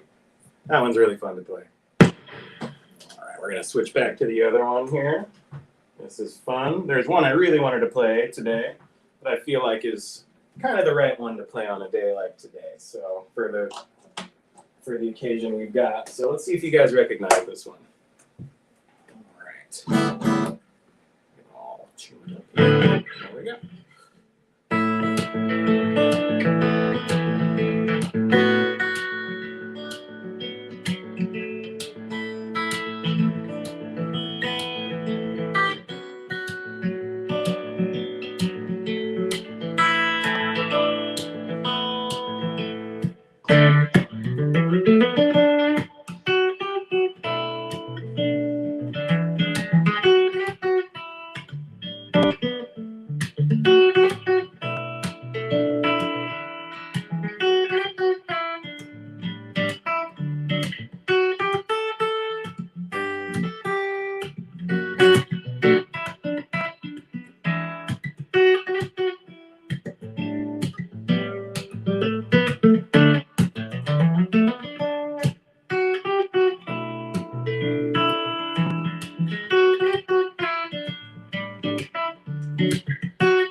I bet you guys recognize that one, yeah?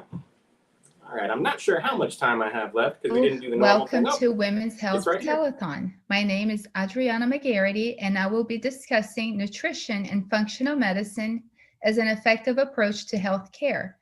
I hope I provide a fresh perspective on the subject. And again, welcome and enjoy the show.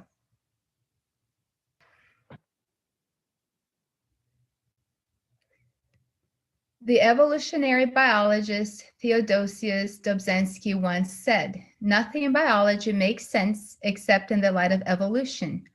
All organisms are adapted to survive and thrive in a particular environment, and when that environment changes faster than the organism can adapt, mismatch occurs."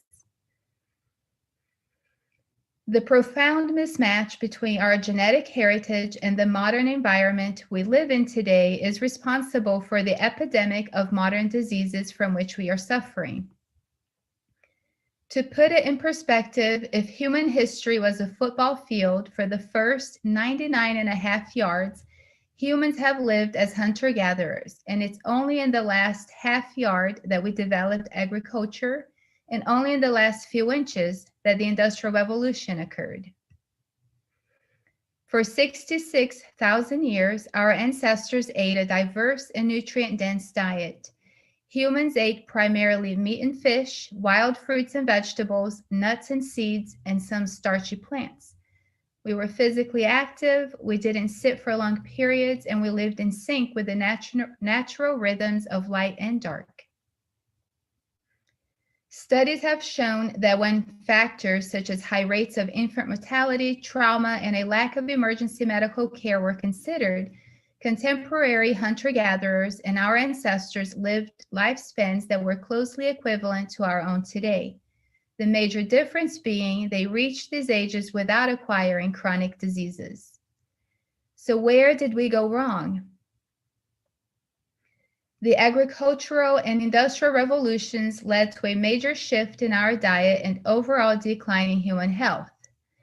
Our average carbohydrate intake shot up and protein intake plummeted, and our new diet relied heavily on a limited set of crops such as wheat, rice, and corn. This led to decreased consumption of nutrient-dense foods such as fresh vegetables and animal products, resulting in diseases such as rickets and scurvy that caused nutritional deficiencies.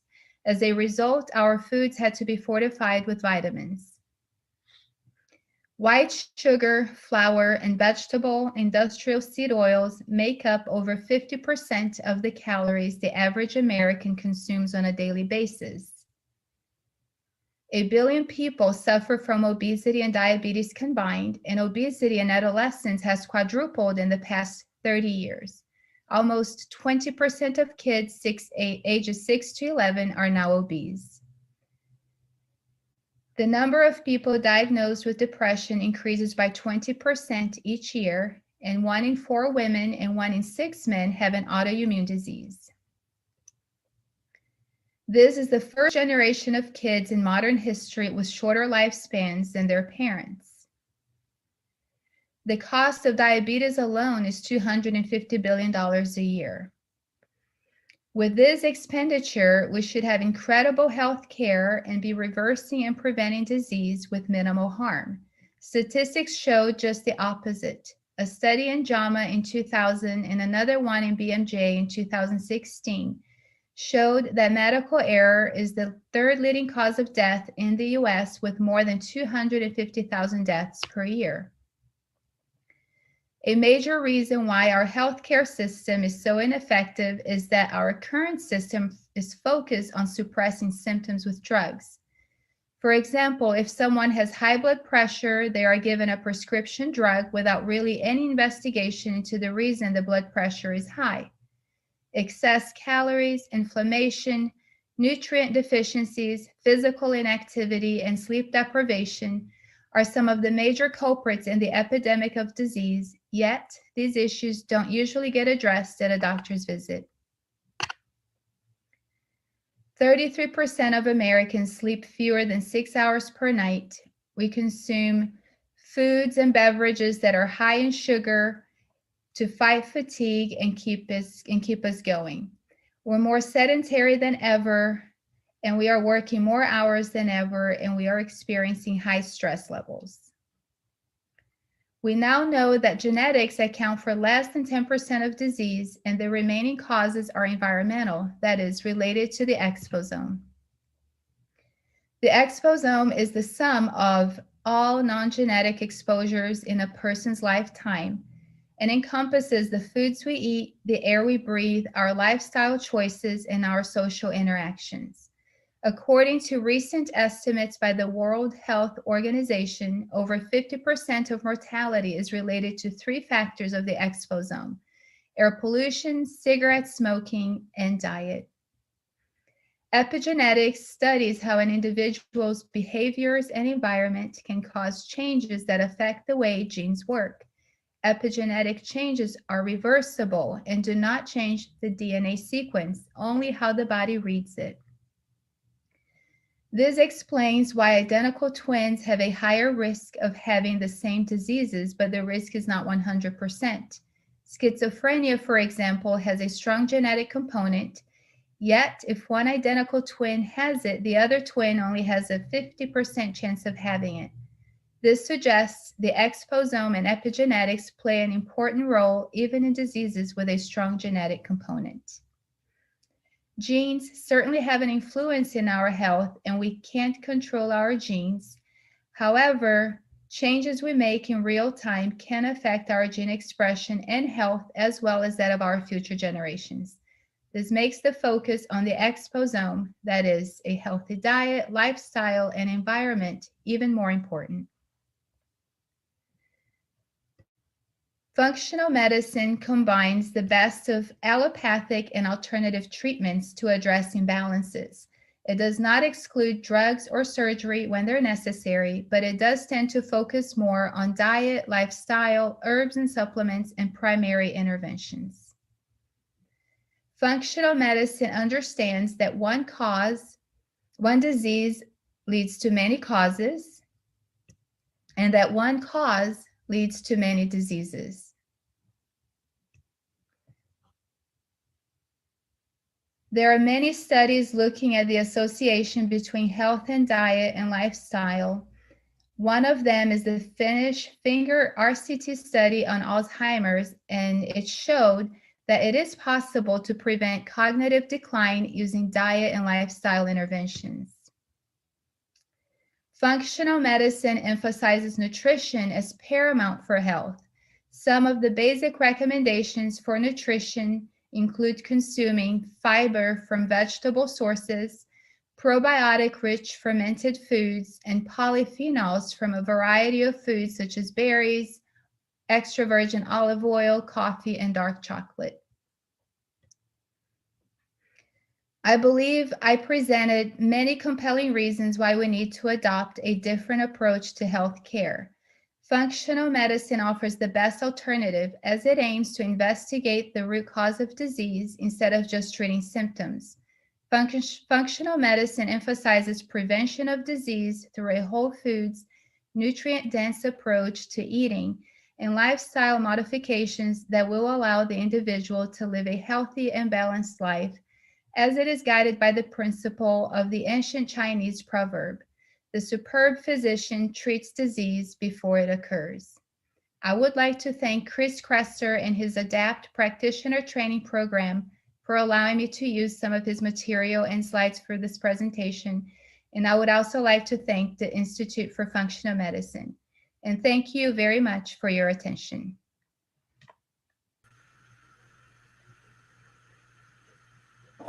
Good afternoon, everyone. My name is Ray Foster. I am an associate professor of OBGYN in the Department of OBGYN. And the first thing I'd like to do is thank our sponsors. I'm going to look off screen just a little bit here. KT Diamond Jewelers for giving that wonderful diamond necklace. Nourish Cafe Market. Coley's American Bistro. Room 38. Salon Nafisa. Lakota Coffee. Natural Grocers, Hy-Vee, the Girl Scouts, and Commerce Bank. Actually, that was not our sponsors. That was the raffle items. Our sponsors are KT Jewelers again, the Division of Reproductive Research, my Department of OBGYN, the Division of General OBGYN, Dr. Nguyen, Dr. Cass, Restorative Eye Care, the Missourian, Crest Health and Wellness, Columbia Surgical Associates, Dr. Spikinger, Africa Fest, and actually many others. I'm going to switch gears a little bit now and talk about a little bit about what we do and how research impacts my specialty. I'm a practice female pelvic medicine and reconstructive surgery. I am the director of the Division of Female Pelvic Medicine. I have a physician partner, Dr. Dwarka, who's been on this telethon earlier in the day. We have 6 nurses, 4 nurse practitioners, and we see women with benign conditions in their pelvis in really 3 areas of functioning: bladder functioning, bowel functioning, and sexual functioning. We take care of women with both surgical and non-surgical care. We have both, as I said, surgical and non-surgical options, and we use research to guide our care. We practice evidence-based care. So, in fact, I'll just segue into earlier in the day. I was listening to Dr. Hunter give a very nice presentation about what's going on in the Division of Gynecologic Oncology, where they take care of women with cancers of the reproductive tract. They focus on quantity of life, and actually in my division, we use evidence-based medicine to focus on quality of life. So we help people with, for example, urinary incontinence or bowel problems or sexual dysfunction. But all these things are all the advances that we've been able to do have been brought about because of people like you supporting women's research. And I'm just seeing a message that we've raised over $45,000 so far. So that's wonderful. Thank all of you. And again, thank the sponsors for helping us to do this. A couple of things I want to say about research. First, let me just give you some of the idea of the research that we do in our division right now. We're involved in the Pelvic Floor Disorders Registry, which is a national database that looks at women who have had treatment for pelvic organ prolapse, prolapse being the dropping of the female organs, the uterus, the bowel, and the bladder. These women have been followed in this national database, of which University of Missouri is one of the principal sites for now, actually many years. And we're just starting to analyze our data, and we've just submitted and had our first paper accepted. And this paper looked at the changes in the quality of life that treatment, both surgical and non-surgical treatment, has made in those women's lives. And we're working on a paper that's looking at 1-year follow-up data on surgical treatment, and another paper on 1-year follow-up data for non-surgical treatment of pelvic organ prolapse. We've published in the last couple of years a paper on the use of vaginal diazepam, which is Valium, vaginally administered diazepam, for the treatment of pelvic pain. We've looked at prophylactic antibiotic use in gynecologic surgery. We've recently published a paper on how to teach women to use a self-catheterization program to manage their bladder after surgery, and actually a lot of other things. But one other thing I want to say about research before my time is over is we focused on how research has helped guide our care and the treatment of women, especially in Missouri, but actually across the world. But the one thing that I think that is important to say about research that we probably haven't focused on a lot today is that how much it bolsters our education program.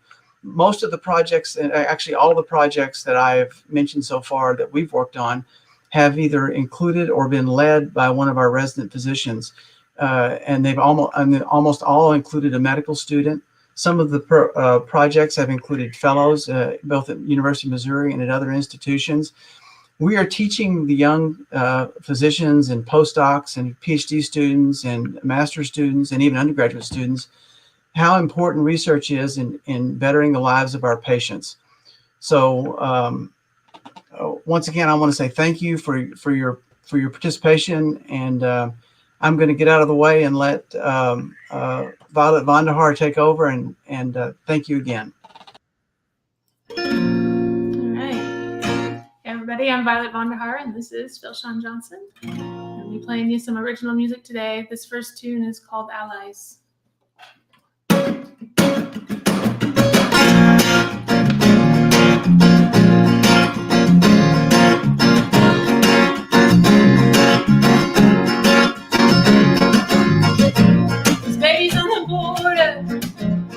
days on the border, front lines, and men hiding in corners, polluting our water and our minds. And they'll come in the nighttime, yeah, they come when the moon is full. And you tell me that they're gonna bite. Tell me something I don't already know.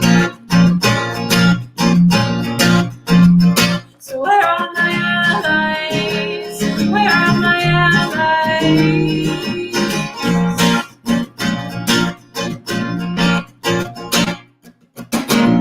Even if I leave for us to get this back on track, we're over here arguing.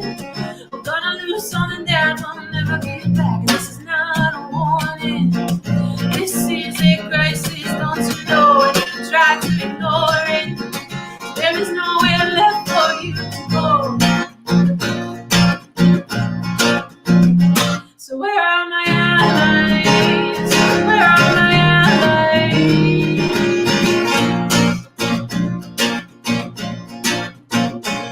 Where are my allies? Where are my allies?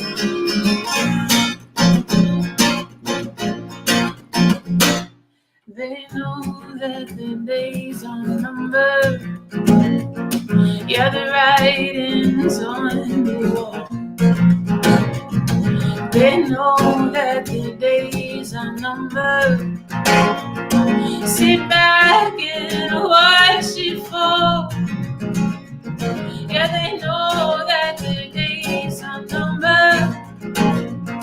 Yeah, the writing's on the wall. They know that the days are numbered. Sit back and watch it fall. Yeah, where are my allies? Where are my allies?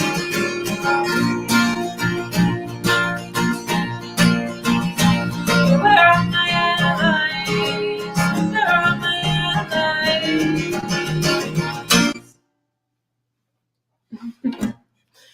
All right. Well, thank you all so much for tuning in, supporting women's health. I'm going to play, this is a tune called Eyes in the Sky.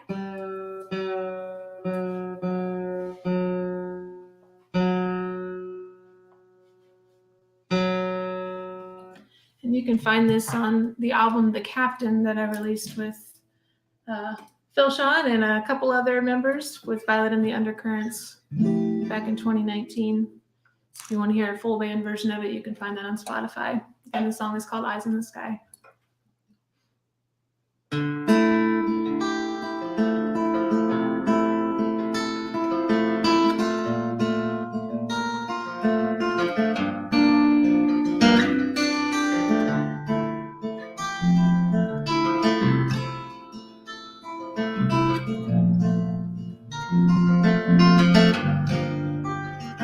Don't turn around, don't stop now, 'cause there's something on the horizon. Don't close your eyes, don't look away, 'cause there's something to keep your eyes on.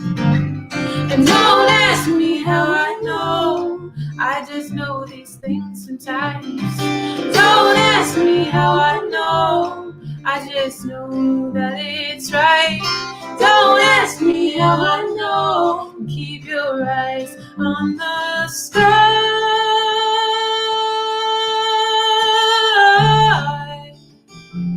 Ooh.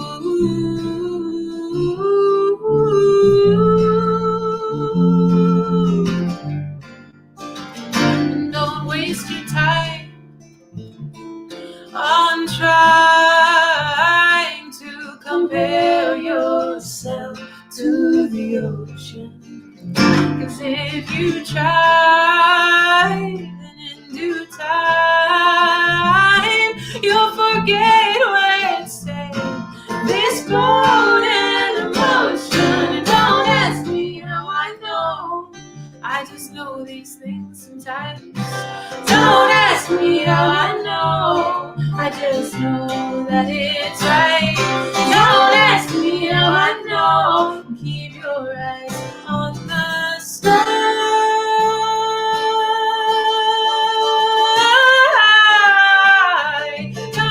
ask me how I know. I just know these things sometimes. Don't ask me how I know. I just know that it's right. Don't ask me how I know. Keep your eyes on the sky.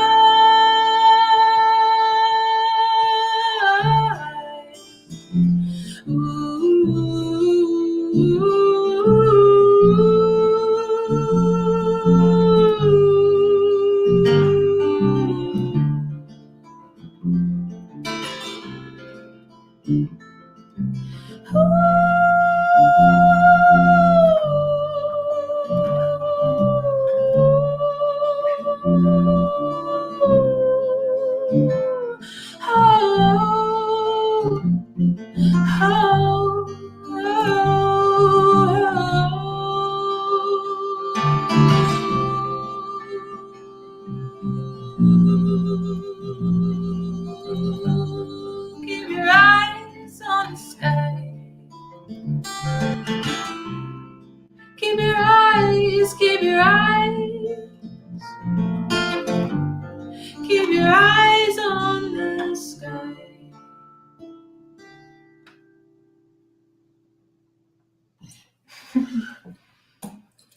Alrighty, I'm gonna switch to piano now and play some new songs for you. Since I've had a lot more time at home this past year, the piano is often in a location that is easy to access, so songs come out on them a little bit more. So, the song is called "The End is the Beginning," I believe. Title might change. Ooh, all right.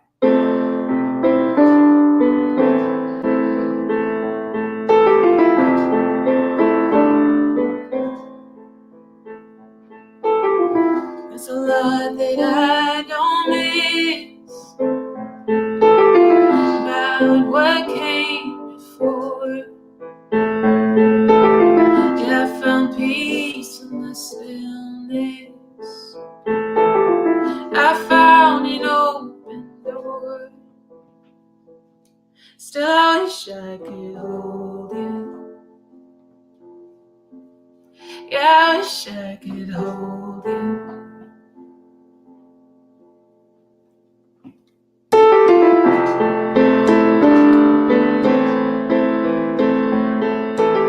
You don't know how fast you're moving till you finally slow down. Not sure what I was proving with my feet off the ground. And now I'm getting older. Yeah, we're all getting older. It's the great unwinding. And if you listen, you'll hear it is not the end, it's the beginning, it's the end, it's the beginning of something new.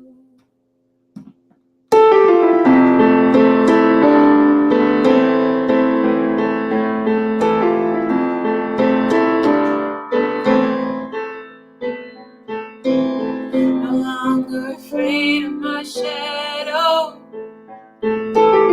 Yeah, I've made peace with it. There are things that I don't know,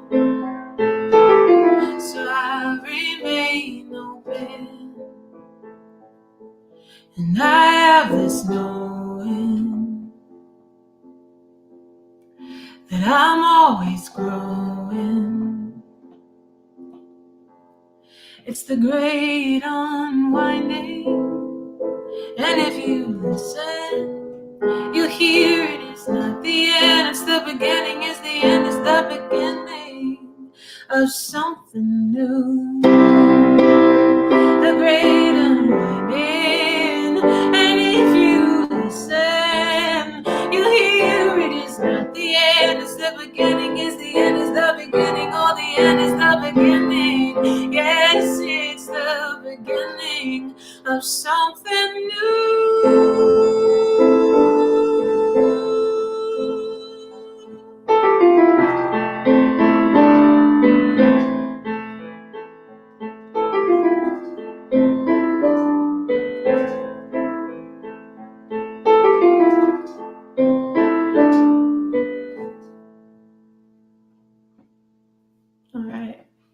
lied. The song is actually called The Great Unwinding.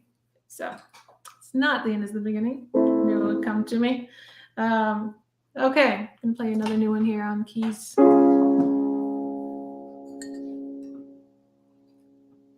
Thanks again so much for joining and supporting this great cause. You can donate at womenshealthtelethon.com.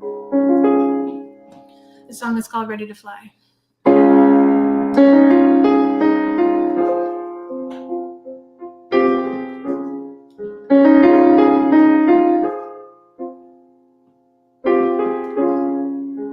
Deep down inside I know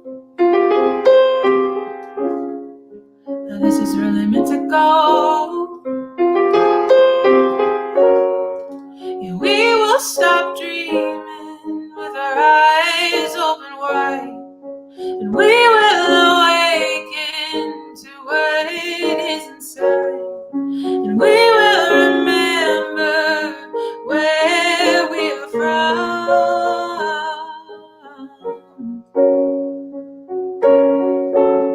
and that we are one.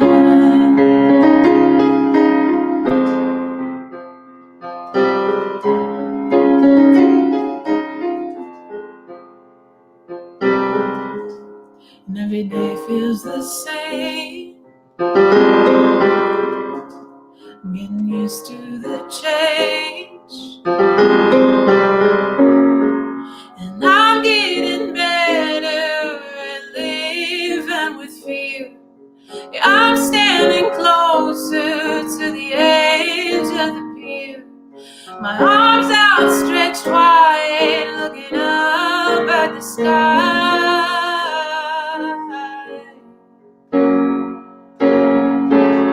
Yeah, I'm ready to fly, ready to fly.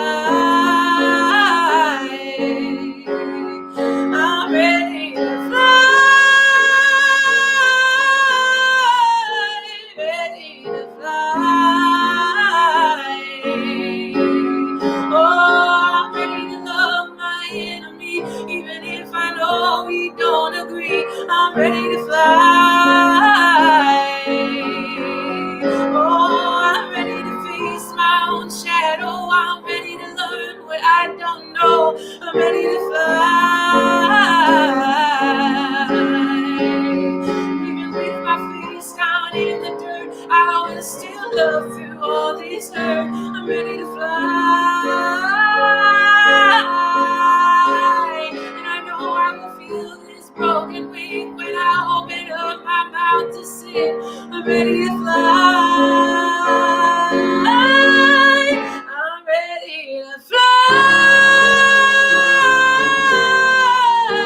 Ready to fly. I'm ready to fly. Ready to fly. I got my eyes on the sky.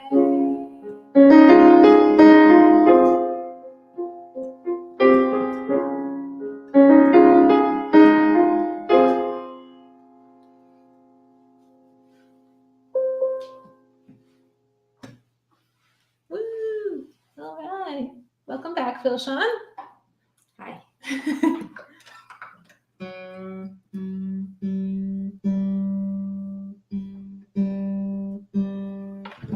Okay, well, we're going to send you off with one more tune. If you're just joining, my name is Violet Vonderhaar. This is Phil Sean Johnson.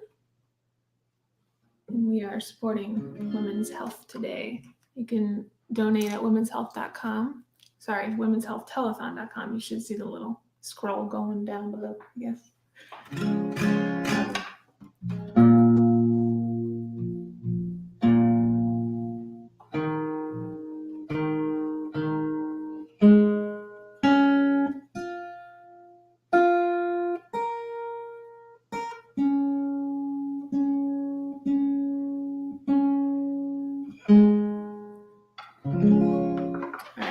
I'm going to send you off with a song called Feel This Way.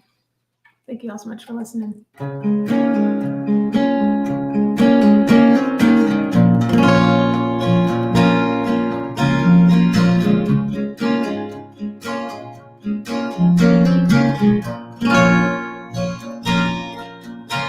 I can see the stars, but the sky is too dark tonight. And I've been asking around, anybody's got a light. And I've been searching in the dark, but I'm afraid of what I'll find. And I just wanna know if we're gonna be alright. And that's okay. 'Cause that's okay. 'Cause it's okay.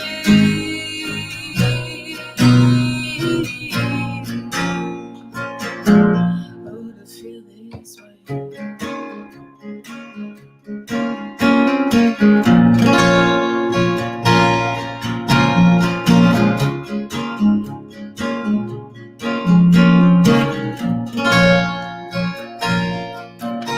And I kinda want kids, but I can barely pay my bills. 'Cause I'd be too afraid to send them to school to get killed. And sometimes I pray, but sometimes I just feel. Wonder if there's a way for us to ever truly heal. And that's okay. 'Cause that's okay. 'Cause it's okay.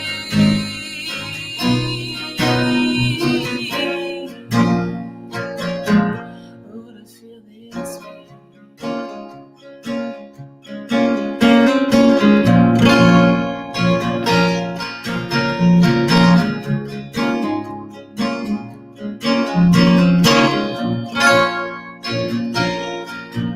And if anyone else is feeling this way, then maybe there's a chance that we could change this. If anyone else is feeling this way, then maybe there's a chance that we could change this. If anyone else is feeling this way, then maybe there's a chance that we could change this. If everyone else is feeling this way, then maybe there's a chance that we could change this. If everyone else is feeling this way, then maybe there's a chance that we could change this. If everyone else is feeling this way, then maybe there's a chance that we could change this. If everyone else is feeling this way, then maybe there's a chance that we could change this. If everyone else is feeling this way, then maybe there's a chance that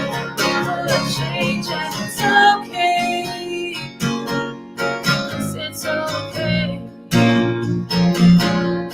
'Cause it's okay.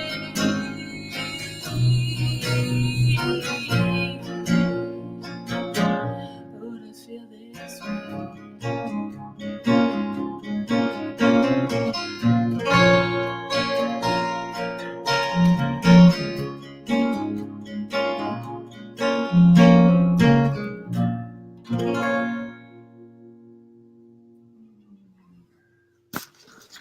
Much. Thanks, Violet.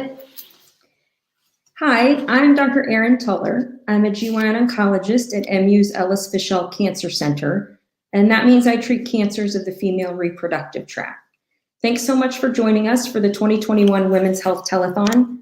Today, I wanted to review some slides about the HPV vaccine and the prevention of cervical cancer, and answer some of the most common questions that I hear about the vaccine.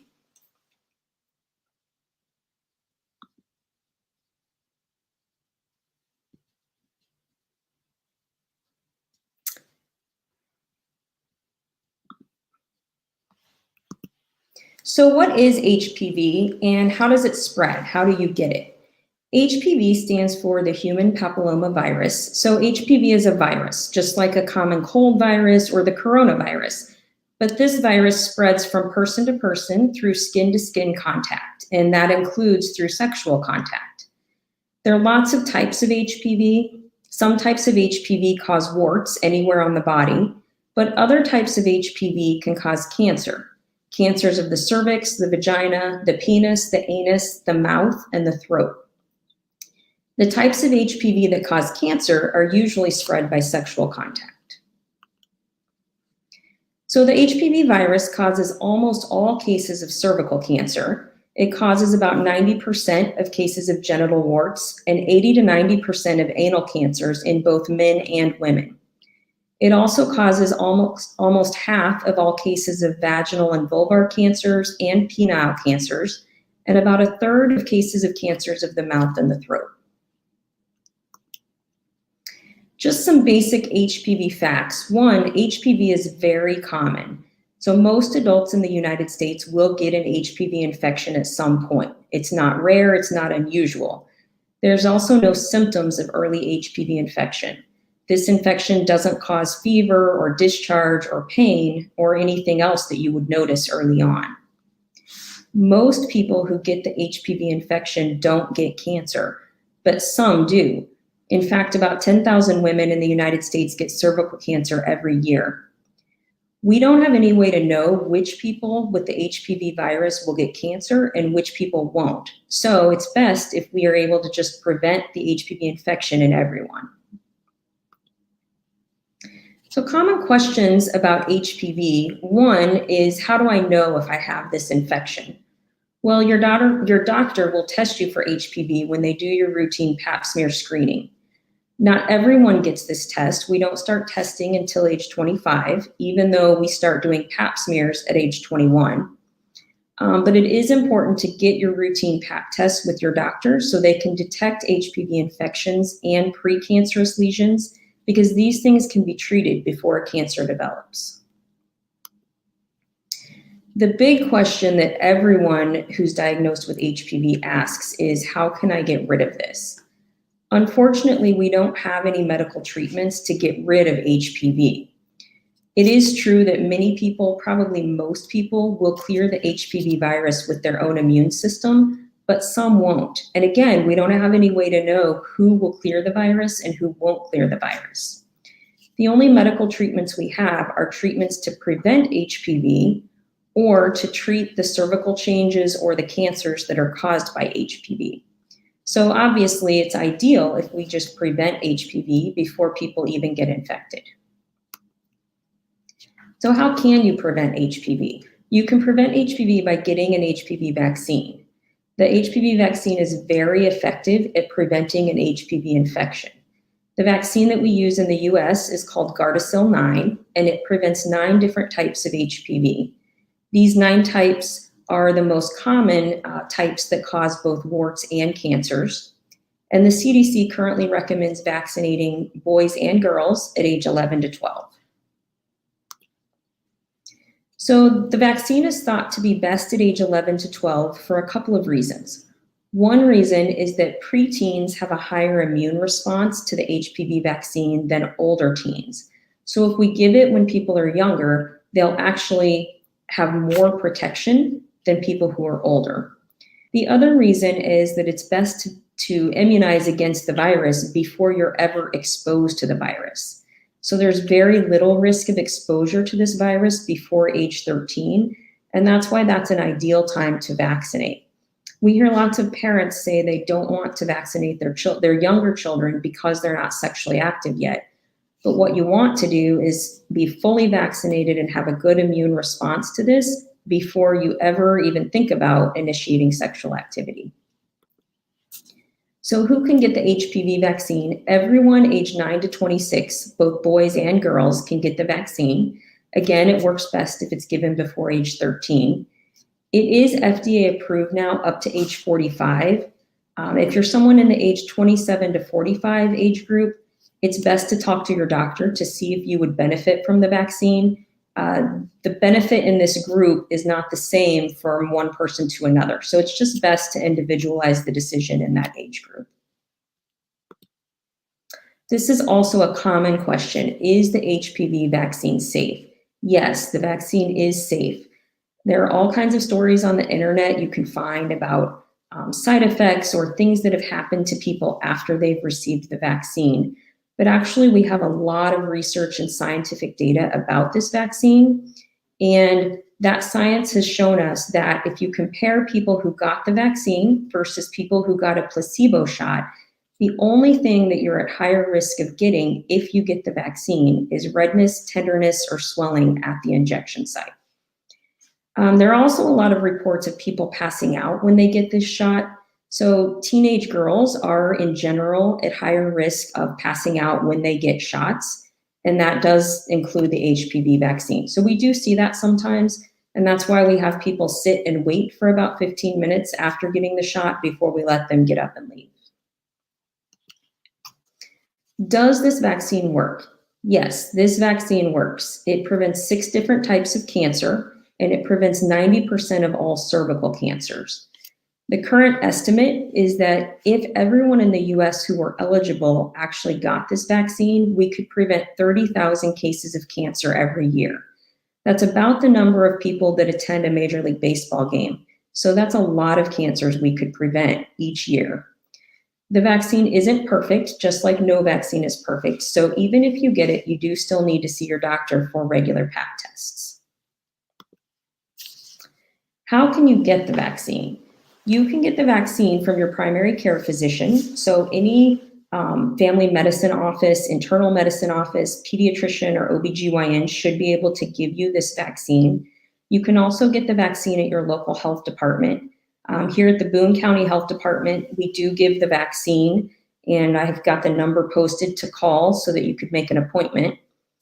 At the Boone County Health Department, they give vaccines based on a sliding scale, and they do try to not make finances something that prevents you from getting vaccines that you need. So even if you're uninsured or underinsured, you could be seen at the health department for this vaccine.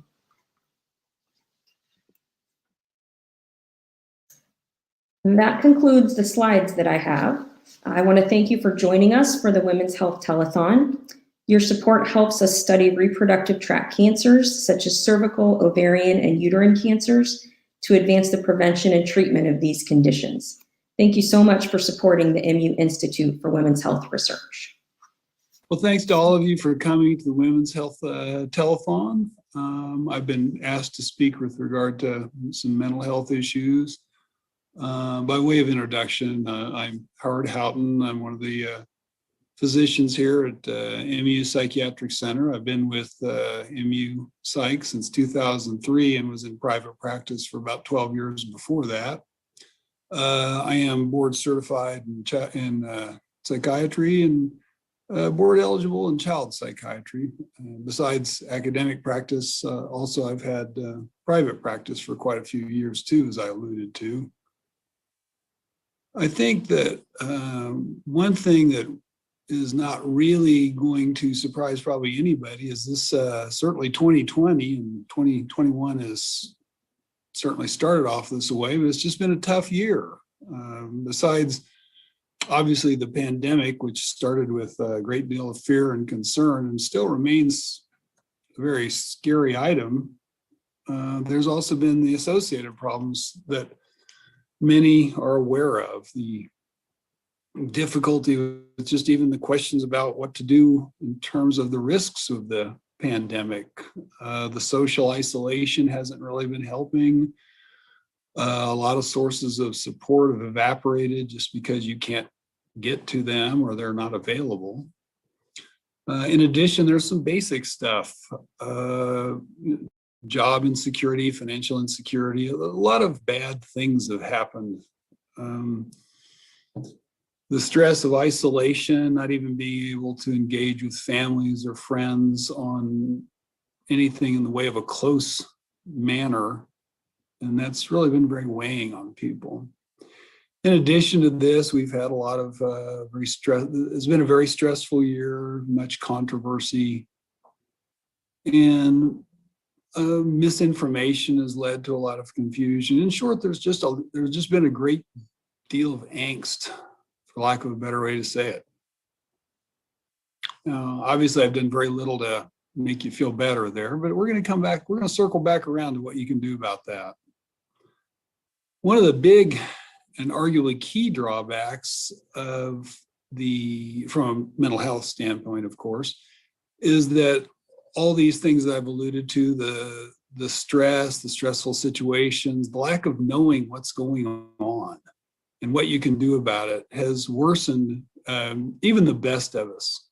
The anxiety is present, depression is present,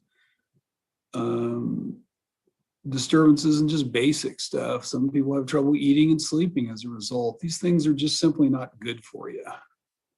And complicating this is just some of what can best be described as just logistical issues.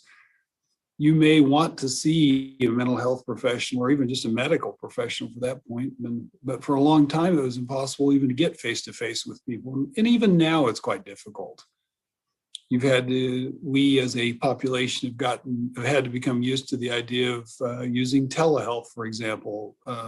Certainly, and I can say this because I'm an older person, but sometimes the older people are not as comfortable with the technology as younger people. Also, again, with the telehealth, some people just don't really feel the connection with it.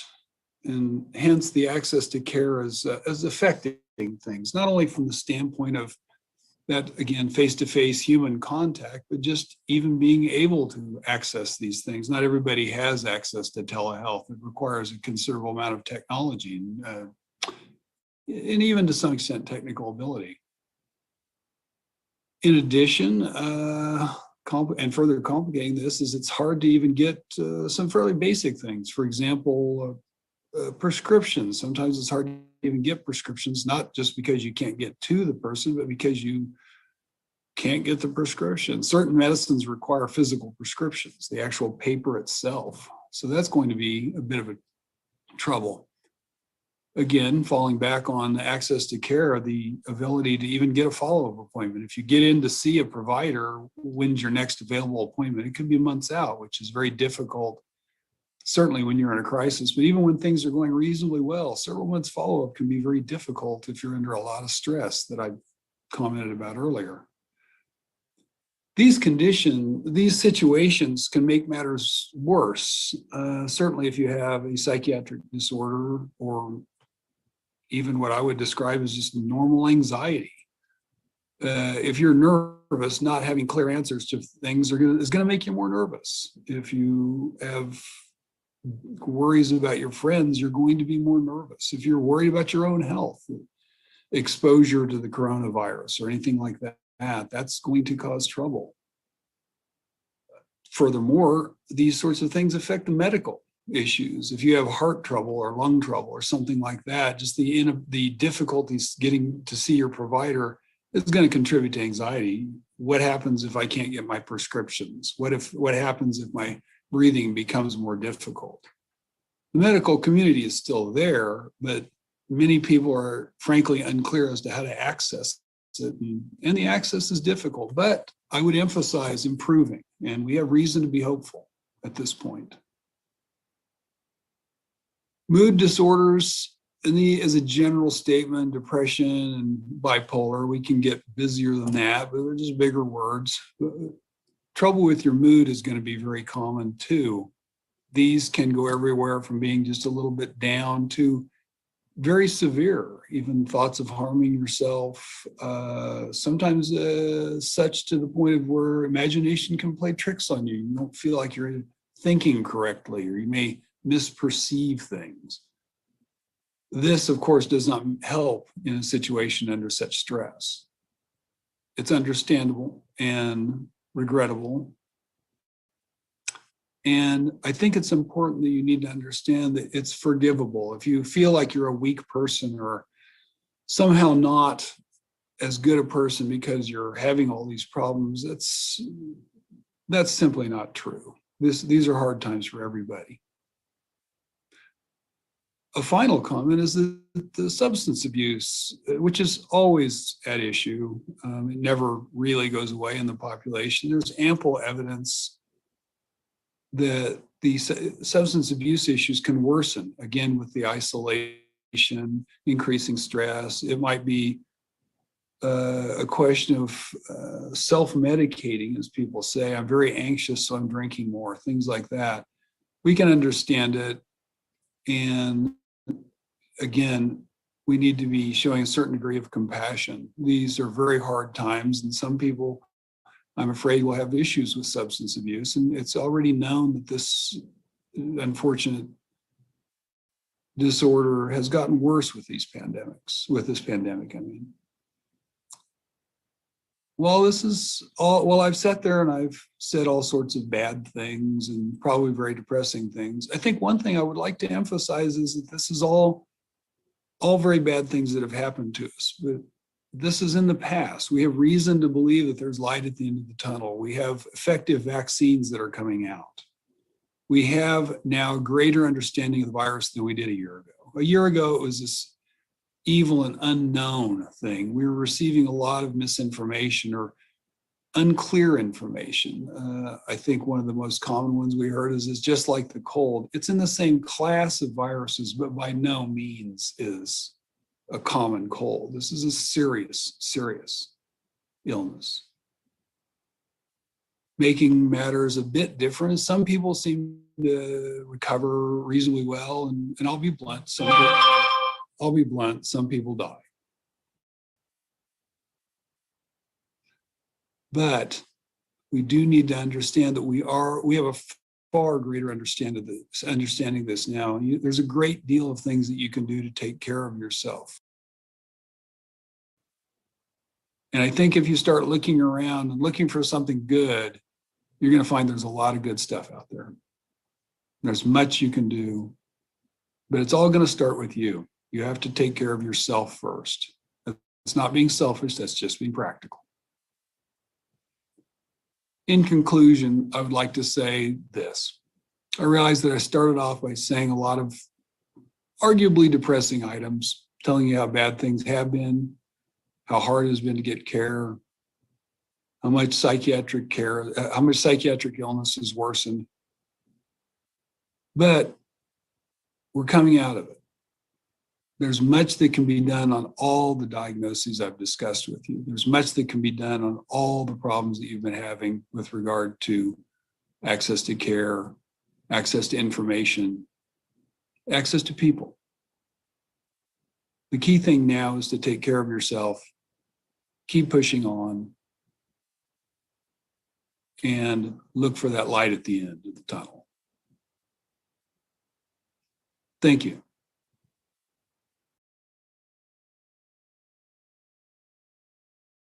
I don't think I could even get pregnant.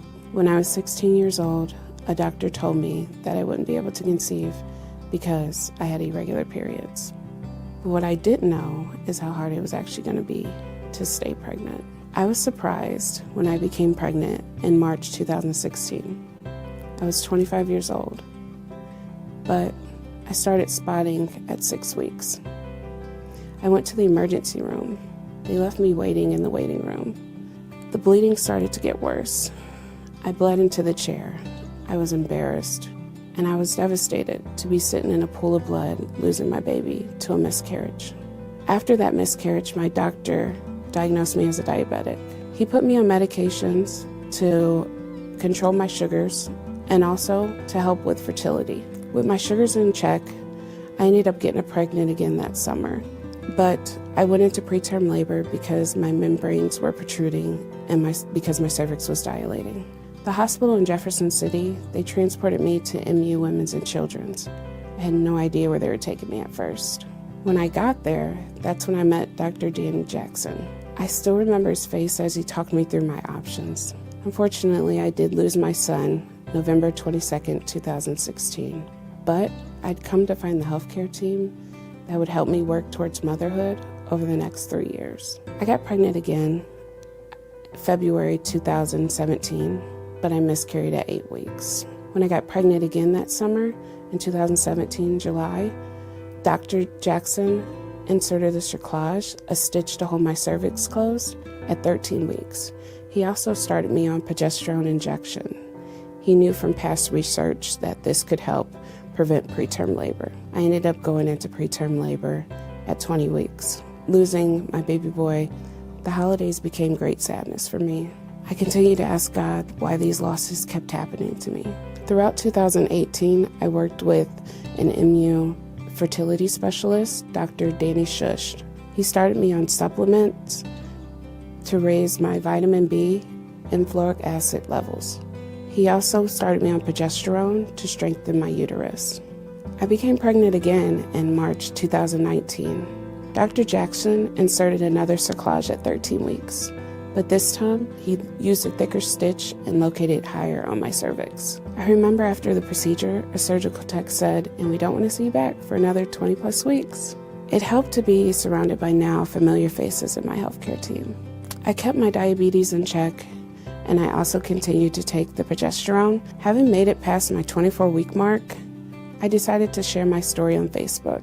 That's when I found that some of my friends had had similar experiences. If I had shared this before, we could have been a support for each other. My cerclage was removed at 35 weeks, and I was induced 4 weeks later, giving birth to my daughter, Amara Rain McCoy, vaginally on November 27, 2019.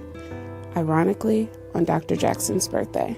I wasn't sure if I'd ever be able to carry a baby to term, but with the support from my family, my faith, and the healthcare team at MU Women's and Children's Hospital, I was able to have my baby girl, who gave me back a sense of Thanksgiving.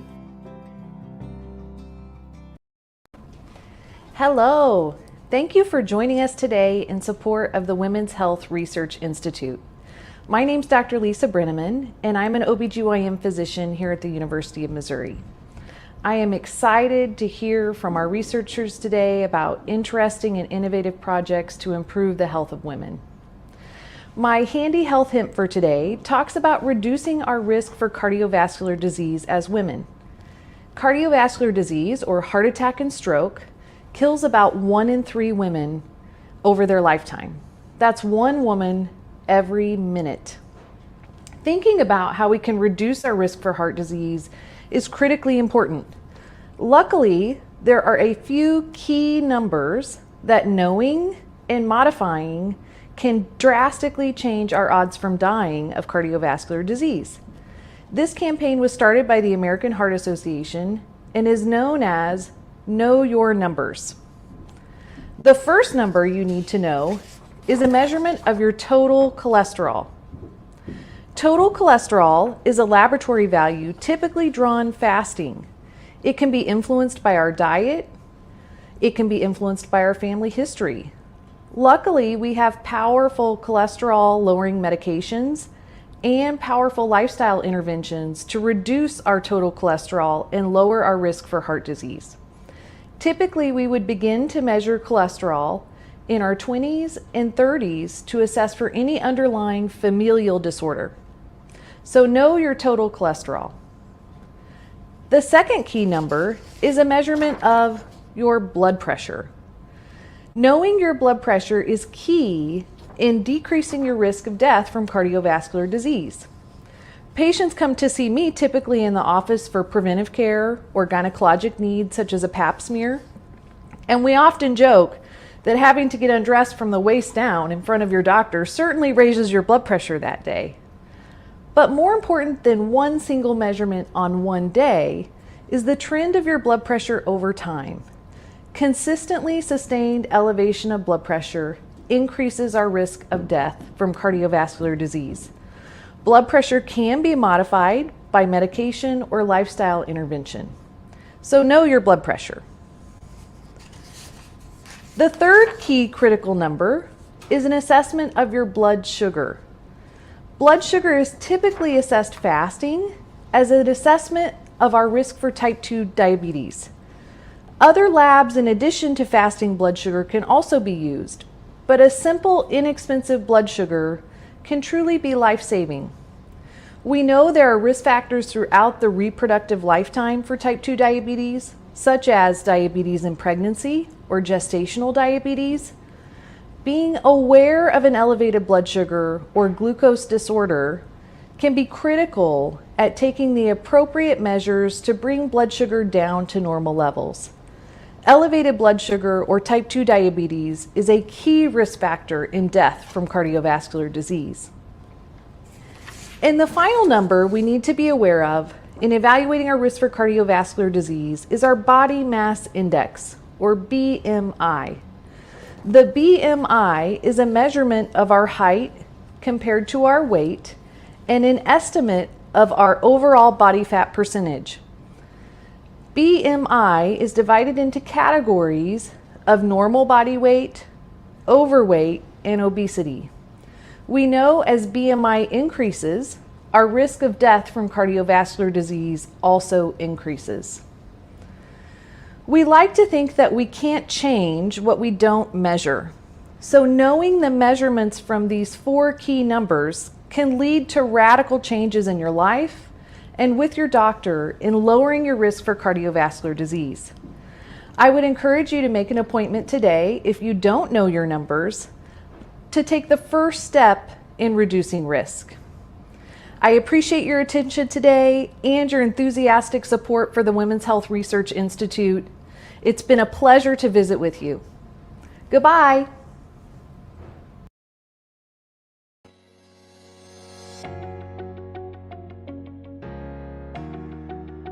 I study how chemicals in the environment can affect people's ability to have children and the health of their children. I study how endometriosis affects women with infertility and chronic pelvic pain and how there might be different types of endometriosis. I studied the effects of nutrition during pregnancy and how it impacts the health of the mother and the child also in later ages. I study a specific type of cancer therapy that completely destroys tumors without causing any side effects. We conduct research on uterine fibroids. Uterine fibroids are one of the most common benign tumors that women can have and often result in hysterectomy to treat the disease. Also in my lab, we study how the uterus repairs itself after pregnancy so that another pregnancy can occur. I study treatments for gynecologic problems such as bladder control problems or other problems that are often associated with vaginal childbirth. I research chemicals in the environment like those found in pesticides or petroleum products or plastics that can change our hormones and increase the risk of disease. I study how pregnant women's diet reduce the risk of the disease both in moms and babies. I study the complex relationship between diet and the development and progression of cancer and how to optimize cancer treatment based on a woman's individual tumor genetics. I study pelvic floor symptoms in women, and I'm particularly interested in how providers can work together to screen women so that we could provide optimal care. I study the earliest development of the human placenta in order to better understand pregnancy disorders. I'm interested in how complications of pregnancy like growth restriction and preeclampsia and diabetes can be treated or prevented.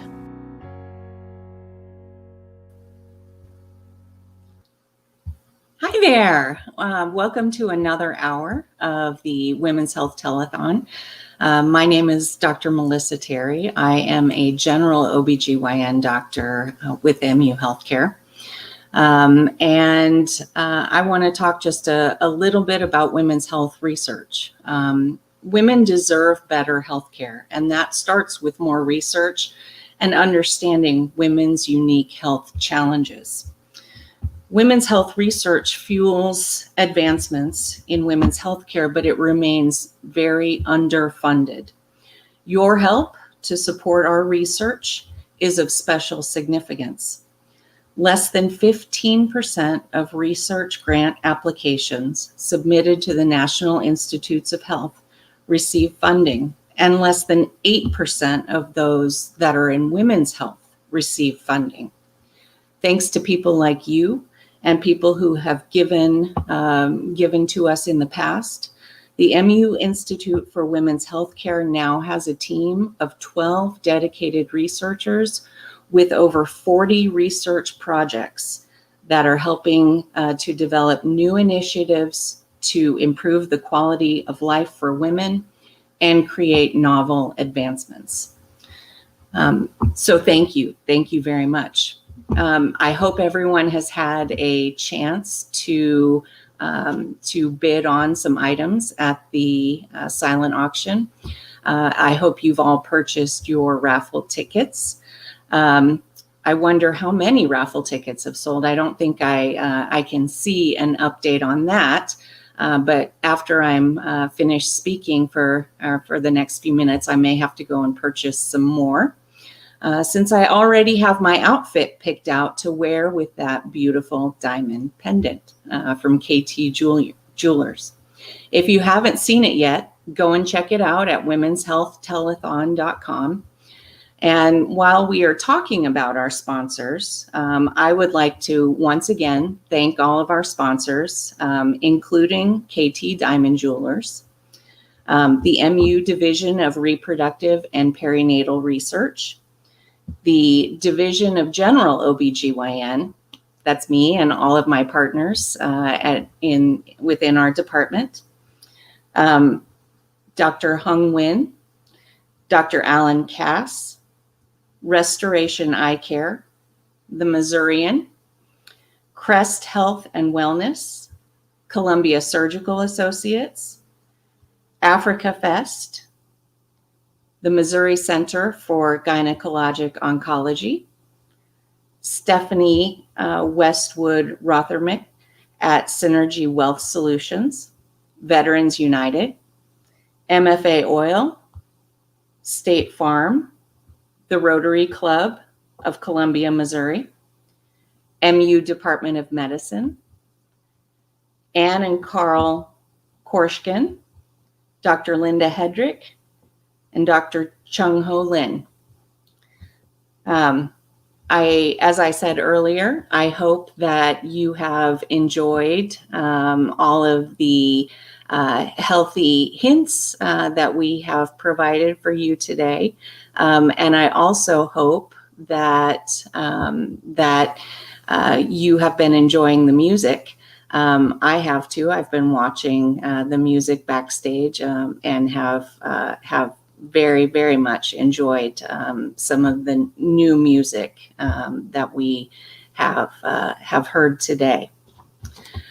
Later on in this hour, I'm going to be talking about one of the things that general OBGYN physicians manage all the time, and that is menopause.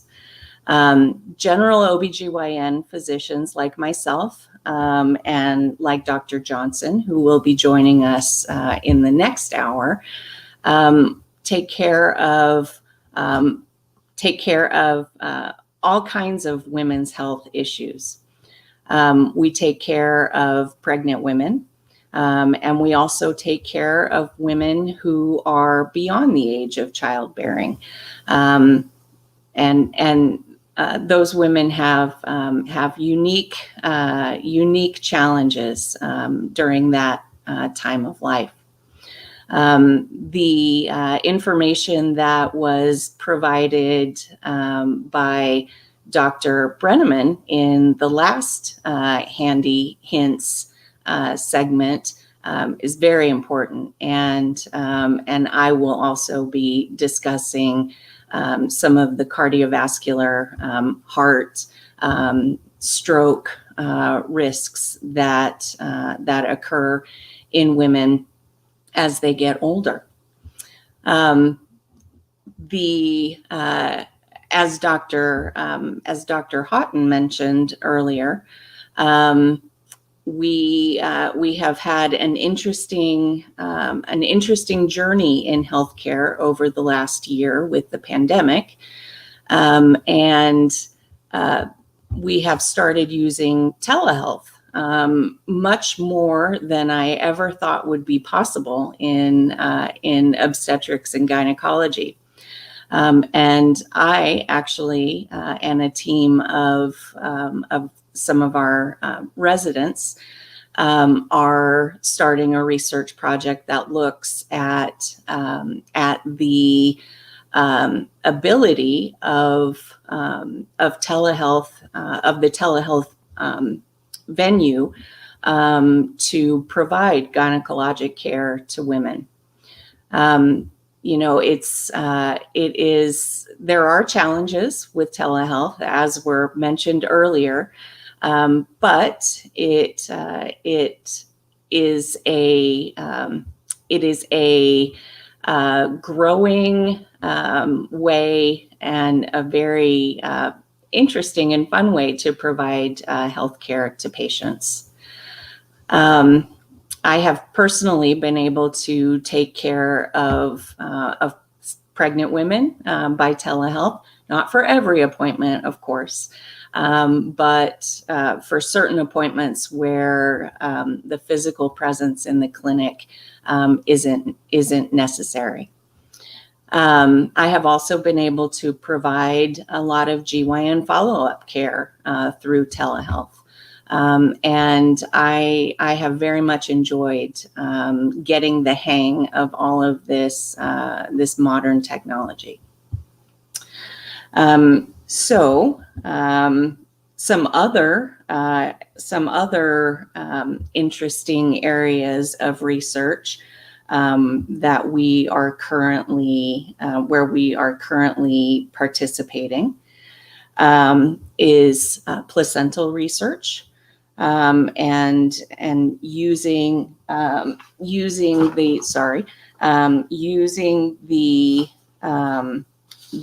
placenta to evaluate babies and moms' risks in the future. And we are also looking at pregnancy as a window into a woman's future health. And as we get into my talk on menopause issues, that also becomes important. We sometimes call pregnancy a stress test for the future health of the woman.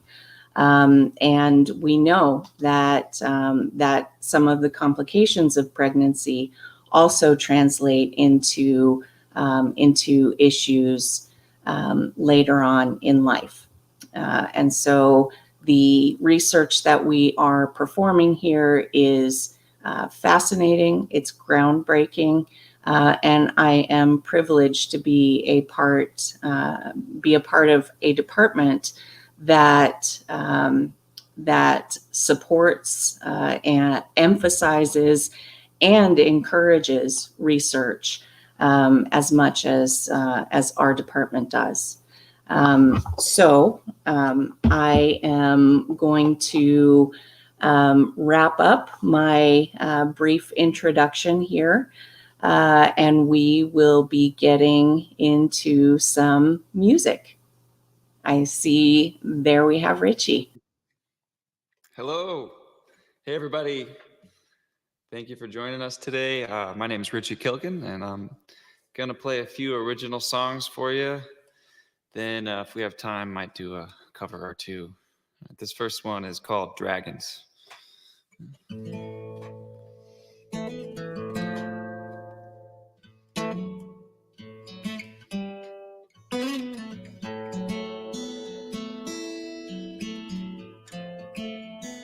Don't ever tell them that you're happy. Don't tell them that you're cool. Don't say you got it figured out. We'll cause the fool. Don't say you're tired of being lonely. I'm tired of being scared. Don't let them know you've been holding on to secrets, yours and theirs. Don't let them know you found the will to live. Now you know just what was wrong.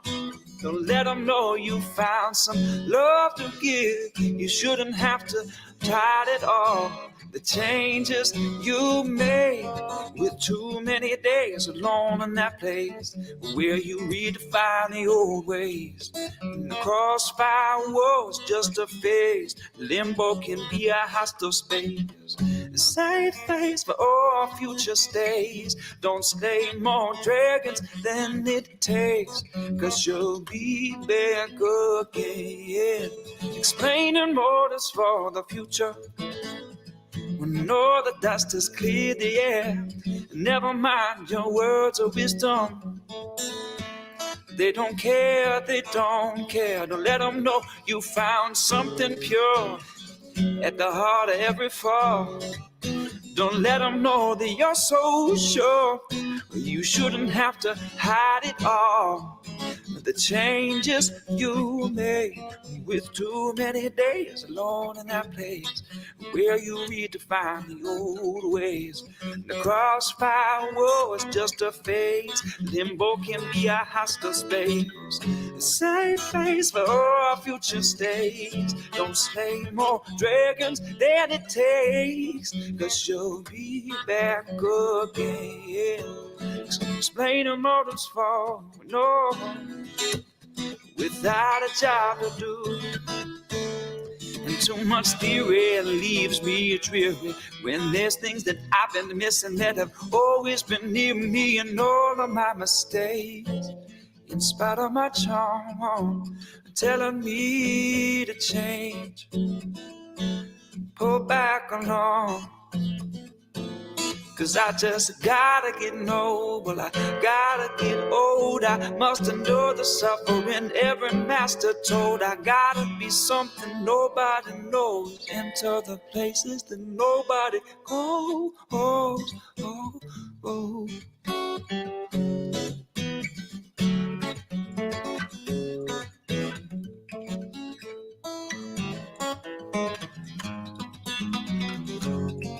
Hide away,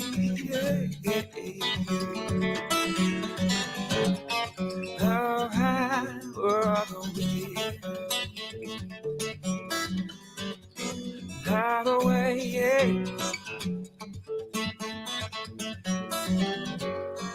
oh, hide away.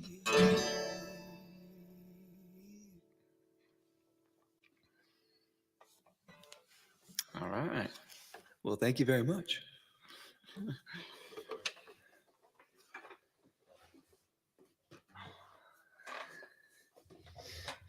All right. This next one's called Time.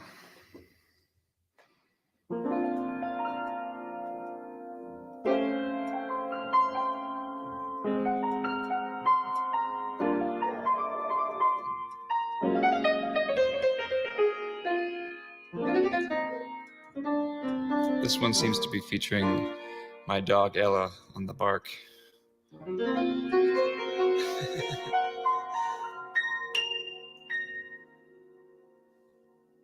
Be quiet, Ella. Good girl. Okay. Don't know why I try so hard to play around in plans and dreams. Well, you prefer to look away from what I see clearly. And my frustration and infatuation, I can't do a thing about it, but laugh and cry, not knowing why I'm still here. And time will either change your mind, leave you wondering if love will ever find you. In the morning sun will shine, you will get the chance to see what's all around you.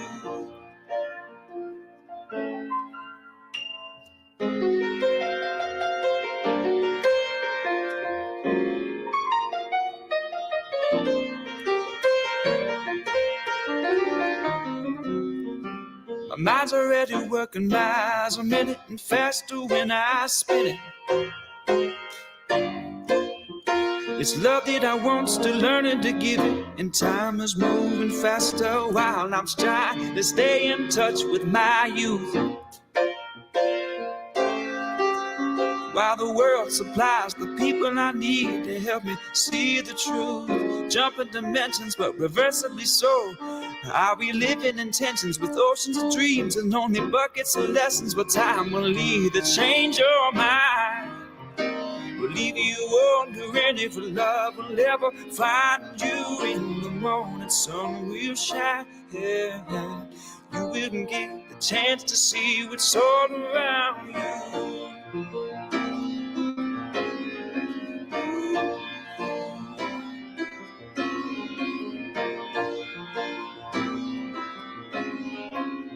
You will get the chance to see what's all around you. chance to see what's all around.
I wish that there was theme music playing to give me signs all the times I transcend the confines, arbitrary lines, born to receive the natural world the only way I can. It's so hard to say the old man, even harder to follow the plan. Told back in grade school, said we could be anything. Yes, I'm anything, self-trained. I must get paid to hear my own self sing. Maybe the problem is me, and I've been blaming all of us now, kicking off the rust on my religion and picking up the pieces of hope.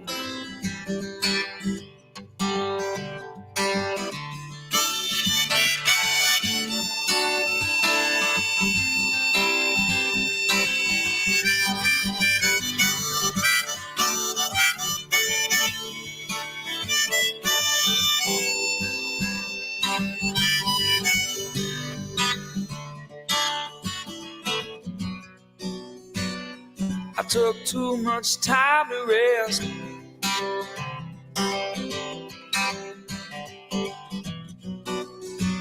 Waiting around, wouldn't more for less.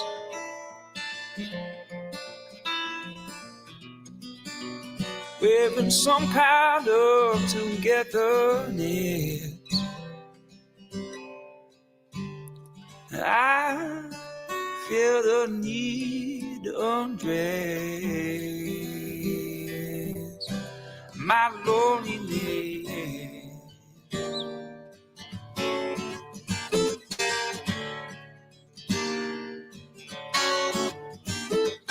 Balance all the work and all the play, all the joy in pain, releasing strain. There's no cure for being insecure, I'm sure. You played that game, felt strength from pain, lost from shame, made insane from giving all of your love in vain. Learn to survive the thirst, your satisfaction first. You ingest the best without imagining worse. The need to feed the greed of gravitational curves. The nature of the whole universe gives me a heartache. It ain't enough to make my soul break.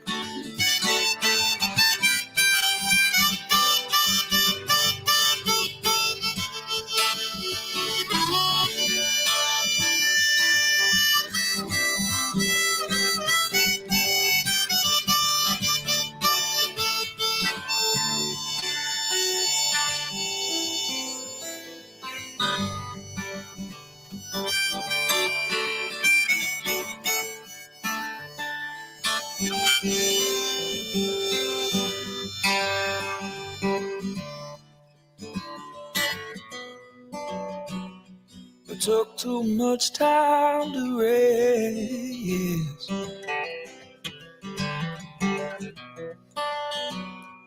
Waiting around, wanting more for less. Craving some kind of togetherness. I feel the need to undress my loneliness.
All right, so that was called Undress. And the next song is kind of a combination of two songs that I've sort of smashed together, so might be still in the works. It's fitting though, because the title of this song is working on the same piece. All right.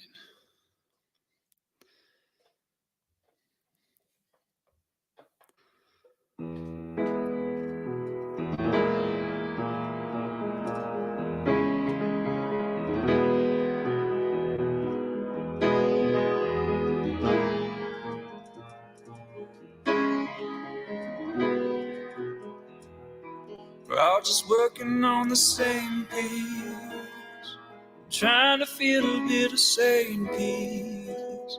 Meet at the center of the strange thing. Use the pieces that were saving and get the line into a straight one. Hack it up until it feels done.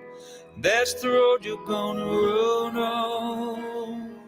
Make some room for intersection. When it's done, you'll see a beautiful picture of black soul. It's coming to get you, you can't run. Everything is part of you anyways. You're bound to the dusty lake. The world is the flash of days. In your eyes are collapsing the waves from beyond to the memories the mind says.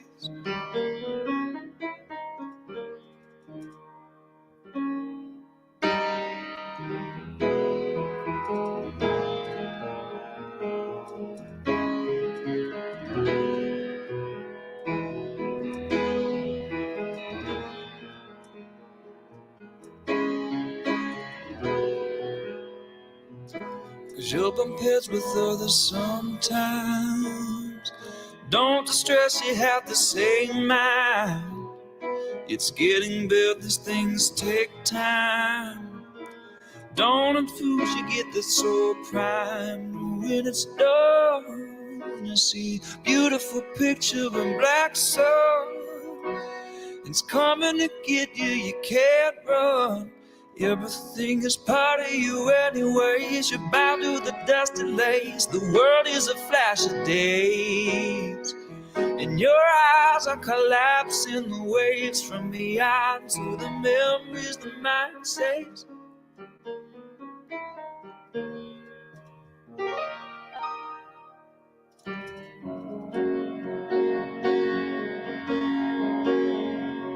All just working on the same page.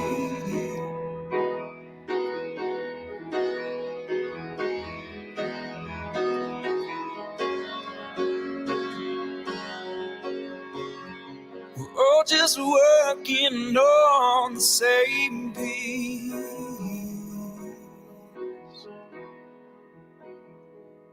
and you lost once genuine.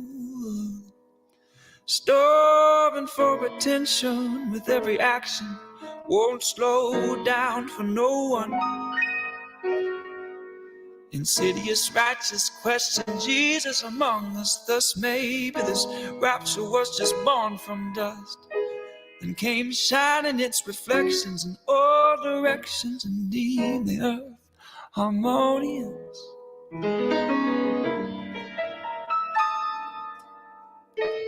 But the mind is a terrible thing to trust,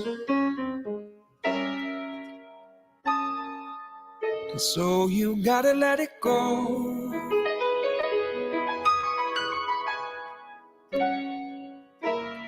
Let it go, don't stand still, stretch or run, be someone else someday for fun. Change is good, die you should, born again, never end, and play the part shown from heart.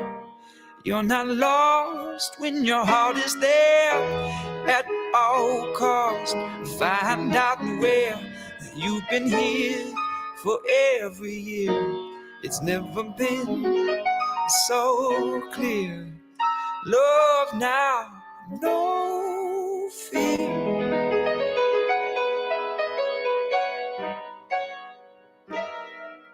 Seek to humble yourself, no matter what the roads may come after. The time scale is your master, running hot from disaster.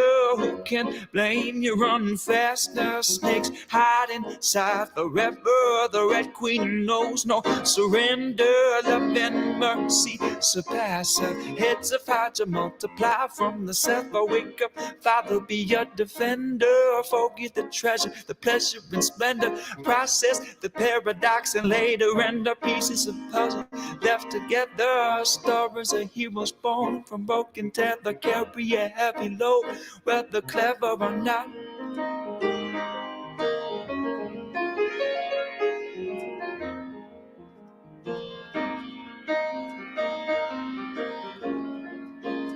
Thank you everybody for tuning in today one more time. And my name is Richie Kilkin. It's been quite a pleasure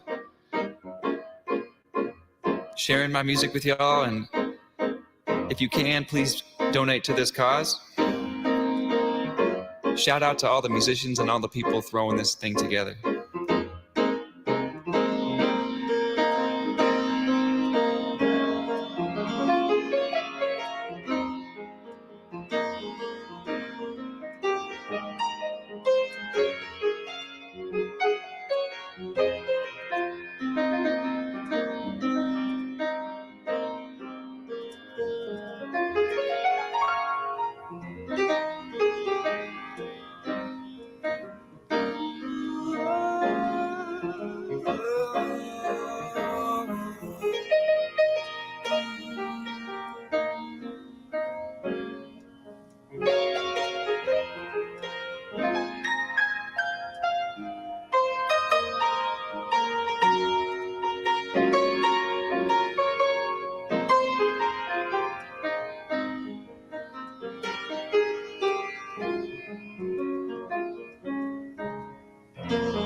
And I am back. Thank you. That was fabulous.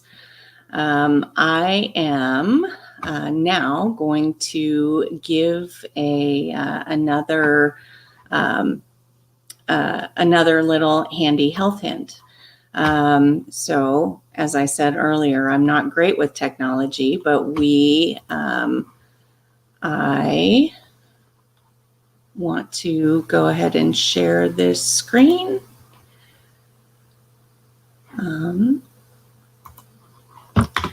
Oh goodness, I'm not doing very well, am I?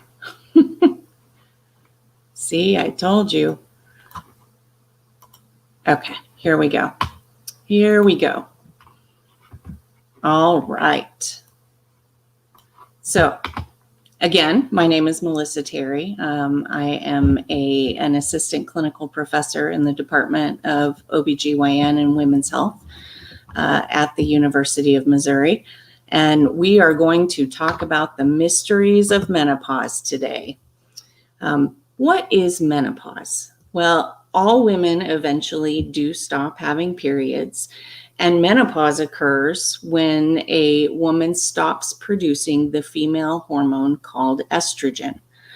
I promise we are not going to be too technical today, but that's about as scientific as I will get.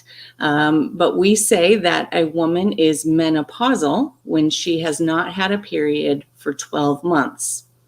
In North America, the average age of menopause is 51, although this can vary by several years and tends to be hereditary. Every woman has a different experience in menopause. And so what one woman experiences is very different from what other women experience. Before we consider a woman to be in menopause, her periods can become very irregular and she can experience symptoms of menopause. This period of time is called premenopause or perimenopause. Hot flashes are the most common symptom of menopause and the most irritating symptom of menopause if you ask women in that age group. Hot flashes usually involve a sudden feeling of warmth, usually in the face, neck, and chest, and is usually accompanied by facial redness and sweating. Hot flashes can occur during the day or at night, and they usually get better with time, although hot flashes can go on for years after menopause. The good news is that there are treatment options and lifestyle changes that can help, and we'll talk about a couple of these moving forward. Other menopausal symptoms include sleep issues like insomnia, memory problems, mood issues like depression and anxiety, vaginal dryness and painful sex, weight gain, and then bladder problems such as frequency and leakage of urine. Menopause also includes lots of other fun things that I won't get into right now. What is hormone therapy? Hormone therapy is a treatment used to replace the female hormones that we lose with menopause. And it can come in several different forms. Hormones can be given through pills, patches, creams, and several other forms. Not all women can use hormones depending upon your personal and family medical history. You should check with your doctor before making a decision to use hormones. The good news is that there are also some non-hormonal treatments that can help with some of these menopause symptoms. There are natural options to help a woman get through menopause, specifically eating a healthy diet, which we have heard a lot about today, getting plenty of sleep, getting regular exercise, and then maintaining a normal body weight. Some women use herbal remedies to treat the symptoms of menopause, but there is not a large amount of evidence or research into whether or not those herbal remedies are beneficial during menopause. If you do start taking an herbal supplement to help with menopause, be sure to tell your doctor about that supplement or any others that you are taking, because supplements can interfere with other medications prescribed by doctors. What is osteoporosis? Osteoporosis is a thinning of the bones that gets worse after menopause. When a woman has osteoporosis, she is at high risk for suffering from broken bones, especially in the back and in the hips. So what can women with osteoporosis do to prevent these complications? Well, be sure to eat foods that contain calcium and vitamin D.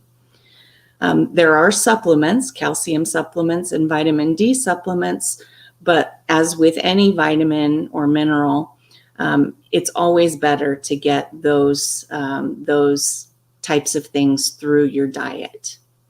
Weight-bearing exercise is also good for the bones. Examples of this include walking, jogging, dancing, weight training. Those are all good examples of weight-bearing exercise. And importantly, smoking and drinking alcohol can increase the risk of bone loss. So it's important to take that into account as we get older. Should you be worried about heart disease in menopause?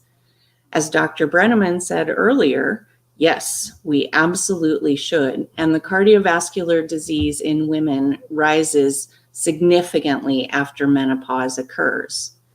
Cardiovascular disease is the #1 cause of death for women in the US. And by cardiovascular disease, I mean heart disease, high blood pressure, stroke, developing blood clots in the legs and lungs. These are all examples of cardiovascular disease. I know we mentioned it earlier, also with Dr. Brenneman, that having high blood pressure or preeclampsia or diabetes during pregnancy also increases the risk of cardiovascular disease later in life. What about pap smears? Absolutely yes.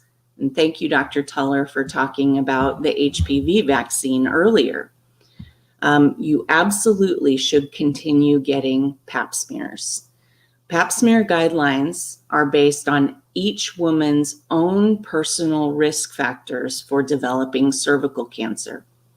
Some women who have had a hysterectomy or who are older than 65 years old no longer need to have regular pap smears, but you should check with your doctor if you're not sure.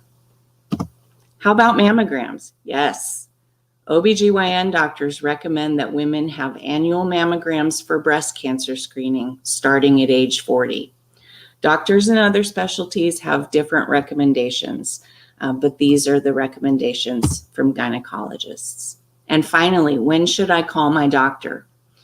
Bleeding after menopause is not normal. It could be a sign of precancer or cancer. So if you are experiencing this, you need to call your doctor. You should also call your doctor when menopause symptoms interfere with your ability to function in normal life.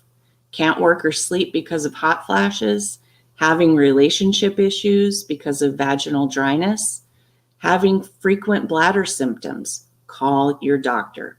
And finally, any concerns about breast changes or symptoms, call your doctor. And that is all I have for you today. I appreciate your time and your attention. And I hope that you enjoy the Whiskey Raccoons. Thank you. Hello, hello, hello. We are the Whiskey Raccoons. We are a band located out of St. Louis, Missouri. This is Miss Eloise, my daughter. My name's Kara. This is Mr. Johnny Presley. Been a good friend of mine for a long time. We're going to perform a little bit of music for you. Eloise just wanted to say hello. And we hope that you guys enjoy. Here we go.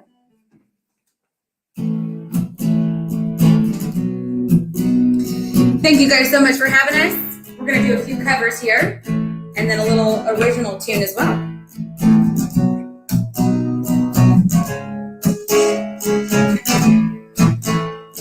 I guess I should have known by the way you parked your car that way you said it wouldn't last.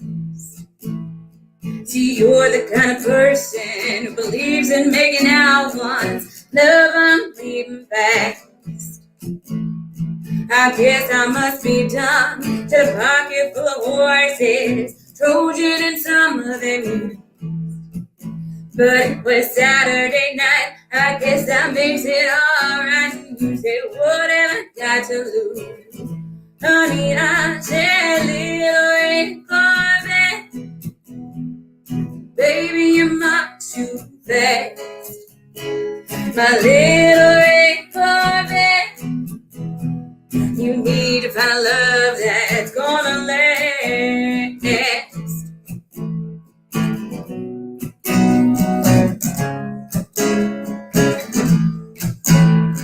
I guess I should have closed my eyes when you drove me to the place where your horses run free. So I felt a little ill when I saw all the pictures of jockeys who were there before me.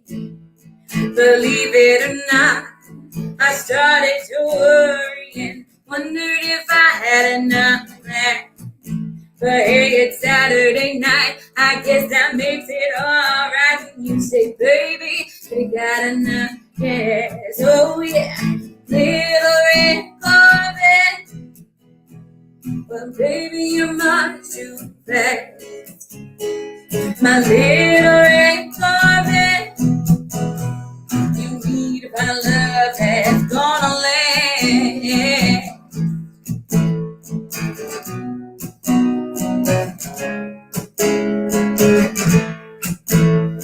A body like yours ought to be in jail. It's on the verge of being obscene.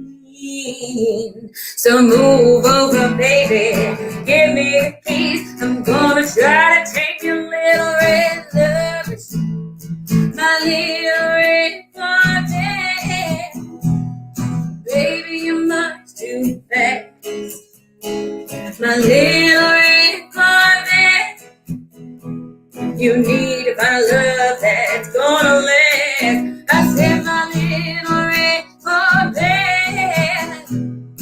Baby, you're much too fast. My little red Corvette. You need to find a love that's gonna last.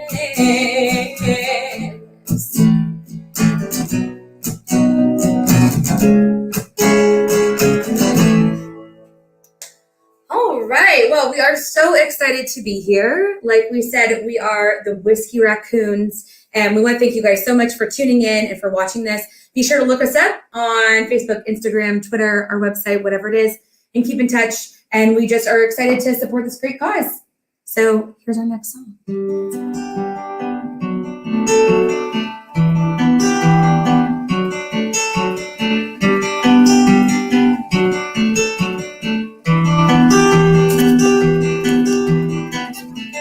Took my love, took it down.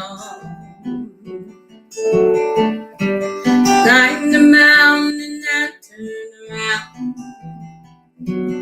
And I saw my reflection in the snow-covered hills till the landslide it brought me down. Oh, you're in the sky. What is love? And the child within my heart rise above. Can I sail through the changing ocean tides? Can I handle the seasons of my life? Oh, oh, oh, oh, oh, oh. Well, I've been afraid of changing, 'cause I built my life around you. But time makes you bolder. Children get older. I'm getting older too. Well,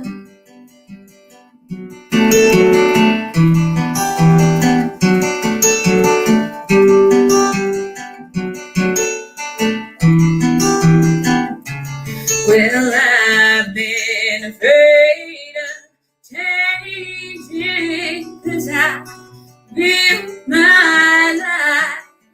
around you.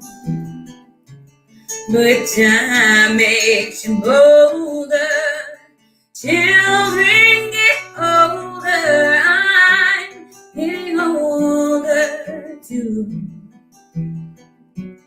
Oh, I'm getting older too. So I take this love, take it down. And I climbed the mountain and I turned around, and I saw my reflection in the snow-covered hills till the landslide brought me down. Well, I saw my reflection in the snow-covered hills, and maybe, well, maybe, well, maybe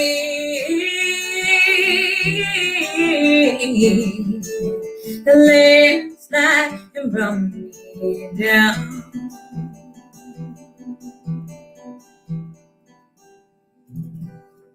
All right, that is Mr.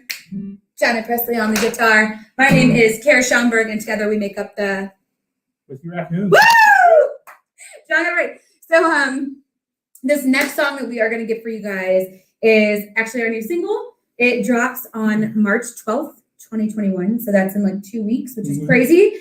And we recorded it with a full band in a studio here in St. Louis, but we are going to do a little acoustic version of it for you today. So here we go. And this is called Long Way Down, by the way.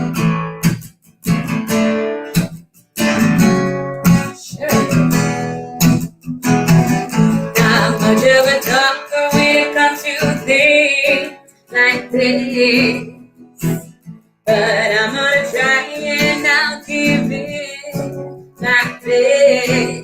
You got me writing songs about the taste of your lips. These butterflies are making me a mess. It's a long way down, but I'm willing to walk this road with you. It's not clear, but I know that we can sing this through. It's a long way down, but I'm willing to go if you're going to. It's a long way down, but I'm falling for you.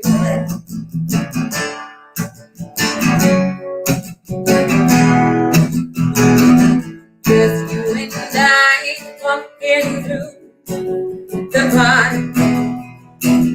Then you hold my hand and the night doesn't seem so dark. Didn't mean to feel this way, but I'm not in charge. I'm thinking I was lost until you found my heart. It's a long way down, but I'm willing to walk this road with you. It's not clear, but I know that we can see this through. It's a long way down, but I'm willing to go if you're going to. 'Cause it's a long way down, but I'm falling for you.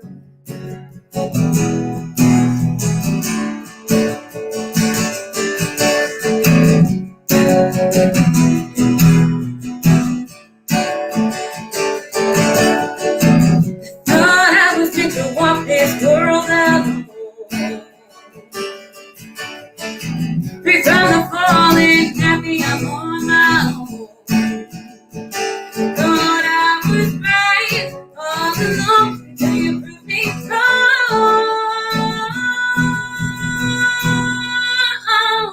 It's a long way down, but I know that I want to fix with you. It's a long way down, but I know that we can see this through. Well, it's a long way down, but I'm willing to go if you're going to. 'Cause it's a long way down, but I'm falling. falling for. It's a long way down, but I'm falling for. It's a long way down, but I'm falling for you. All right. So that's a little punky, rocky, lovey kind of song. And we hope that you guys enjoyed it. Again, we're the Whiskey Raccoons, and we're so excited to be here. We're based out of St. Louis, Missouri. John here is from Chicago, originally the south side of Chicago. But you know what? He's adapted to St. Louis, and I think that he loves it. So he's a St. Louisan as far as I'm concerned. So now we're going to give you guys a little bit of faith in this research program, and faith in us, and faith in everything. Well, I guess it would be nice if I could touch your body. Yeah, I know not everybody got a body like you, but I gotta think twice before I give my heart away, 'cause I know I'll keep you waiting. Oh, but I need some time off, ready for you, time to take my heart out. Oh, my love comes down without devotion. It takes a strong man, baby. I'm showing you the door, 'cause I gotta have faith. I gotta have faith, faith, faith. 'Cause I gotta have faith. I gotta have faith, faith, faith. Baby, I know you're asking me to stay. Can't please, please don't go away. Can't give me baby, every word you say, can't help but think of yesterday. Tie me down to the lover boy, for this river. He comes like ocean, before I take my heart up on the floor. Baby, I'll consider this foolish notion. I want someone to hold me, but I'll wait for something more. I gotta have faith, faith, faith. But I gotta have faith. Well, I gotta have faith, faith, faith. Right, John? All right. Well, we hope you guys are having a good time. Welcome to the Telethon. We're the Whiskey Raccoons once again, and we love you, and we're glad that you're here. This next song that we're going to do is a phenomenal, fantastic cover about survival. So, John, get us started.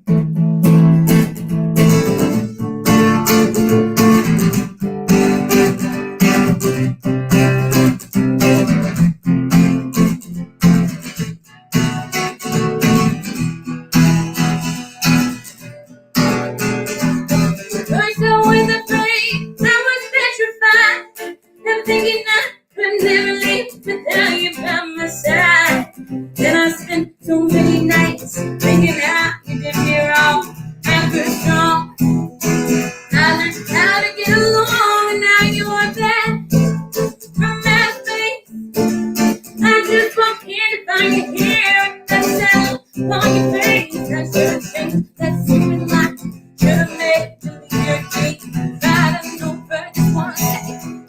That's about me going down low. I got the door.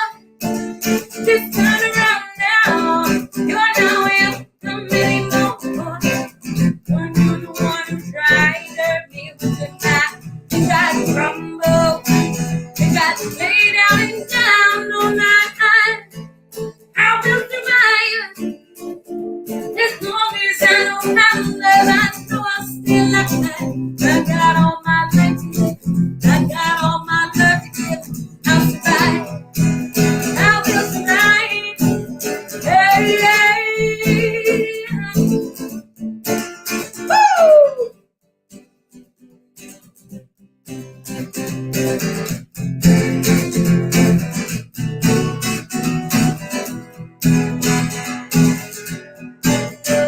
It took all the strength I had not to fall apart.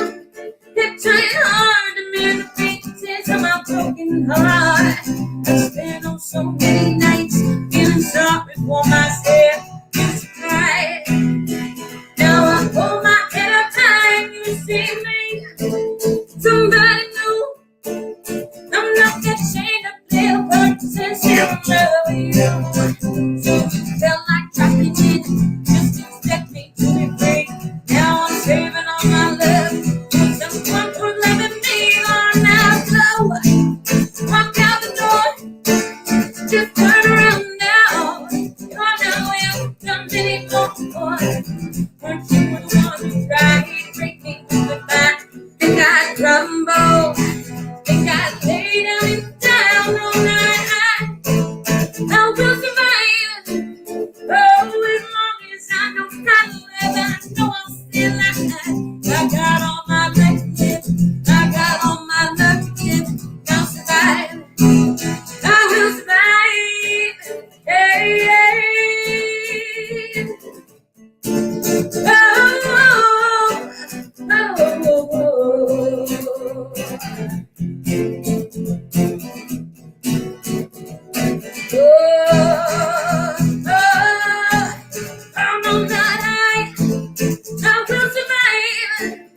we have time for one more song. John, we only have 3 minutes left, so we might only get through 2 verses, but we're gonna do it.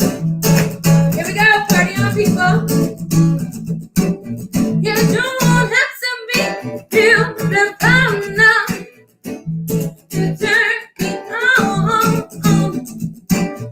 I just need you, happy baby, from dusk till dawn. You don't need it, serious, no, to turn me on. You just leave it all up to me. I'm showing you what it's all about. You don't have to be my girl. Don't have to be cool to rule my world. Ain't no particular set. I'm more compatible with just one girl. Extra time and that. Yes. Hey. Whiskey Raccoons, we love you. You got to not so dirty, baby. Girl, you want to impress me. You can't be too dirty, mama. I know how to undress me, yeah. I wanna be your fantasy, no. You can't be mine. You take me, all up to me. And baby, you don't have a good time. You don't have to be my girl. Don't have to be cool to rule my world. Ain't no particular set. I'm more compatible with just one girl. Extra time and that.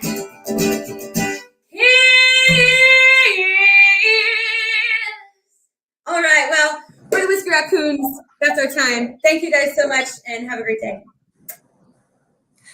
Thank you so much to the Whiskey Raccoons. That was amazing. Welcome to our final hour of the Women's Health Research Telethon. I'm Dr. Megan Johnson, and I'm a specialist in obstetrics and gynecology here at the University of Missouri. We just want to welcome you to this last hour, this last chance to get in on the silent auction, get in on the raffle tickets. We have had such a fun day full of entertainment. We want to give a huge thank you to all of the musicians, the artists, the comedians, the magicians who have entertained us throughout the day. If you have seen something you like, we hope you go support those people because we just want to thank them so much for contributing their time and energies and artistry to our great cause. And that cause today, of course, is that we are here today to shine a spotlight on women's health research. In particular, the premier research that is being done here at the University of Missouri. You've been hearing all day about the incredible work our team of researchers is doing right here to contribute to the overall health and well-being of women. And this work is so needed. You've heard some statistics throughout the day, but I'll give you a few more. Only about 15% of grants that go to the National Institutes of Health get funding. And only about 8% of grants that are directed toward women's health get funded. In addition, lots of studies will include both men and women in their work on health, but only about 10% of those will actually report the differences between male and female in their outcomes. So these are just a few reasons why I care about women's health research and why you should also consider contributing to this great cause. We have had a number of amazing contributors today, and I just wanted to give a shout out to our incredible sponsors. Huge thank you to KT Diamond Jewelers, our diamond champion sponsor.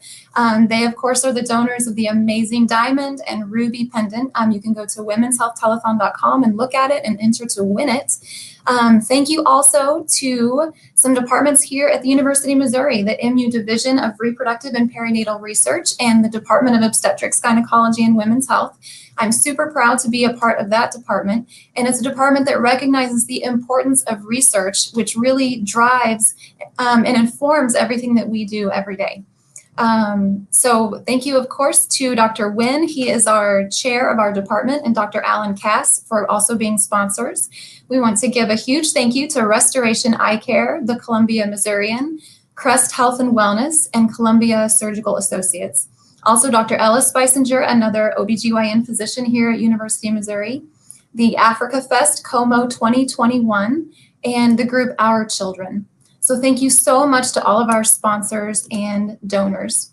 For more information about the amazing work being done by the 12 research clinicians in over 40 research projects here at Mizzou, you can go to womenshealthtelethon.com for more information. So as a clinician, I see firsthand every day how past research benefits my patients. It informs how I care for their pregnancies, how I address their gynecologic issues, and how I perform their surgeries. And it is not uncommon for people, friends and family, to say to me, you must have the happiest job in the world. You get to go be present at births. You get to see all of those babies. And it is true. I do have the best job. What an honor to be present on one of the most important days of a woman's life, the day she has a child, and what a joy to help bring life into the world. I can't believe I get to have that kind of fun while doing something that I care so much about. But there are darker aspects to this job as well. There are times when the outcome is not joyful. There are times when women experience loss or hardship or a life-changing diagnosis. To be honest with you, it is during these times that I feel the most inspired to help make a difference and the most passionate about being there to travel that journey with that woman. So whether it's walking with a woman through another agonizingly long month of infertility, or it's delivering, yeah, it's bad news, it's cancer, or whether it's just holding the shaking shoulders of a woman sobbing as she loses her pregnancy. It is honestly during these times I feel most connected to what is really a global sisterhood of women. And I think it's beautiful that this sisterhood transcends time. You know, women have historically filled the role, I think, of bearing witness. We bear witness as life comes into this world and as it leaves this world. I think about female midwives throughout time, attending deliveries of women and witnessing birth coming into the world. And then I think about how historically women have prepared the bodies of their loved ones for burial. So today you have an opportunity to contribute to the well-being of this global sisterhood as well, because it is in those darker times where the opportunity lies. It is in those gaps where women's health research can really make a difference. We will never be able to take away all of the pain and hardship that women or people in general face in life, but by studying and researching, we can learn more about why these things happen and how we can prevent and treat them. So this is why I'm so passionate about women's health research and why it's so important to fund that research. So it's so important for you to donate today if you're watching. And we have so many ways you can donate. So first, you can go to womenshealthtelethon.com and just make an outright donation. So there are some links there where you can do that.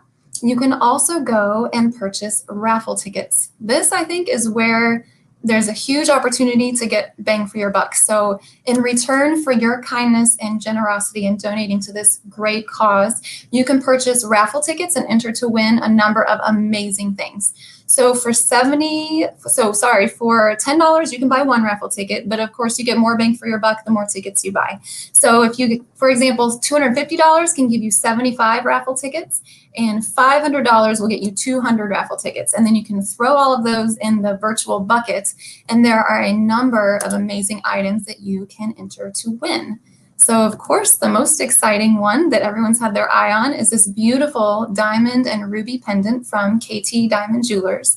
It is a 14-karat white gold set with 56 full-cut diamonds, a nearly 2-carat total weight, and 29 rubies. Some other things in the raffle would be a Nourish Cafe and Market. If you have not checked out Nourish Cafe and Market, I encourage you to go. They have amazing, delicious, real food. It is incredible. You can also enter to win Coley's American Bistro gift certificate, another delicious restaurant here in Columbia, a gift certificate to Room 38 Restaurant and Lounge, a Salon Nafisa gift certificate for hair that outlasts the party. That's a kit worth $32.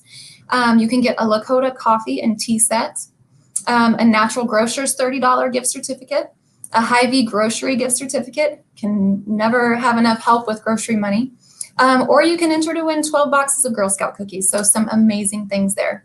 I just wanted to update you too on our silent auction items because there are some amazing deals to be had as well.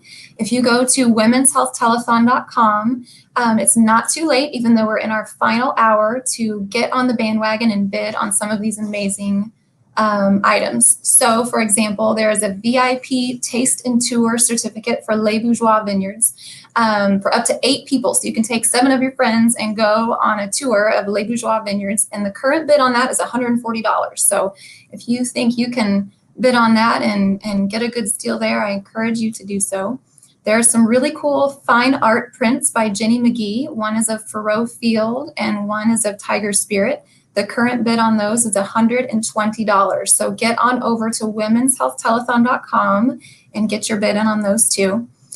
There is a beautiful bracelet made by Dr. Brett Barrier. He is an obstetrician and gynecologist here in our department as well. He has this really cool side hobby where he makes these beautiful bracelets. This one in particular has 100-year-old Venetian beads. I'm not familiar with all of the details, but also with lapis lazuli and moonstone. So that bracelet is gorgeous, and you can buy it now for $150 or you can bid on it. The current bid is $50. So a great deal to be had there as well.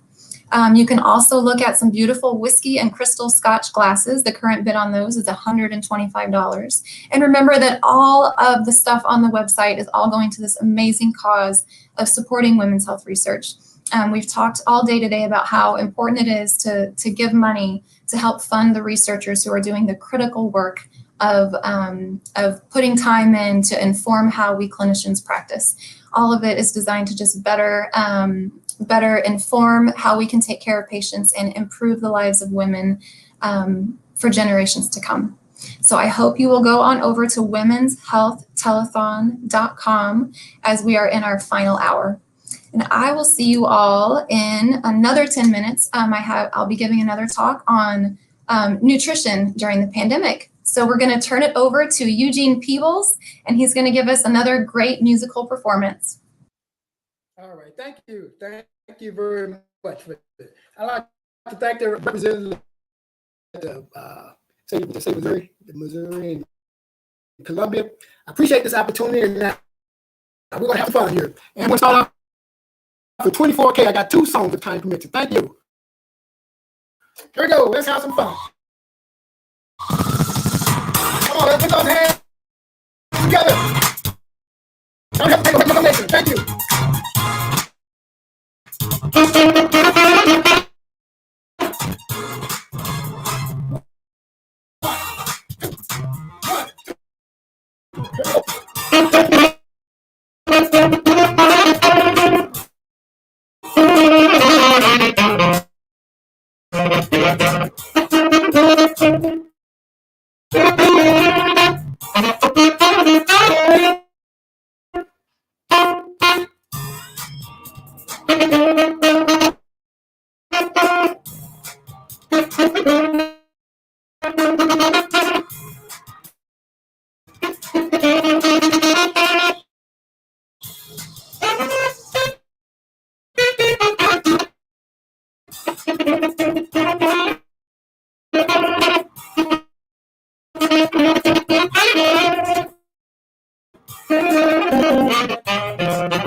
Said the wicked are so fast and strong, we did not have the time, it's my mistake.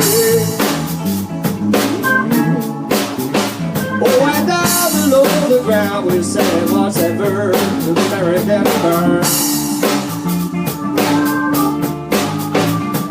Oh, with 1,000 marching bands, they all moved on, we opened up the door. Said now everything we ever know is gone, things ain't what they was before. She met him on Friday night, by Sunday afternoon he run away. And I pieced it all together with the evening, with a postcard from LA.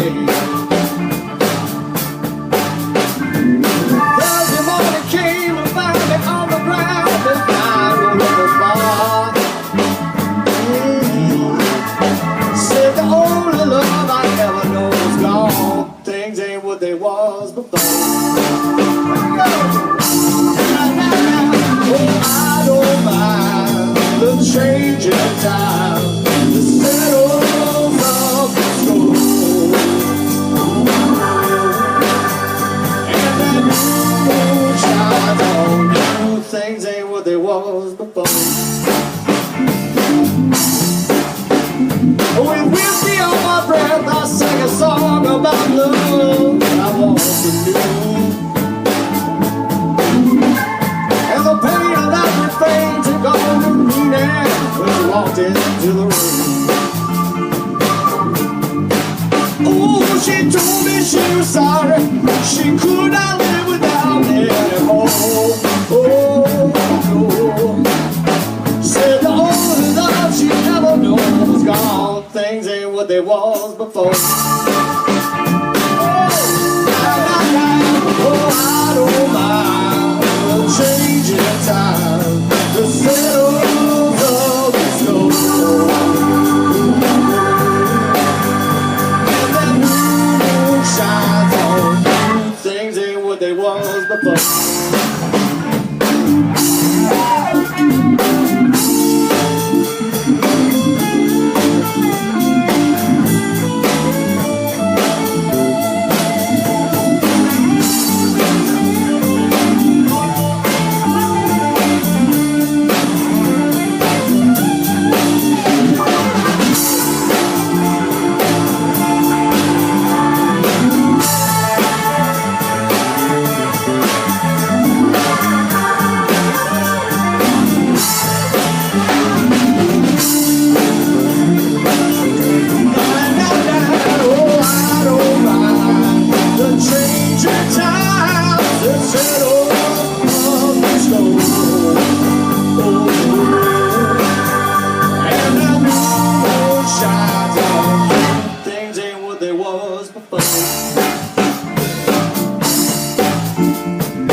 I knew right from that moment, gray sky turned blue. We laid eyes on you. Yeah, Cupid came around and shot his dart. He gave my heart to you. Ain't nothing else that I can do. I'm gonna love you forever. You're gonna be my Valentine. Yeah, I'm gonna love you forever and ever. We're gonna start a brand new life. When days get cloudy, you'll be my sunshine. When you're feeling a frown, you know I'll be your clown. Oh, I know there'll be days I'll drive you crazy and make your hair spin around, but I'll never let you down. 'Cause I'm gonna love you forever. You're gonna be my Valentine.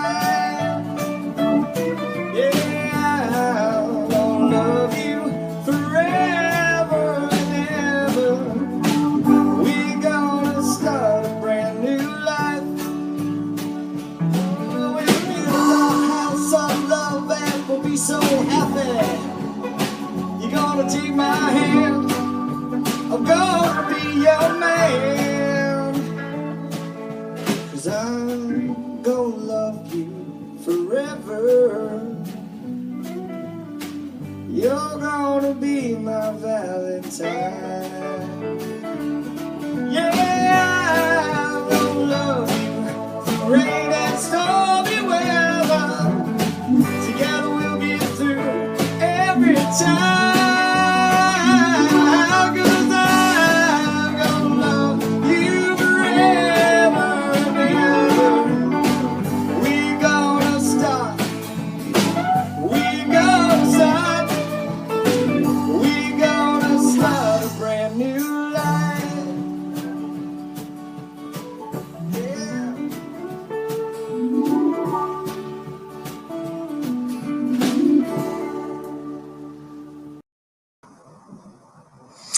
Thank you so much. I'm Dr. Meg Johnson. I'm back again. I'm one of the obstetricians and gynecologists here at University of Missouri Healthcare.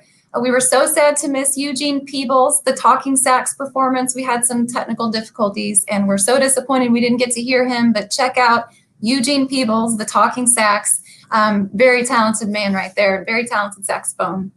I'm going to talk a little bit about nutrition. So we have heard several presentations about nutrition today. Mine's called Beat the COVID Carbs because I think all of us know what I'm talking about when I say COVID carbs.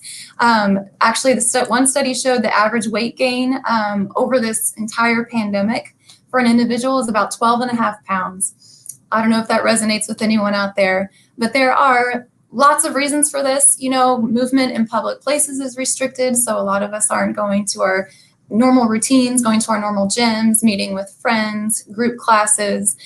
It's been cold and snowy. That tends to have an effect on what we can do physically and what we feel motivated to do.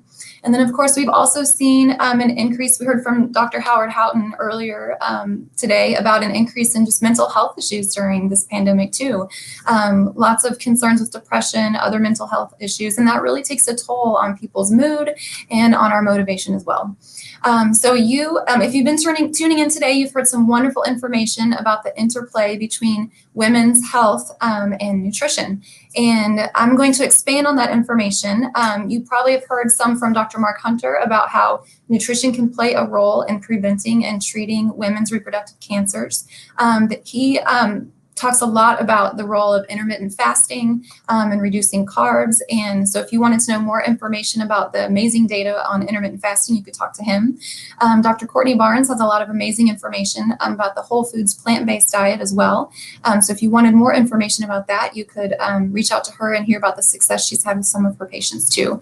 But today what I want to do is discuss some really practical day-to-day tips that can help you adhere to the wonderful principles that you've talked about. If you're like me, you know, you may have heard about a lot of different fad diets and been on a bandwagon for a little while and then you fall off.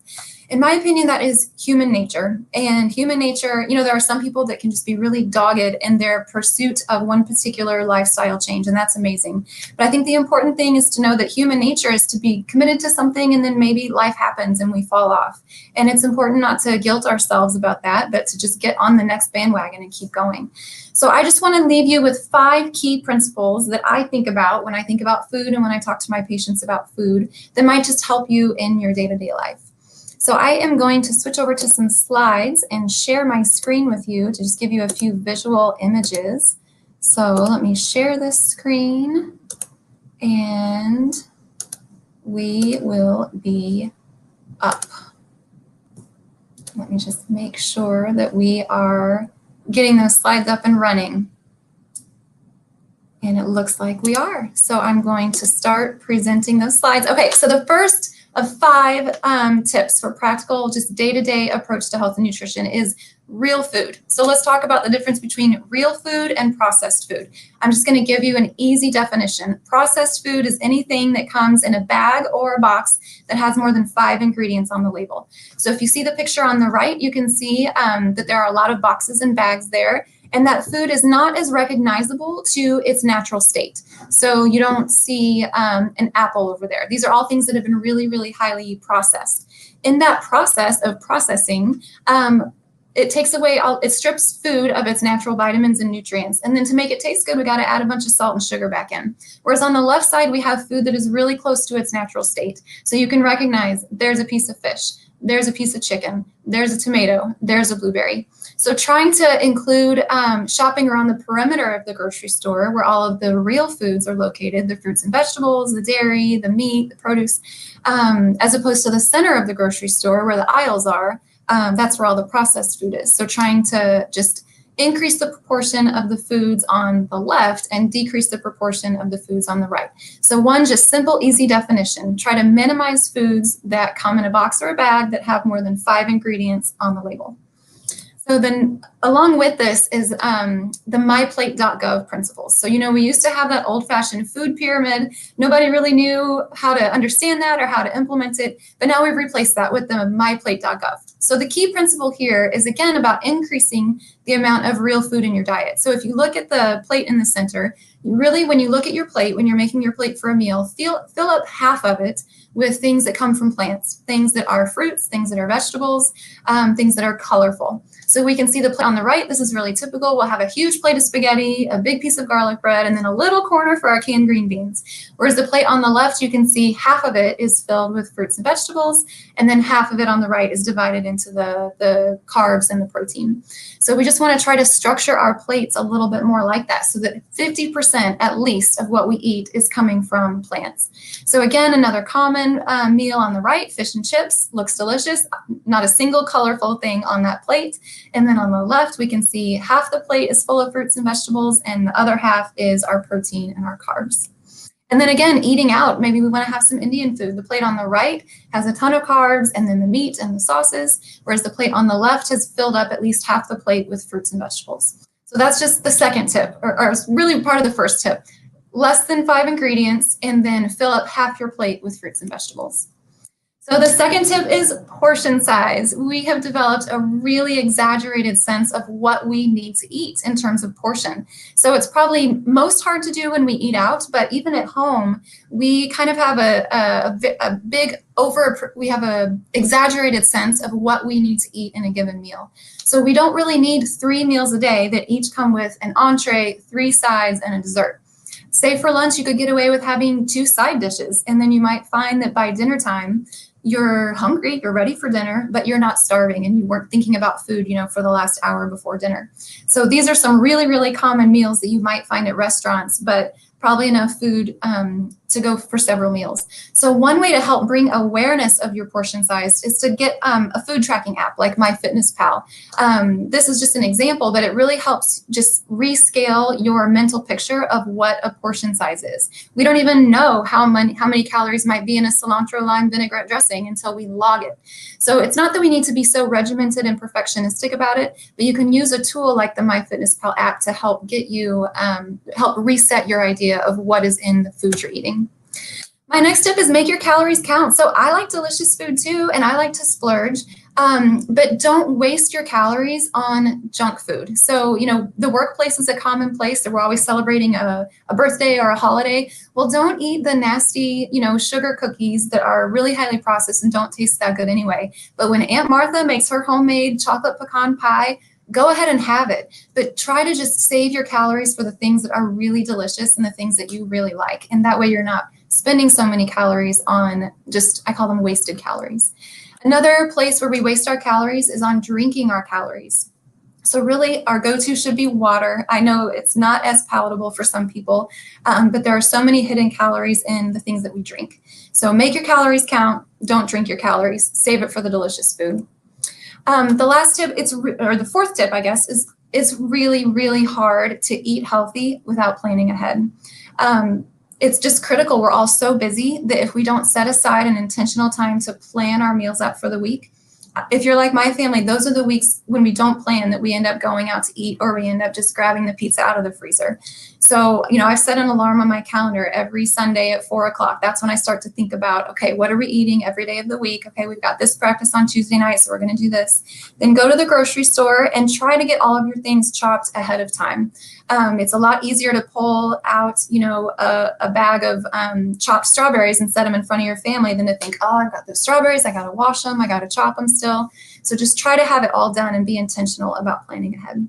And the last tip before I run out of time, of course, we don't want to hear it, but physical activity plays a huge role in beating those COVID carbs. So it's hard right now, but there are YouTube videos that you can dance or exercise along with. There are some workout yoga videos on Netflix or Amazon Prime. You can turn on some music and just dance with your family in the kitchen for 30 minutes. Just anything that gets your heart moving, where you're breathing hard for 30 minutes, 5 times a day. 30 minutes, 5 times a day. There are some apps. We can all, aspire to have those apps. And then my last thing would be, it's been cold and snowy. So here is the antidote to that. We have outdoor winter weather wear.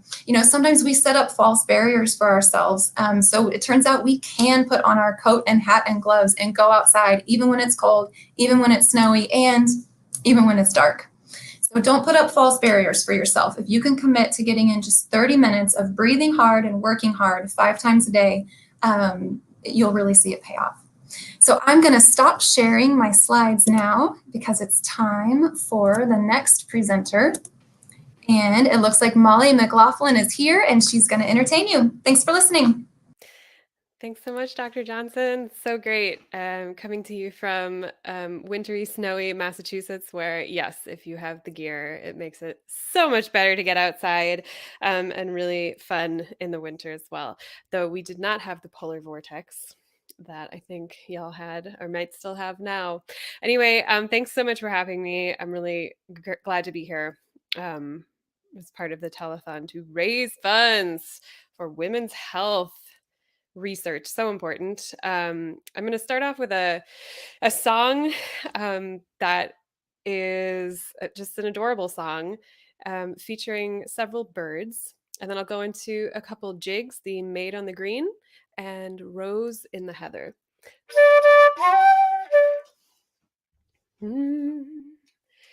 Said the hawk unto the crow one day, "Oh, why do you in mourning stay? I was once in love and it did prove fact, and ever since I wear the black. Skiddity-idle-doodle-diddle, skiddity-idle-dum, skiddity-idle-doodle-diddle, skiddity-idle-dum. I was once in love and it did prove fact, and ever since I wear the black." Then up jumped a willy wagtail, I was once in love and I did prevail. I was once in love and I did prevail, and ever since I wagged my tail. Skiddity idle doodle diddle, skiddity idle dum, skiddity idle doodle diddle, skiddity idle dum. I was once in love and I did prevail, and ever since I wagged my tail. Then up jumped a big jay thrush, sitting upon a holly bush. Oh, the way to love, I've heard them say, is to court all night and sleep all day. Skiddity idle doodle diddle, skiddity idle dum, skiddity idle doodle diddle, skiddity idle dum. Oh, the way to love, I've heard them say, is to court all night and sleep all day. Then up jumped a Jenny Wren. Well, I'll tell you what I'd do if I were a man. Oh, in case one's love should rise and go, I'd wear 2 strings on every bow. Skiddity idle doodle diddle, skiddity idle dum, skiddity idle doodle diddle, skiddity idle dum. Oh, in case one's love should rise and go, I'd wear 2 strings on every bow.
So again, my name's Molly. So glad to be here.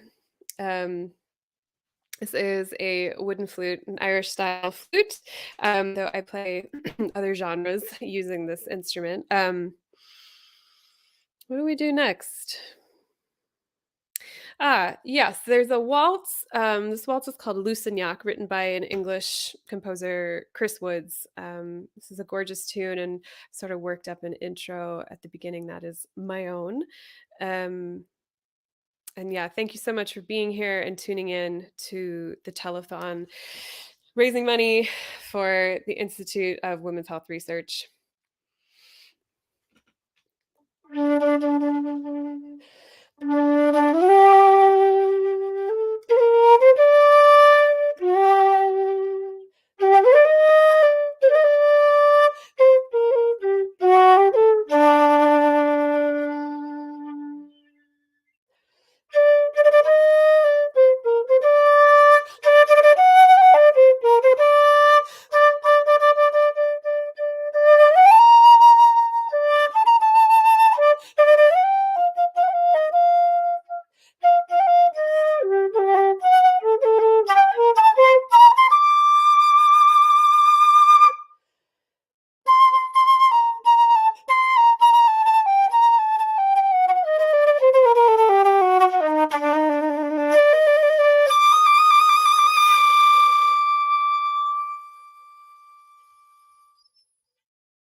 All right.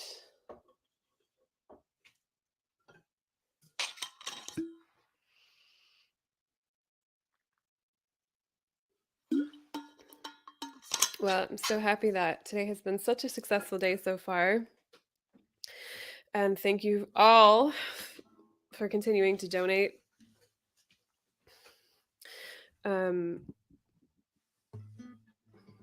Just make sure we're in tune here.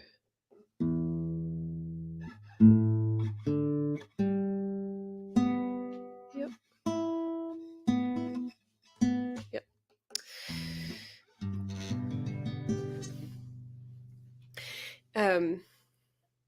I don't know if this song really fits for the mood of today, but I'm going to give it a try. It's an old Scottish Irish story called Anarchy Gordon, and maybe the juxtaposition will be nice, having a day of raising money for women's health, and having some perspective of where women have come from.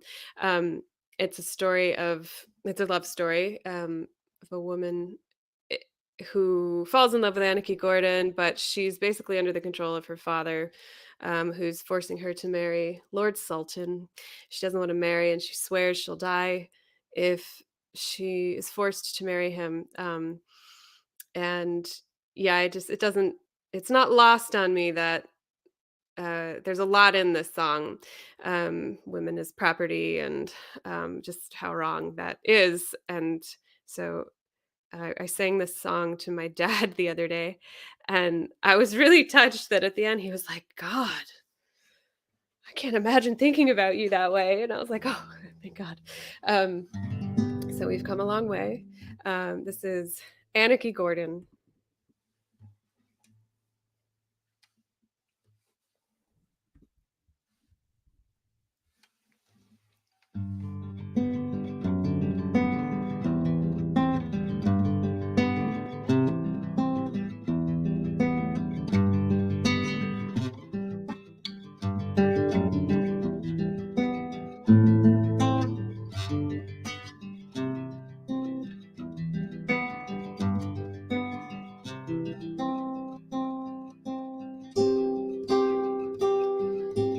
Buchan is bonny, and there lives my love. My heart lies undimmed and will not remove. It will not remove, oh, for all that I have done, and I never will forget my love. Anarchy, for Anarchy Gordon, he's bonny and he's rough. He'd entice any woman that ever he saw. He'd entice any woman, and so he has done me. Oh, I never will forget my love. Anarchy. Down came her father, and he's standing by the door, saying, "Jeannie, you're trying the tricks of a whore. You care nothing for a man who cares so very much for thee. You must marry Lord Sultan and leave Anarchy. For Anarchy Gordon, he's barely but a man, although he may be pretty. But where are his lands? Oh, the Sultan's lands are broad, and his towers they stand high. You must marry Lord Sultan and leave Anarchy. With Anarchy Gordon, I'd beg for my bread, and before I'd marry Sultan, with gold to my head, with gold to my head, and gowns fringed to the knee. Oh, I'll die if I don't get my love, Anarchy. And you that are my parents, to church you may me bring, but unto Lord Sultan I'll never bear a son. To a son or a daughter I'll never bend my knee, and I'll die if I don't get my love, Anarchy. Jeannie was married, and from church she was brought home, and when she and her maiden so merry should have been, when she and her maiden so merry should have been, she went into her chamber and she cried, all alone, come to bed now, Jeannie, me honey and my sweet, for to style you my mistress it would be so sweet. Be it mistress or Jeannie, it's all the same to me, but in your bed, Lord Sultan, I never would lie. And down came her father, and he spoken with renown, saying, you that are her maidens, go loosen off her gowns. But she fell down to the floor, so close down by his knee, saying, Father, look, I'm dying for my love, Anarchy.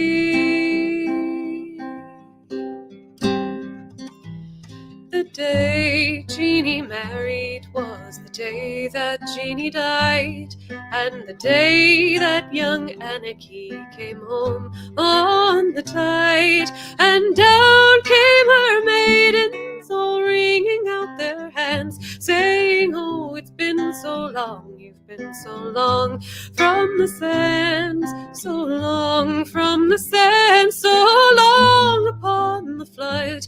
They have married your Jeannie, and now she lies dead. You that are her maidens, go and take me by the hand, and lead me to the chamber where my true love lies in. And he's kissed her cold lips till his heart is turned to stone, and he's died in the chamber where his true love lies in.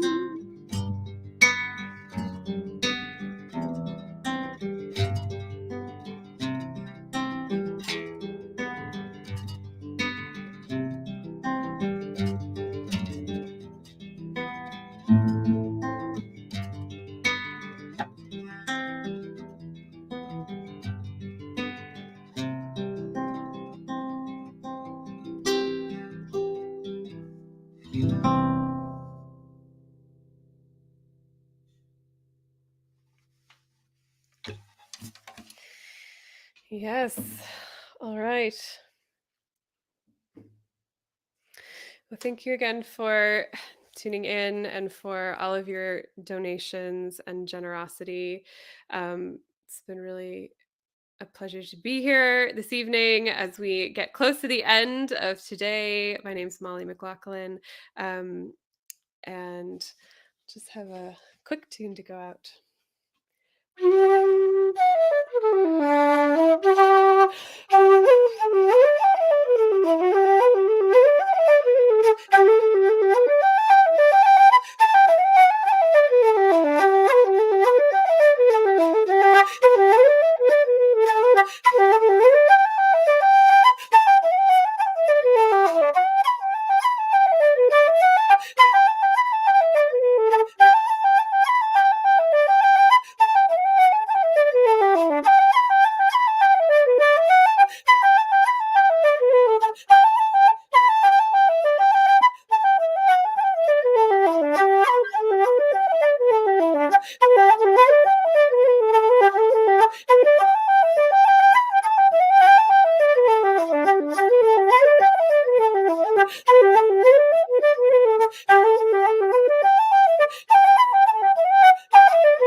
Thank you so much. Looks like we might just need a moment to transfer. There we go. Because of research in women's health, infant and maternal mortality in the United States have declined more than 90% in the last 100 years. Because of research, we have developed tools to deliver personalized medicine for each woman. Because of research, we know how nutrition will impact the well-being of the mother and the child, even at adult age. Because of research, we've been able to enhance the mother and the baby's bonding immediately after delivery as well. Because of research in women's pelvic floor dysfunction, we're now able to use medications like Botox in the bladder. Because of research, women are able to fully participate in social and family events without fear of embarrassment. Because of research, we're able to protect families from toxic chemicals. Because of research, pregnant women know a healthy diet is important for a healthy baby. Because of research, we know that babies who have skin-to-skin contact at birth are healthier and go home sooner. Because of research, many cancers are now preventable by identifying specific genetic patterns that contribute to the development of this disease. Because of research, I'm a grandfather. My daughter-in-law had a specific disorder of pregnancy, and she underwent in vitro fertilization, which resulted in the birth of my granddaughter. Because of women's health research, I can give comforting advice to friends and family who are struggling with infertility. Because of research, couples with genetic disorders have the ability to not pass them on to their children. Because of women's health research, our women are safer, our children are healthier, and our communities are stronger.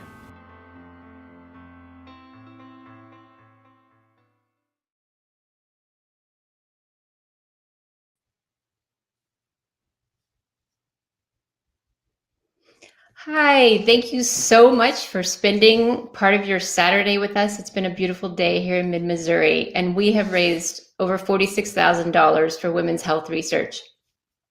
You can still, of course, donate and bid on auction items and enter the raffle. So we are trying to reach a goal of $50,000. So in order to do that, we're going to leave the auction and the raffle open until Tuesday night at 8 p.m. So please share with your friends and family and colleagues and everyone you know that might be interested in supporting women's health research. I want to extend a giant thank you to everyone that participated today. We had so many MCs, physicians, and entertainers that volunteered and donated their time today to support women's health research. And just a really big thank you to all of those folks. I also want to thank Sean Spence at Armchair Telethon. He did a great job orchestrating all of the behind the scenes technology today. I definitely want to thank our sponsors. So our sponsors, of course, KT Diamond, Missouri OBGYN Associates, Dr. Hung Nguyen, Dr. Alan Cass, Restoration Eye Care, Crest Health and Wellness, Columbia Surgical Associates, Dr. Ella Spicinger, Africa Fest 2021. This is sponsored by Jabberwocky Studios, and the theme this year is Our Children, and it'll be held in April, so keep a lookout. Missouri Center for Gynecologic Oncology, Stephanie Rothermick at Synergy Wealth Solutions, John and Carolyn Nagel, Veterans United, MFA Oil, State Farm, LeBrunerie Financial, Rotary Club of Columbia, Missouri, Ann and Carl Korshigan, and many more. All listed on our website at womenshealthtelethon.com. You can also, of course, learn more about our research at womenshealthtelethon.com. So please check it out. Just a reminder, the auction ends Tuesday night at 8 o'clock. We'll also do the raffle Tuesday night at 8 o'clock. So we will absolutely notify everyone of the winners of those items. So thank you once again for all of your support. And I will leave you with a video about our research.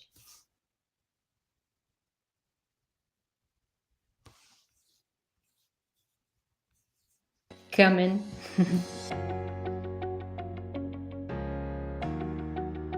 I study how chemicals in the environment can affect people's ability to have children and the health of their children. I study how endometriosis affects women with infertility and chronic pelvic pain and how there might be different types of endometriosis.